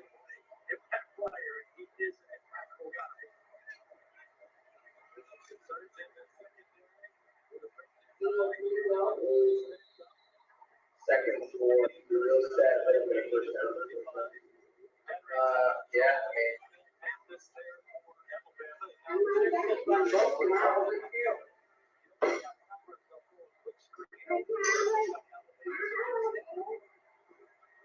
A beer?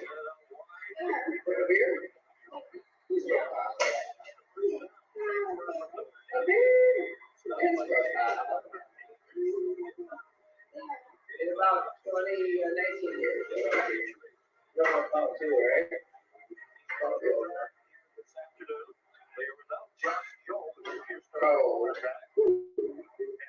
Foot surgery, turf toe after they lost Georgia Gates out for the year. This is the guy right here, Pierce, who is the guy that they like to throw the ball down the field. So he's an excellent on contested catches down the field. They got a first down. Yeah. Playing in place of Joe today. No, that's going ball.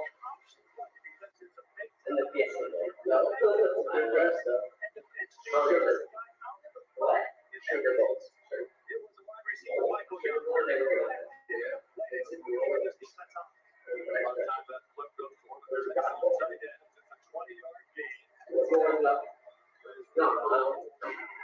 I would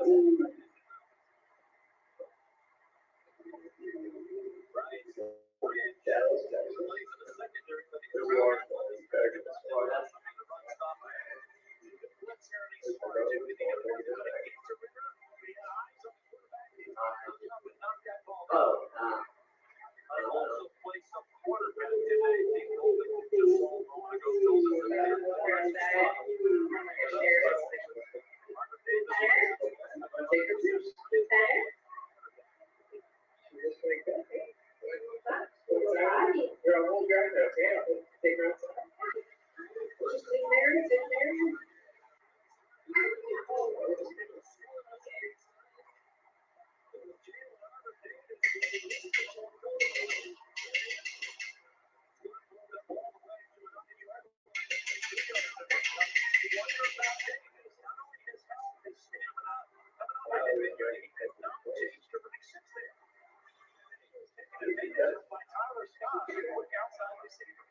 Oh yeah, solid eating.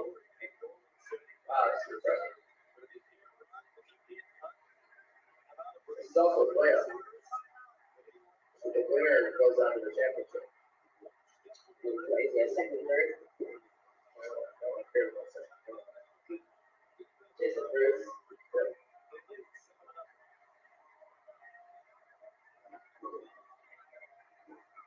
All right, so Orange is Florida, Rose is LA, Pasadena. This is Scott. Where's the sugar? I just told you. Football playoffs final. The Big Easy. Texas. Oklahoma.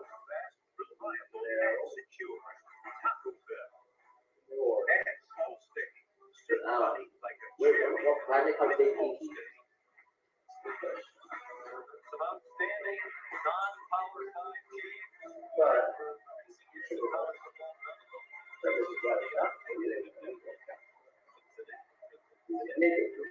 I appreciate kind of Florida.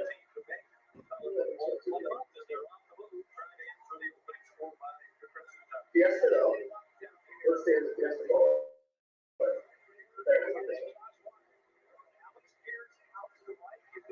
I'm gonna give you guys one in a second. Did I get this right or you guys see? Oh, it's that. Is it? Alright, good job. Fiesta.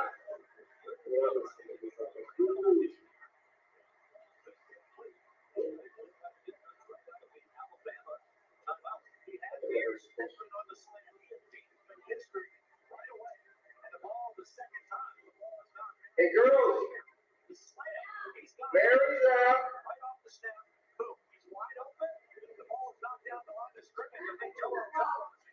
Okay. Mary's away. She's out there in the movie.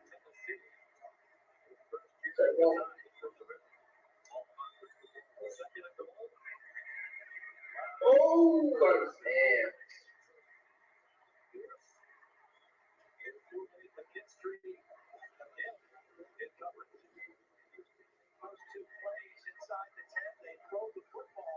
You should have caught that. That was awesome.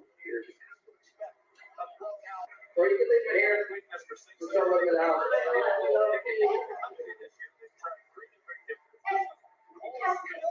We're gonna go in here so I can get her two ready.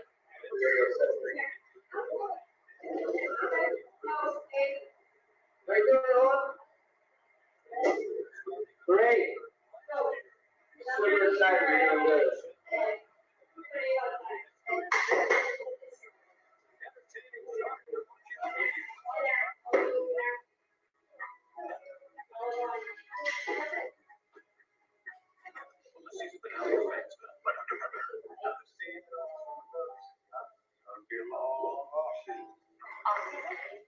What are we doing all season? All season. Relax. Stop existing when the season ends. You can't tell me you live in some fictional town with sort of elaborate market. Oh, what did it be for? Dr. Pepper?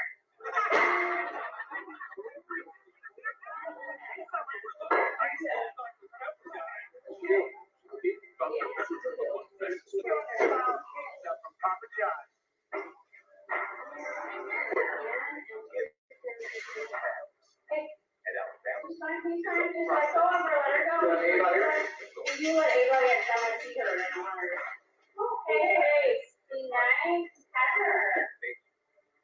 Pet her. Just pet her. Let her walk around now. Okay.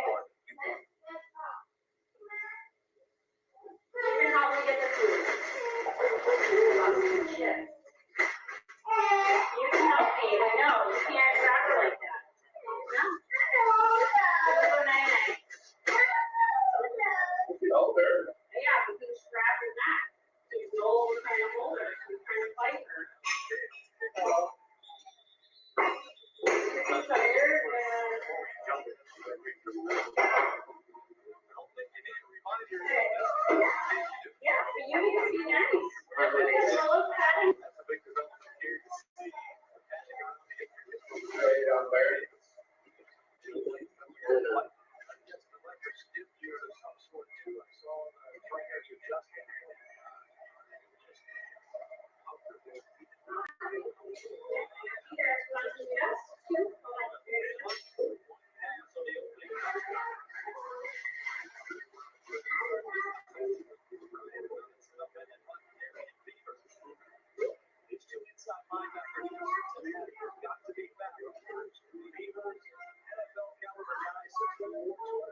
scroll forward to timestamp 2:41:50, which is video number 164-098-779-1000, and the date and time is December the 31st, and the time in Eastern. One moment, please. Sorry.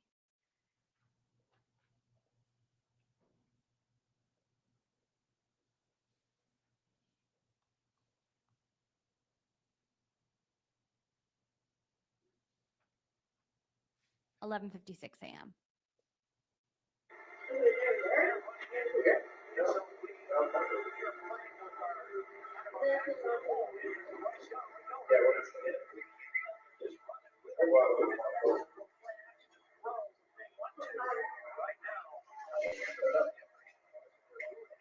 We're gonna do history Bible.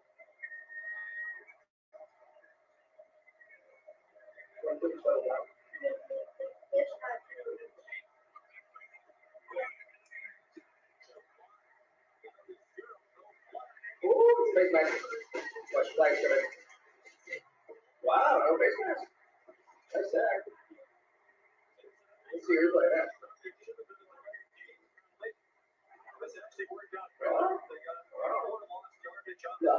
The flag has to be called when they see it, right? You can't replay it and then call the flag.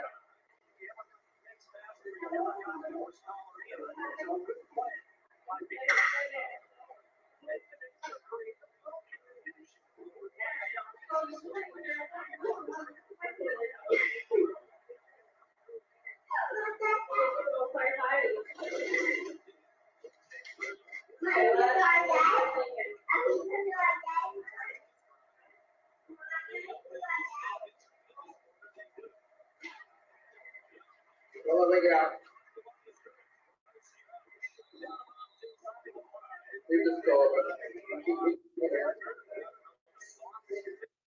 I'm now moving to timestamp 3:22:33. That's Saturday, January 1st, 2022 at 8:56 a.m. Eastern. The relevant video number is 164-105-98-1700.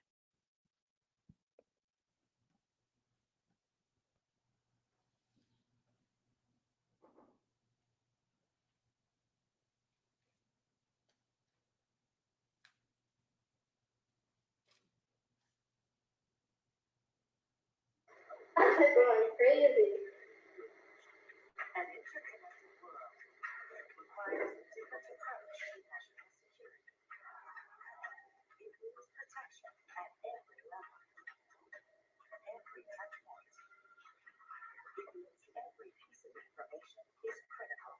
Need approach?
All right, Ms. Murad, you have an announcement to make? Yes, Your Honor. We'll strike the file number that we previously stated as to this video, and I will place it on the record as soon as we make sure that we have a correct one. It is still on January 1st, and we just need to confirm the time. Thank you. Noted. This is a Christmas tradition.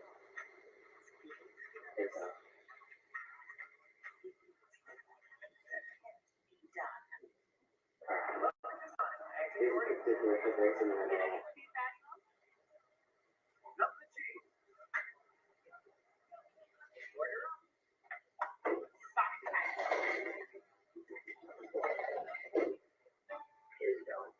wait, what's wrong with Abe? He was like jumping on top of the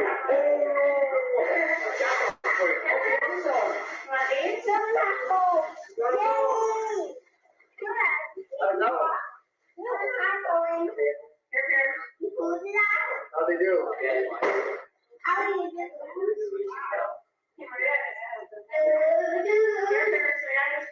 Put the leashes back where they were on. Do they need water out there, guys? They have a bowl up there. Okay, good. How far did you go? We went all the way to the park and All the way to the park? yeah. Oh, good luck.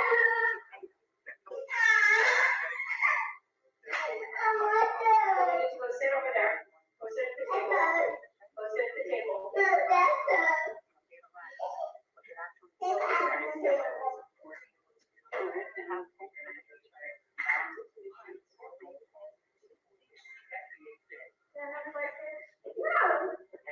at the table.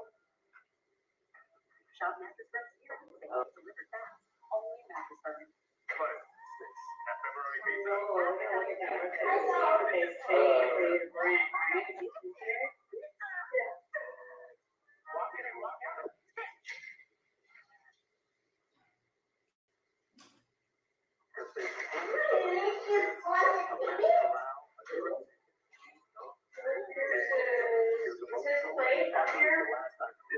Yeah, I cleaned it all up. What? Yeah.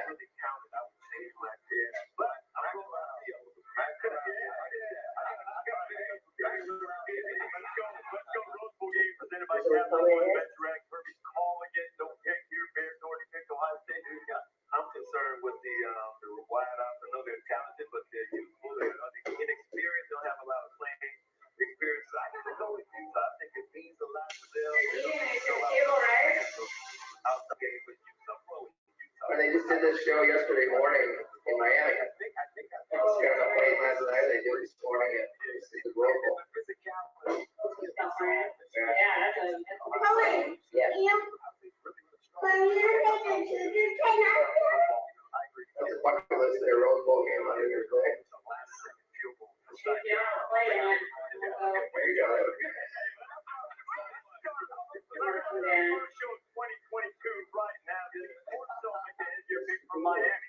Oh, wow. Reese, today is New Year's Day. I'm gonna relax one. You know what?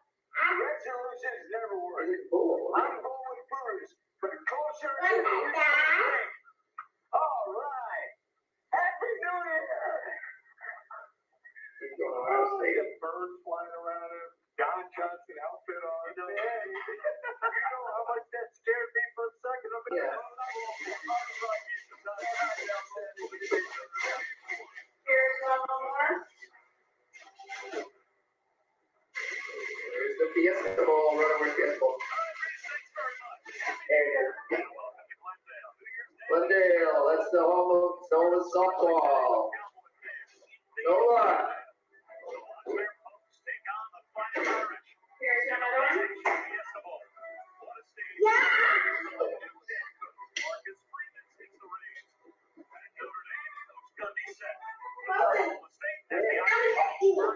Yeah, baby.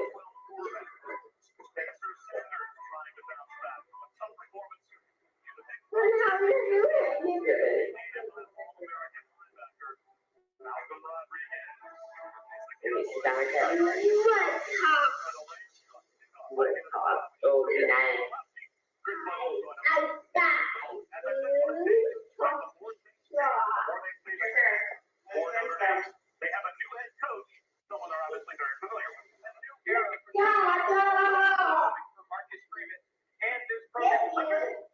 Previous head coach Brian Kelly. Notre Dame answered the question, can we get back to being a top 5 program? Yes. Now Notre Dame has begged Marcus Freeman to take them back to being the best program. First game as a coach. He has been outspoken.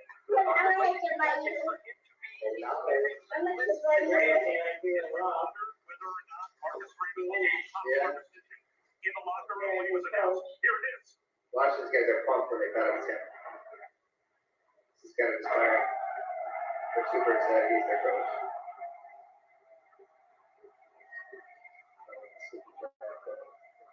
Because he used to be their defensive coordinator. They promoted him. So good. The players are happy.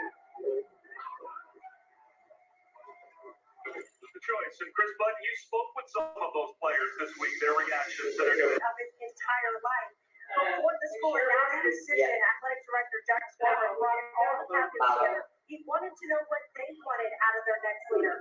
Myron Tagovailoa of the one of the first things we had in mind was we wanted someone in-house to take over. In the short amount of time Coach Freeman has been here, he's cultivated that relationship every day. You want to see someone who shows you the relationship there, you want to root for them.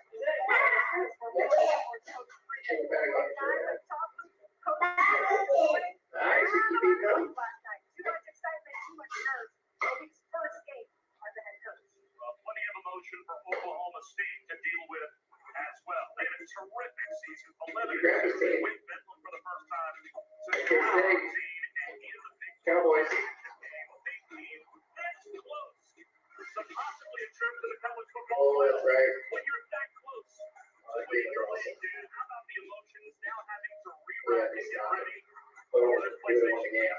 Football is a very good unit. They've got a ball control, balanced offense. They've got suffocating defense, and all the college players are good news. And here come the Bucks. Glendale, Arizona.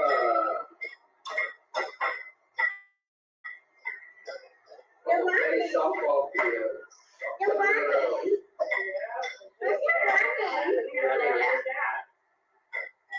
Small deer everywhere. See all these cowboys and fighting Irish.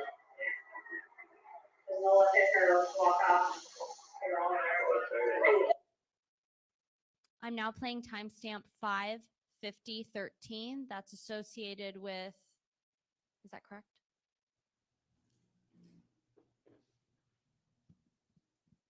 Video number 1641164700500, and that is at 6:06 p.m. on January 2nd.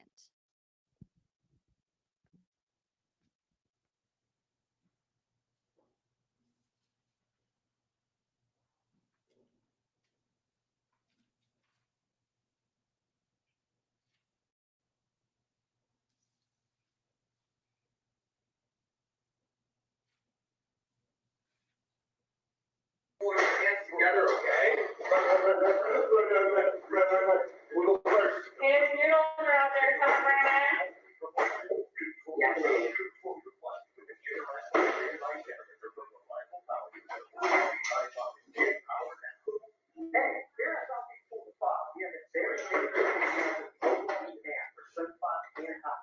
There's no better time than now.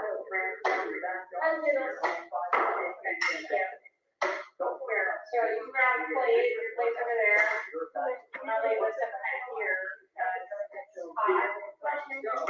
Go wash your hands. Want sauce here? Yeah. Okay.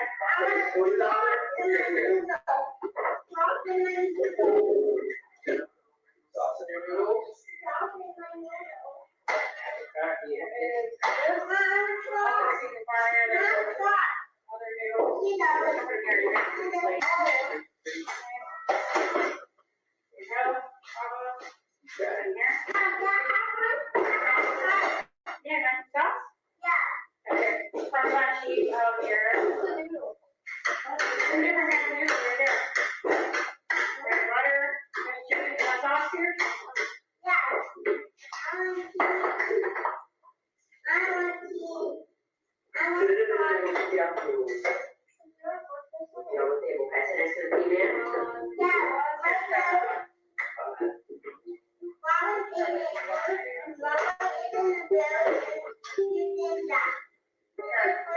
My sauce here?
Objection sustained. You may continue, Ms. Murad, in accordance with the court's ruling at sidebar.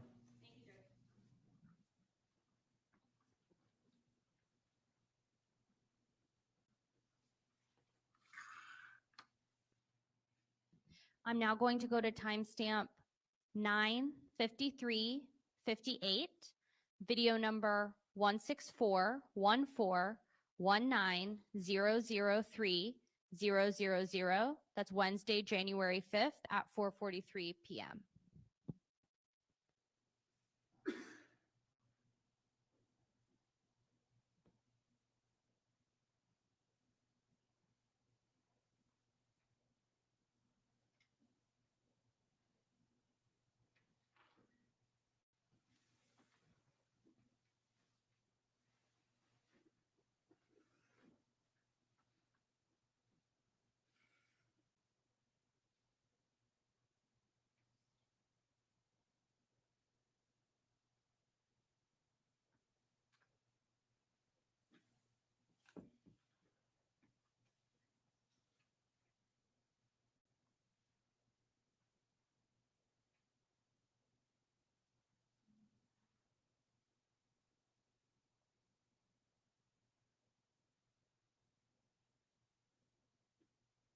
That's just like long. Bounce it off people. Maybe like a 25-year-old. He finished that. He passed it, right? Everybody thinks he's sat there and everybody goes.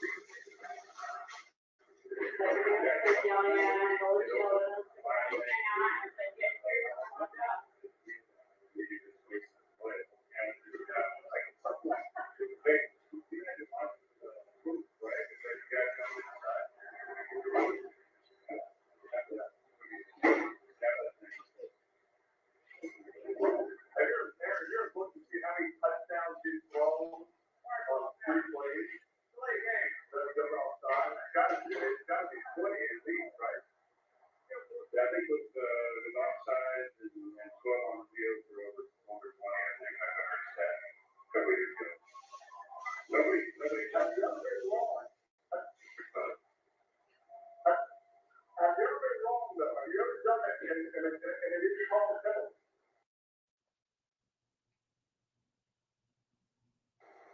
I did.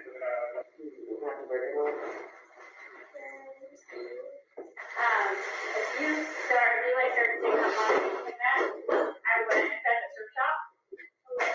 That's where you get all those, they have like so many of them, I figured like that color. But we can go there sometime, right by the shop. And.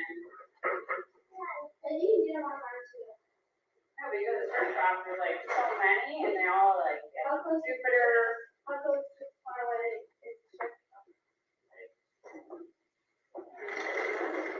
Hey, yours will be right there. Hey, Ronan. In the bathroom? Okay.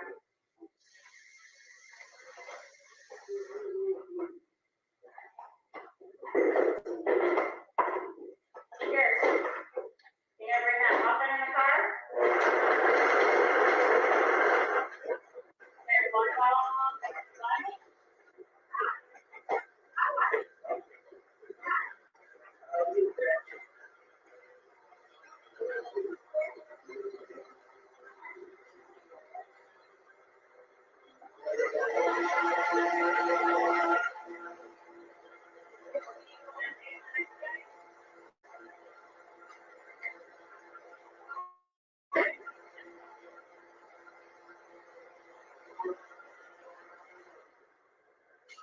Do you want to walk in again with her? It said, yeah, her dad was taking her. It said I could, if that's in her shirt.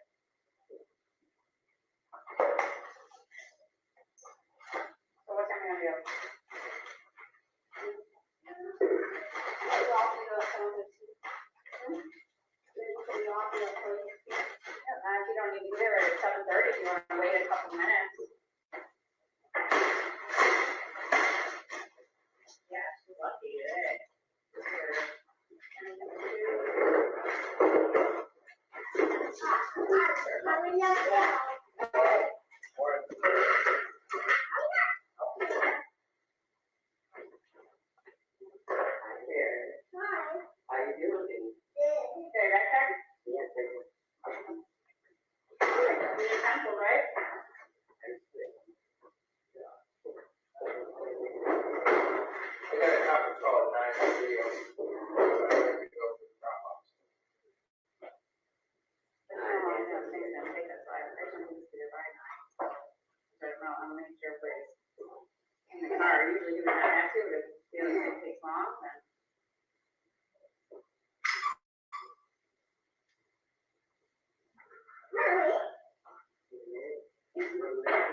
Now playing 112112. The file number that it starts on is 164 159 120 2000, January 7th at 4:33 p.m. EST.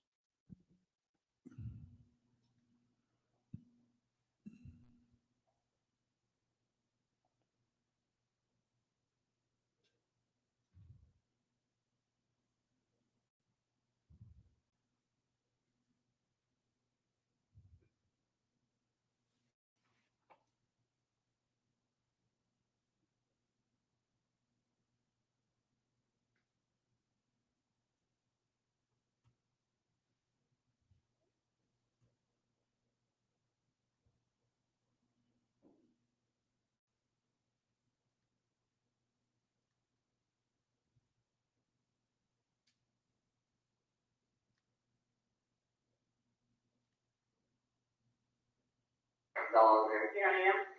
I just need like 2.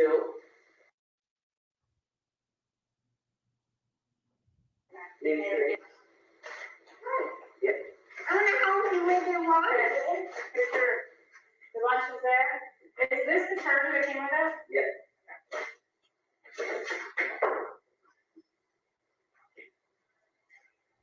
You know how charging it is? It doesn't have to take a look, right? Want me to pay? Morning. It's an engage. And then we need the stuff that's on there, right? Yeah. Want me to pay? Also get ready for school. You wanna pay? Do you like this one? Do you like it? Yeah. Yeah. Who's that? Okay, ready, Brian?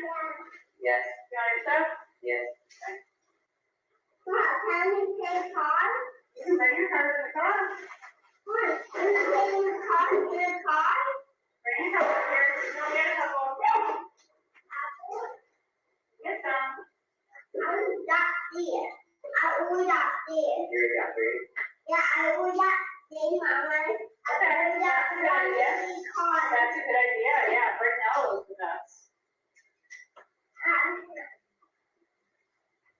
Good idea. I got 1, 2, 3. 3 is a great number to bring.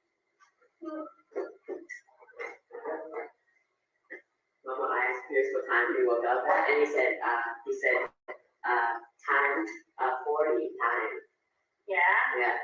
6, right there. She did a good job sleeping today. I got been sleeping today. You did a great job. I got been sleeping today. You did great sleeping today? Yeah. This is in your airplane too? Fun.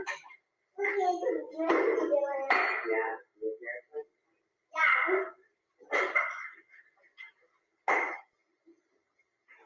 Alright, so you got all your stuff? Yes. You got your lunch? Yes.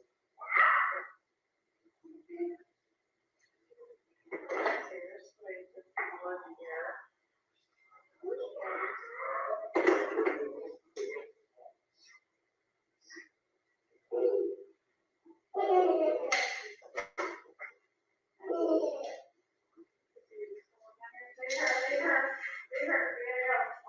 Okay, so let's go out the back.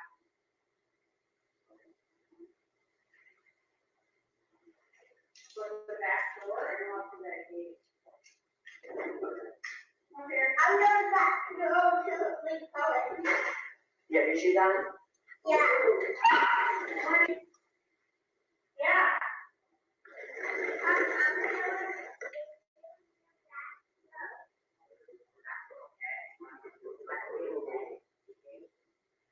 Yeah. Good, I'll just sit down.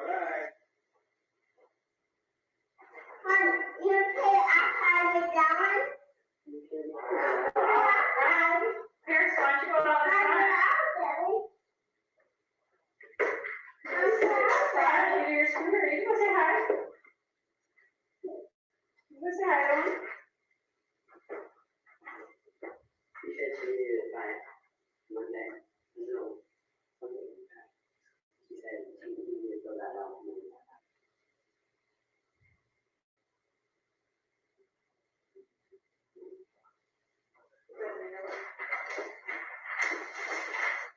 Say hi, Pierce, you can go out front. I'm gonna Start making you some noodles.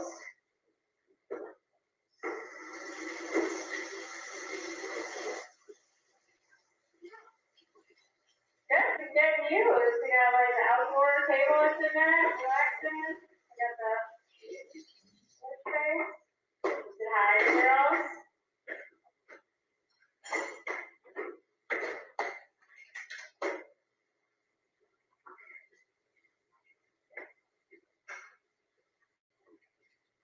Right, take your ice off the floor too, so make sure to take your shoes off, especially if they're like wet and then sweep up the mulch, try to get it so it is not all over. Honey, you know where that? Later. tired. She's tired up. Mama, is it the one down? You can go out there. Or do you want to go in the front? Can I go out there? Yeah, we can go in. Sure, you want to?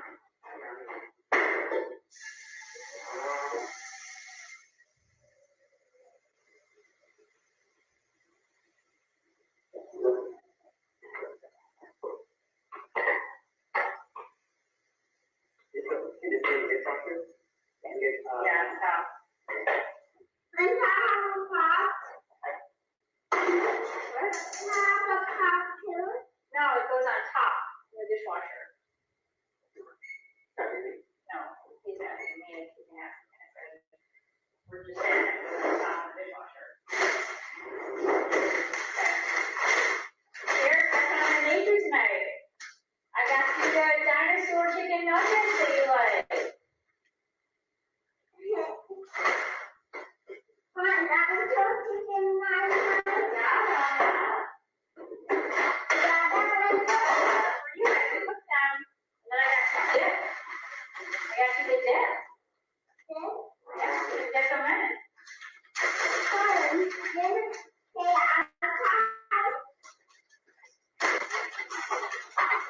How's it going, Tiana?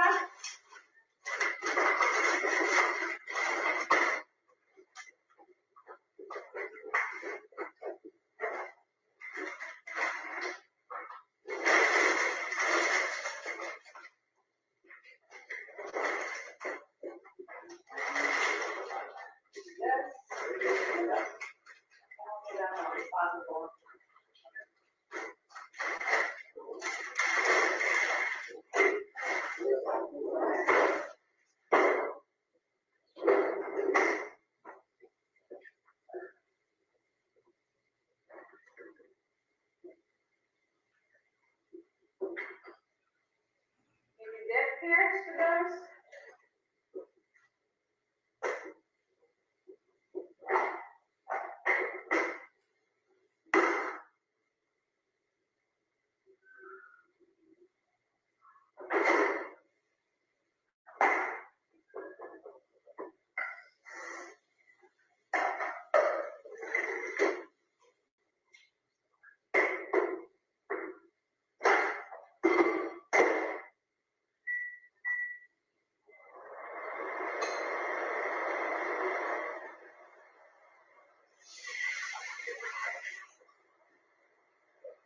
How's it going here? Great.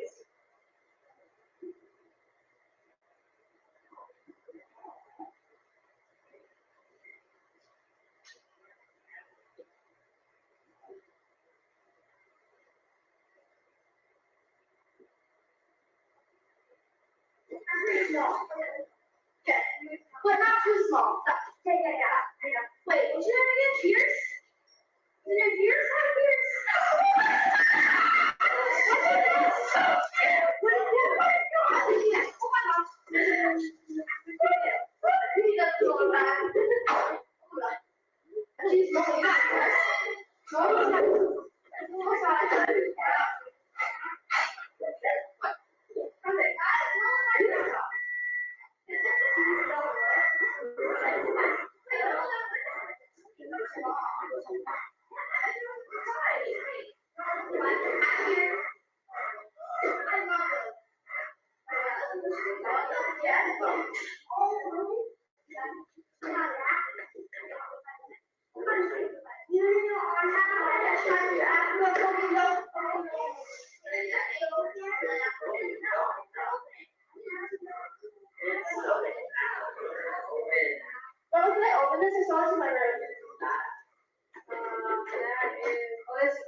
Wait for the time. Wait for the. I was at my bike. It's waiting for his bike. Yeah, your bike? You like your bike? Oh, you one. Is mama going? And Dad's gonna move that car. Oh yeah, she moved the car. Yeah. Go ahead. Why? Right, your red one, Pierce, your scooter?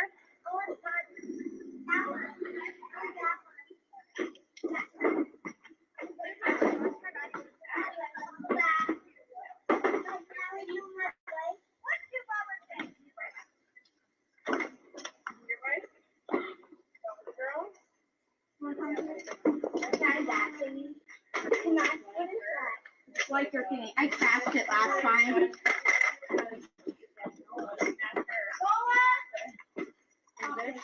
Pierce, need help? Which one do you want? That one. Okay, we'll just get this. Scooter was just. You can do it. You can do it.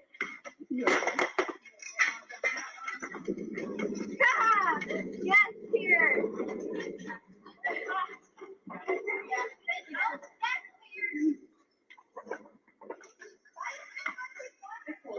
Thank you. Volleyball? Yeah. We got a horse scooter, we got a skateboard. We got a couple of skateboards.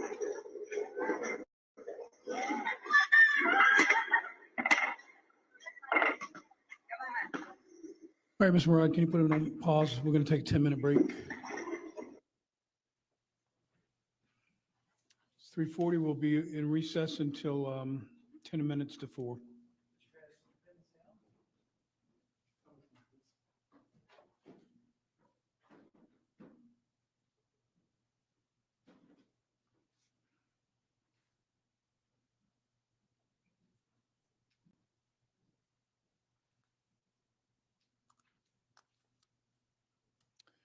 All right, everyone may be seated. Court will be in recess for 10 minutes.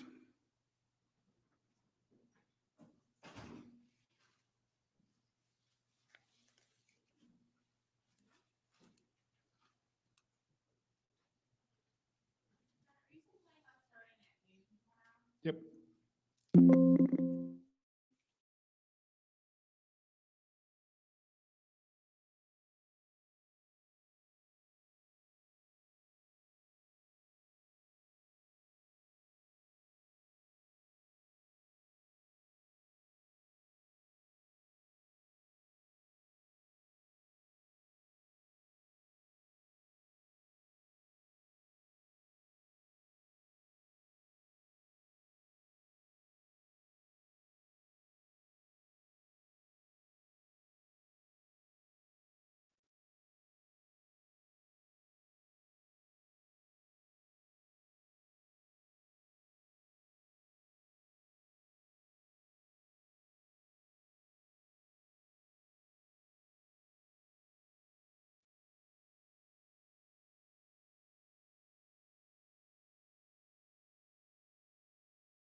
Mark, you can go ahead and bring the jurors in, and as soon as the jury comes in, Ms. Murad, you can proceed with the continued publishing.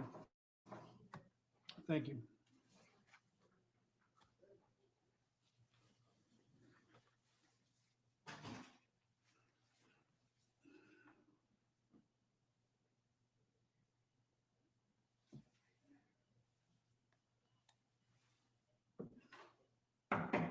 All rise. Jury entering.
Yeah.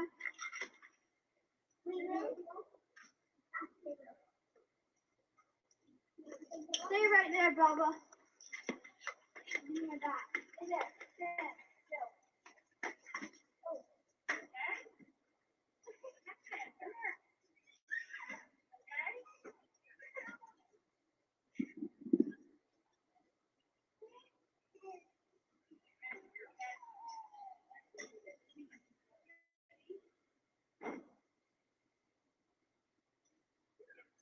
All right.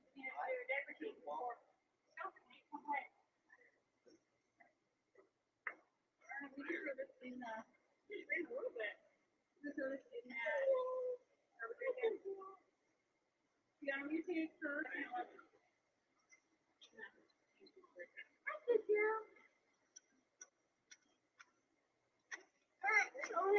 I'm not in this song. I'm gonna talk to that song.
Yeah.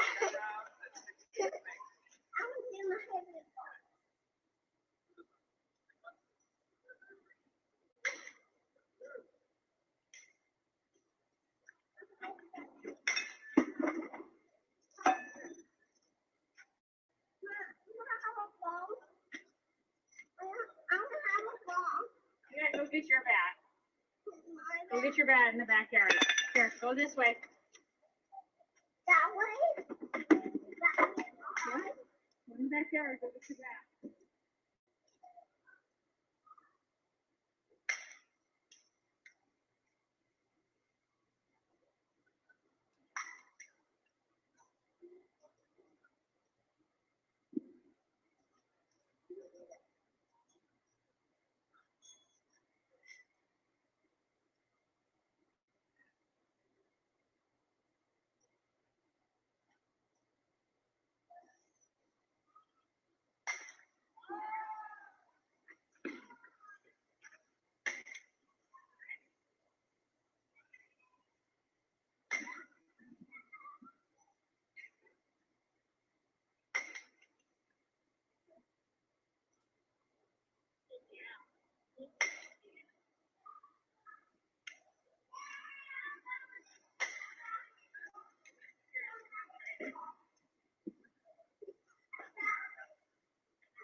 I got it.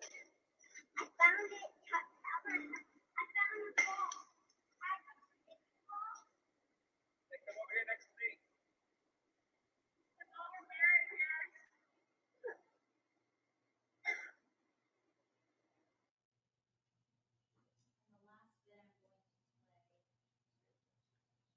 How long is that video?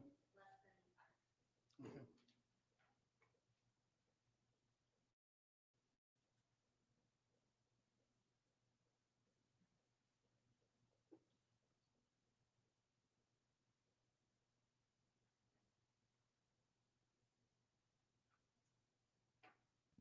Playing timestamp 4:16:53. I hold in. I hold in. I hold in. The whole banging too. Yep.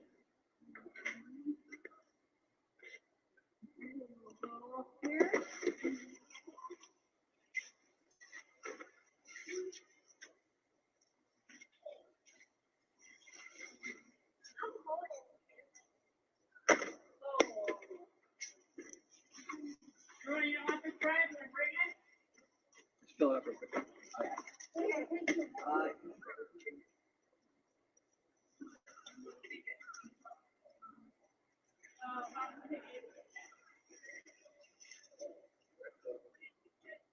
Tim should be in there.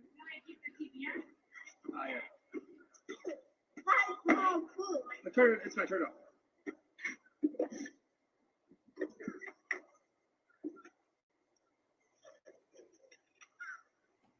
I end up feeling the ball. Fill it up. Fill it up. Yeah. You know that the TV uses more, not the TV, the remote, the TV remote actually uses more energy than the TV itself. It's easier if you lick it when you put it in.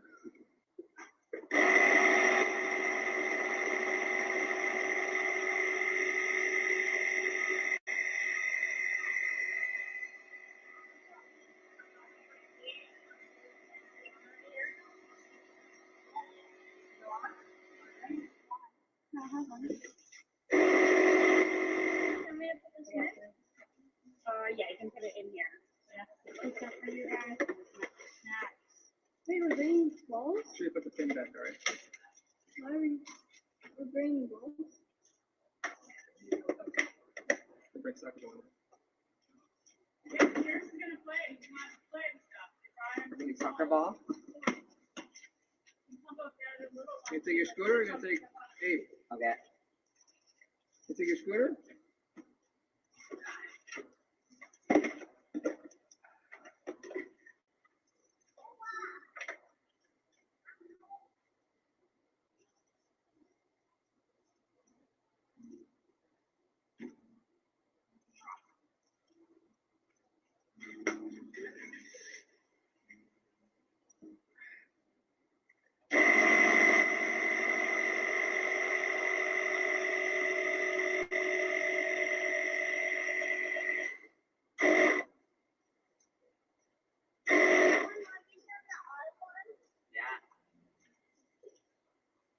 I didn't do the R one.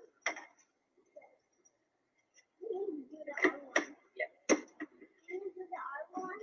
Yep. Hungul missing. Call it Hungul missing. Here, what Hungul missing?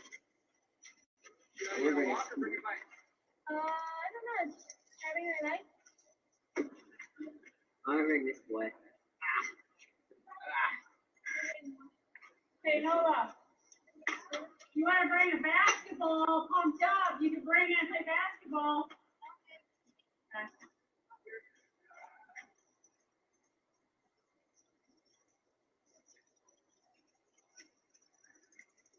You bring, here's some.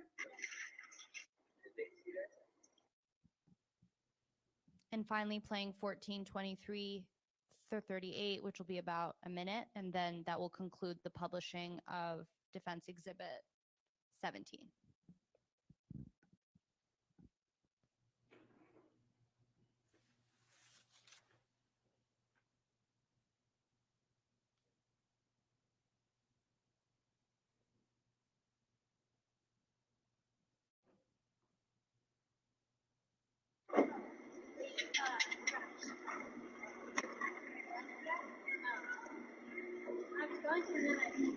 I'm gonna put the leashes here, okay? I was going to get after the homework, but the homework is way too long. And I could do it right now. But it's funny.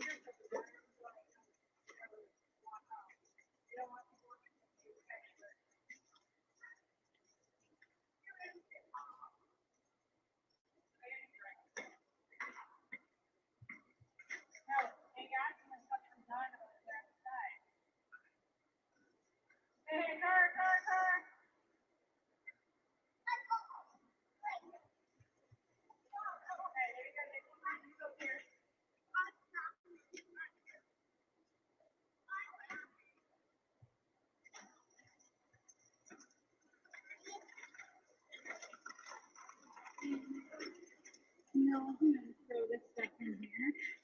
And it's just for you. If you want to, right now, go do whatever it is. Just one little sprint or something, whatever you want to do, or don't, and just do your shower.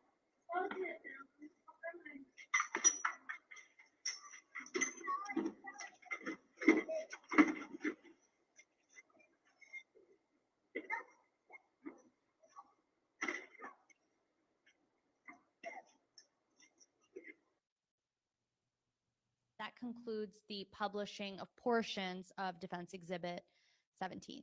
And Judge, we're also admitting, well, I can wait for a moment. We have Defense Exhibit 18 by agreement.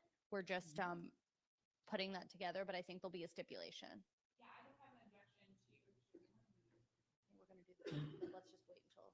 Okay, I don't have an objection to those 1 or 3 videos. I just need to confirm for the timestamp.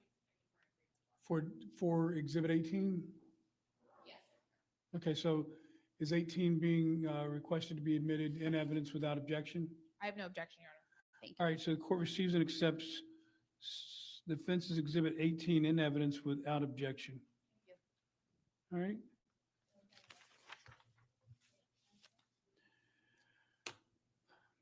Let me have counsel approach, please.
All right, so ladies and gentlemen, the state is still in their portion of the case. I expect that tomorrow we will conclude the defense case and move into closing arguments and quite possibly deliberations to begin tomorrow.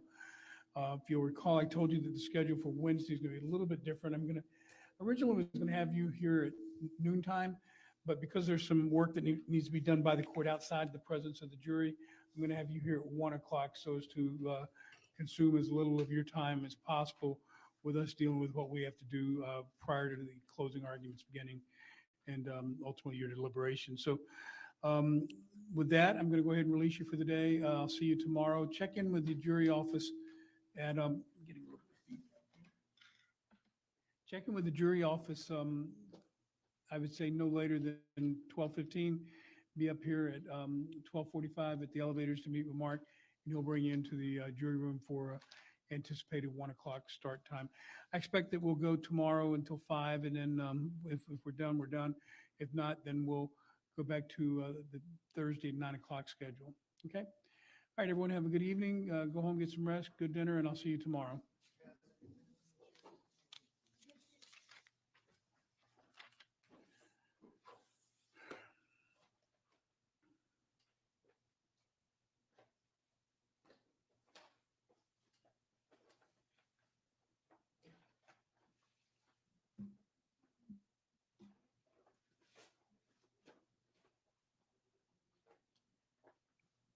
All right, everyone may be seated. All right, Mr. Ferriter, rather than have the defense advise the court as to whether it rests today, I'm giving you the opportunity over the evening to think about one of those three decisions I had told you a while back that the defendant and the defendant alone has to make the decision of in regard to a criminal proceeding. And you've made the decision about the plea of not guilty, the decision to proceed with trial. So the next decision point that you will need to make will be the decision whether to testify on your own behalf or not. I'm going to give you the evening to speak with your attorneys and let them explain to you the potential risk and consequences of all that. I will engage with you tomorrow in a colloquy to make sure that whatever decision you make is being made by you knowingly and intelligently, freely, and voluntarily. So I'm going to give you the evening to think about it. I'm sure it's a big decision for you, and you can ponder on it between now and tomorrow. I do want the attorneys to be present at noontime for noontime sharp start time for us. I intend to address the jury instructions. I also intend to be advised at that time as to whether Mr. Ferriter is choosing to testify or not. If he, either way, I will conduct the necessary colloquy as I just indicated. Have we made any progress on the jury instructions? Because I'd much prefer that when you come tomorrow at 12, that we have as close to a final working set as possible, because my anticipation is it will go almost, if the defendant testifies, it'll be a little bit of a delay. But if he doesn't testify, we'll go right into closings. And so we're going to need a set of instructions as close to final as possible. We've got 9 jurors in the box, 10, 11, 12, need 13 copies of what hopefully will be a final set. Are there any issues that maybe I can help out now to expedite getting to a final set as quickly as possible for noontime tomorrow? Because we have a little bit of time, and I'd much prefer to come with as close to a final set as possible. Or the only thing I could think of is for weighing the evidence, I could go ahead and change that. I know that we usually have 6 through 10. Some of them won't apply here. Also, Mr. Wahid mentioned something about a lesser. Has that been worked out between the two of you yet? so Your Honor, I think that this will be something that we will have to litigate as far as the affirmative defense for the aggravated child abuse and for child abuse. I don't know if we can. What's the standard? We're dealing with a standard instruction on the defense, right? Yes, but that is only given once they have proved by preponderance of the evidence certain elements. Okay, and what are those elements? So it said if burden of persuasion is on the defendant, if you find the defendant proved by a preponderance of the evidence that he was a parent of RTF and that he imposed reasonable physical discipline on RTF for misbehavior under the circumstances, you should find him not guilty. If the defendant did not prove by preponderance of the evidence that he was a parent of RTF, or if the defendant did not prove that he imposed reasonable physical discipline on RTF for misbehavior under the circumstances, you should find him guilty if all the elements of the charge have been proven beyond a reasonable doubt. So that's the instruction. Hold on, Mr. Wade. That's the instruction? Yes, and then there is one that says if the burden of persuasion is on the state, if you find that the state has proven beyond a reasonable doubt that the defendant was not a parent of RTF, or if you find that the state proved beyond a reasonable doubt that the defendant's physical discipline of RTF was not reasonable for misbehavior under the circumstances, you should find him guilty of all the elements of the charge. You should find him guilty if all the elements of the charge have been proven beyond a reasonable doubt. So what is the issue on that instruction with the state? Because it sounds reasonable enough to me just listening to it. The issue is with I don't think that the defense has proven by preponderance of the evidence that he has imposed reasonable physical discipline on RTF for misbehavior under the circumstances. So the whole point of the affirmative defense is saying that, okay, well, this is okay because I was imposing reasonable punishment on the child. There has been no evidence presented by the defendant that. But who's to determine what the defense has proven by preponderance of the evidence? It's in the jury instruction.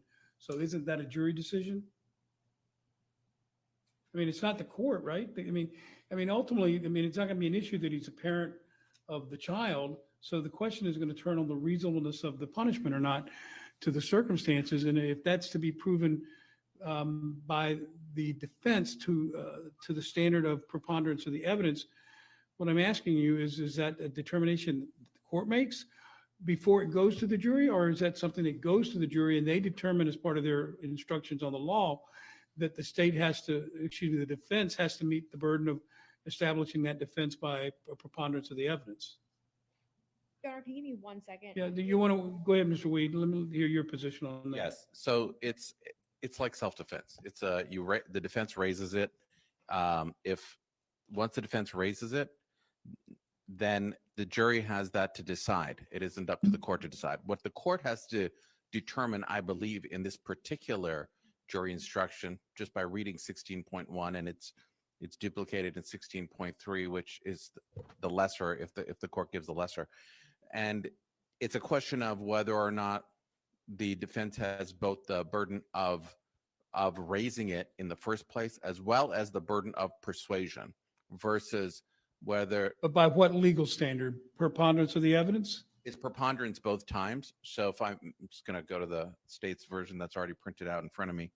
So it can, the first part of the instruction on affirmative defense is, it is not a crime for a parent who is acting, the parent of a child to impose reasonable physical discipline on a child for misbehavior under the circumstances, even though physical injury may have resulted from the discipline.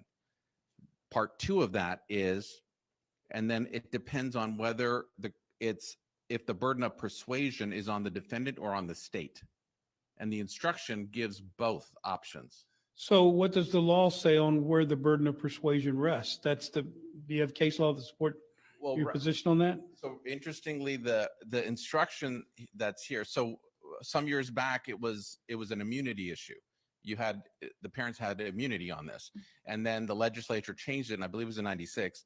There's a case, I think it's 2002, Radford versus State. I don't have the site off my head, but it's a Florida Supreme Court case, actually out of an appeal from the Fourth. And in that case, it essentially came down to what turned into this instruction. And the case wasn't clear on who had the burden, so the instruction has both here, and it heads it by saying, if the burden of persuasion is on the defendant, and then there's a paragraph, and then the next one says, if the burden of persuasion is on the state, and then there's a paragraph. So this is not the first rodeo on an aggravated child abuse case, and I assume it's not the first time this defense has been raised by defense counsel. So you're telling me there's no case that tells the court which part of the instruction should be read as to where the burden lies with respect to the defense? So I found a conflict in jurisdictions. All right, so what's the fourth say? That's where we'll start with the fourth. Your Honor, can I just read something from the? Well, I don't want to cut Mr. Wahid out, and then I'll come back to you, Ms. Black. So my understanding is that Radford, which comes out of the Fourth and becomes a Supreme Court case, is the one that I have found out of the Fourth, which in my view, it basically allowed, it didn't really specify who had the burden from my reading of it. And I don't know. Do we know what instruction was approved in that case? What ultimately they affirmed or overruled as far as what should have been read? So there was a mistake in the reading of the jury instructions in that case, so it gets messy to get into that. But subsequent to that case is this amended instruction that we now have in front of us. So the amended instruction, which gives me no clarity, is a result of the lack of clarity from the Rayford or Radford decision? RADFORD. All right, the Radford decision. And there have been no other, what about any other DCAs that have addressed the issue? Well, to be honest with you, I went with the Supreme Court.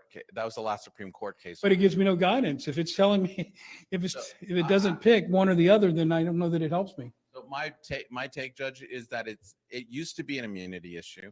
It's now an affirmative defense. So I would take it as other affirmative defenses, such as self-defense, where the burden of raising it is on the defense, and then the burden of persuasion is on the state. So in my position, I think that's a fair read, considering it at one point in time was you had the immunity of it back in the day. Okay. As a parental defense. All right. So Ms. Black, you wanted to add something or read something? Pursuant to the criminal the jury instructions, it states that Florida statute 827.03 and case law are silent as to one, which party bears the burden of persuasion of the affirmative defense, and two, the standard for the burden of persuasion. Under common law, defendants had both the burden of production and the burden of persuasion on affirmative defenses by a preponderance of the evidence. The Florida Supreme Court has often decided, however, that once a defendant meets the burden of production on an affirmative defense, the burden of persuasion is on the state to disprove the affirmative defense beyond a reasonable doubt. So such as the self-defense or the consent to enter into. Isn't that kind of what Mr. Wahid is saying? Yes. So where's the dispute then? If you're reading that and that's what Mr. Wahid is saying, then it sounds like the burden of raising it starts with the defense, but once they've met a threshold, then the burden shifts to the state to disprove. And the question is, the burden that shifts to the state to disprove, what standard is that? Is that beyond a reasonable doubt or is that preponderance? From the reading, it would, if the burden of persuasion is then on the state to disprove that affirmative defense, it would be beyond a reasonable doubt. Okay. I agree with that. It's like self-defense. So it sounds like we don't really have an issue then.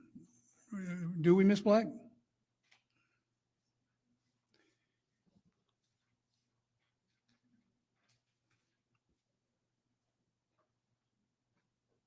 And that is one of the options that is spelled out in the model standard instruction, that what you just described is the way it works. Let me see, read that part that fits what you just said is your understanding of the law. And so tell me again what I'd be reading to the jury with respect to the burden, the part of that instruction. I think it's the second part you were reading. For if it's on the state.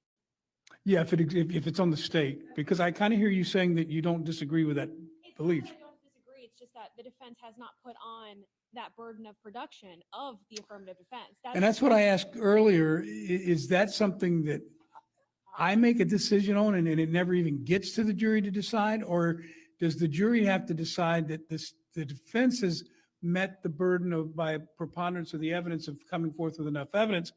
And then if they believe that, now the state has the burden of disproving that by evidence beyond into the exclusion of reasonable doubt. That's the question that I have for you to address. Your Honor, I don't have an answer to that just because it says that the case law Okay. is silent as to. Do this. Let me read the instruction right now. And do you have the Radford decision with you? I do have a copy. Okay, so is that the only significant issue? Yes. All right, so come armed tomorrow with two versions of that instruction, one with the version where the burden shifts to the state after the threshold is met by the defense, and the other one where it follows the common law. And I will read the Radford decision, read the instruction that you're going to give to me in just a moment, and then I'll make a decision at the beginning tomorrow as to whether I need additional argument or whether I'm going to rule as to which ones to be read. And I think one moment, Jay. Your Honor, may I approach? You may. And so we're also asking for the lesser, which is jury instruction 16.3. Just regular child, there's no real issue with the lesser, is there? No, I already added that into it. It's just the. Well, lesser is the lesser to aggravated child abuse, the lesser is child abuse. What about any lessers to false imprisonment or child neglect? No lessers to those? So I don't think there's an issue there. So I would be inclined to go ahead and agree that the lesser should be read in relation to the primary charge of aggravated child abuse. So that should. I'm sorry to interrupt, Go ahead. but what I did is the jury instructions, I did the aggravated child abuse, the false imprisonment, and then the neglect. And then right after that, I did the 3.4 when there are lesser. Yeah, that's the way I typically do it. Yeah, you read all the primary charges, then you get into the lessers. That's the way I typically have them. Now, you've done jury trials in front of me. Just make sure that the order of the instructions are in the order that I require them. I think they were very close last time I looked at. So I'm not able to answer the one question that I know grips all of you at this point as to which instruction will be read on the issue of the defense, but I'll make that ruling, as I said, at the beginning of tomorrow when we start, but come with, one page, it's a one-page instruction, right? Yeah. One of each so that we can slip them in to the packages and then we'll go from there. And then for weighing the evidence, we have 6 through 10. Number 6 is, has the witness been offered or received any money, preferred treatment, or other benefit in order to get the witness testified? I think we can include that just because. Well, it should be because of the expert testimony. Then we have, had any pressure or threat been used against the witness that affected the truth of the witness's testimony? I don't really care one way or the other about that. I mean, I did not hear any real evidence of that, but, yeah, so that can come out. If it comes out by agreement, I'm fine with it. Nothing for me to rule on. Did the witness at some other time make a statement that is inconsistent with the testimony he or she gave in court? I think that stays in based on the evidence. And then I think the last 2 can come out. Has the witness been convicted of a felony, misdemeanor involving dishonesty or false statement? That's not an issue in any part that I'm aware of. Do you agree with that, Ms. White? I agree with that.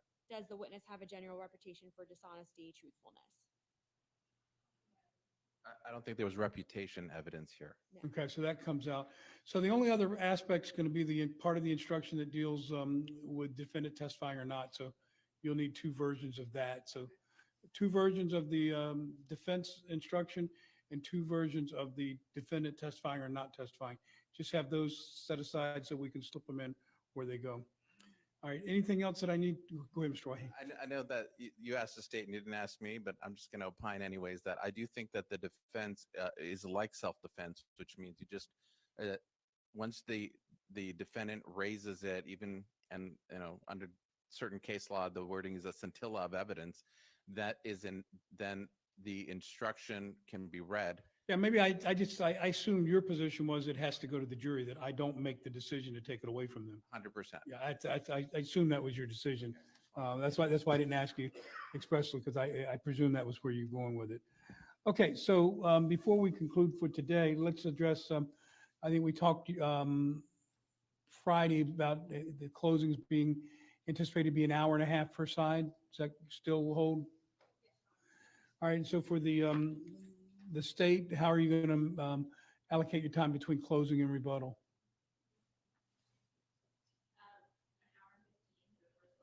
All right, with 5-minute warning or 10-minute? 5-minute warning on each one, and then, okay. And then how about the defense, just a 5-minute warning? It's fine, if you just tell me what you want, I'll give you whatever you need. 15 and 5, is that? You can get whatever you want on that, 30. All right, 30 and 5 will be fine. All right, so that, Danny, you have all that? All right, so I don't know, we'll start at 1. It's going to get us to 4. We'll have a conversation after the closings with breaks and stuff. We are going to be very close. We might as well address it now. We're going to be very close to 5 o'clock tomorrow, starting at 4, starting at 1 with 3 hours of closing and with breaks in there. Whether we, after closings, recess until the next day so that they have the entire day, as opposed to send them in the room at close to 5 o'clock. I'm generally hesitant to do that because I never want a jury to feel rushed in terms of their verdict. Let me hear thoughts from both sides on this, because it's going to come up tomorrow, no doubt in my mind. Because my suspicions are that we'll get very, very close to 5 o'clock before we're done with closings.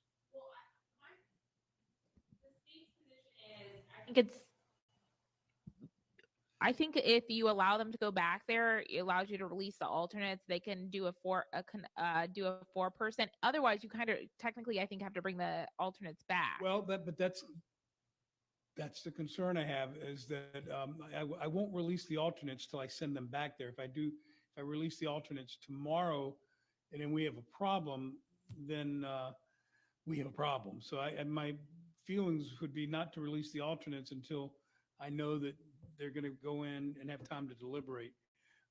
But we do it. I mean, there's a risk. I mean, the 6 that are the primary jurors, they've been here the whole time, so I don't anticipate any problems. But do you want to have another conversation on this tomorrow, late in the day? Just to be clear, I think from our position would be on the defense that we just bring them all back on Thursday morning and let them start fresh. These are long days. I agree. I don't want the the jury rushed. I don't want them feeling exhausted and having to hurry to a decision.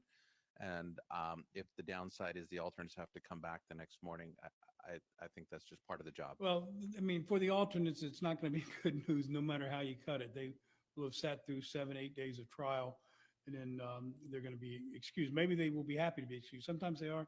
Other times I can see the disappointment in their eyes.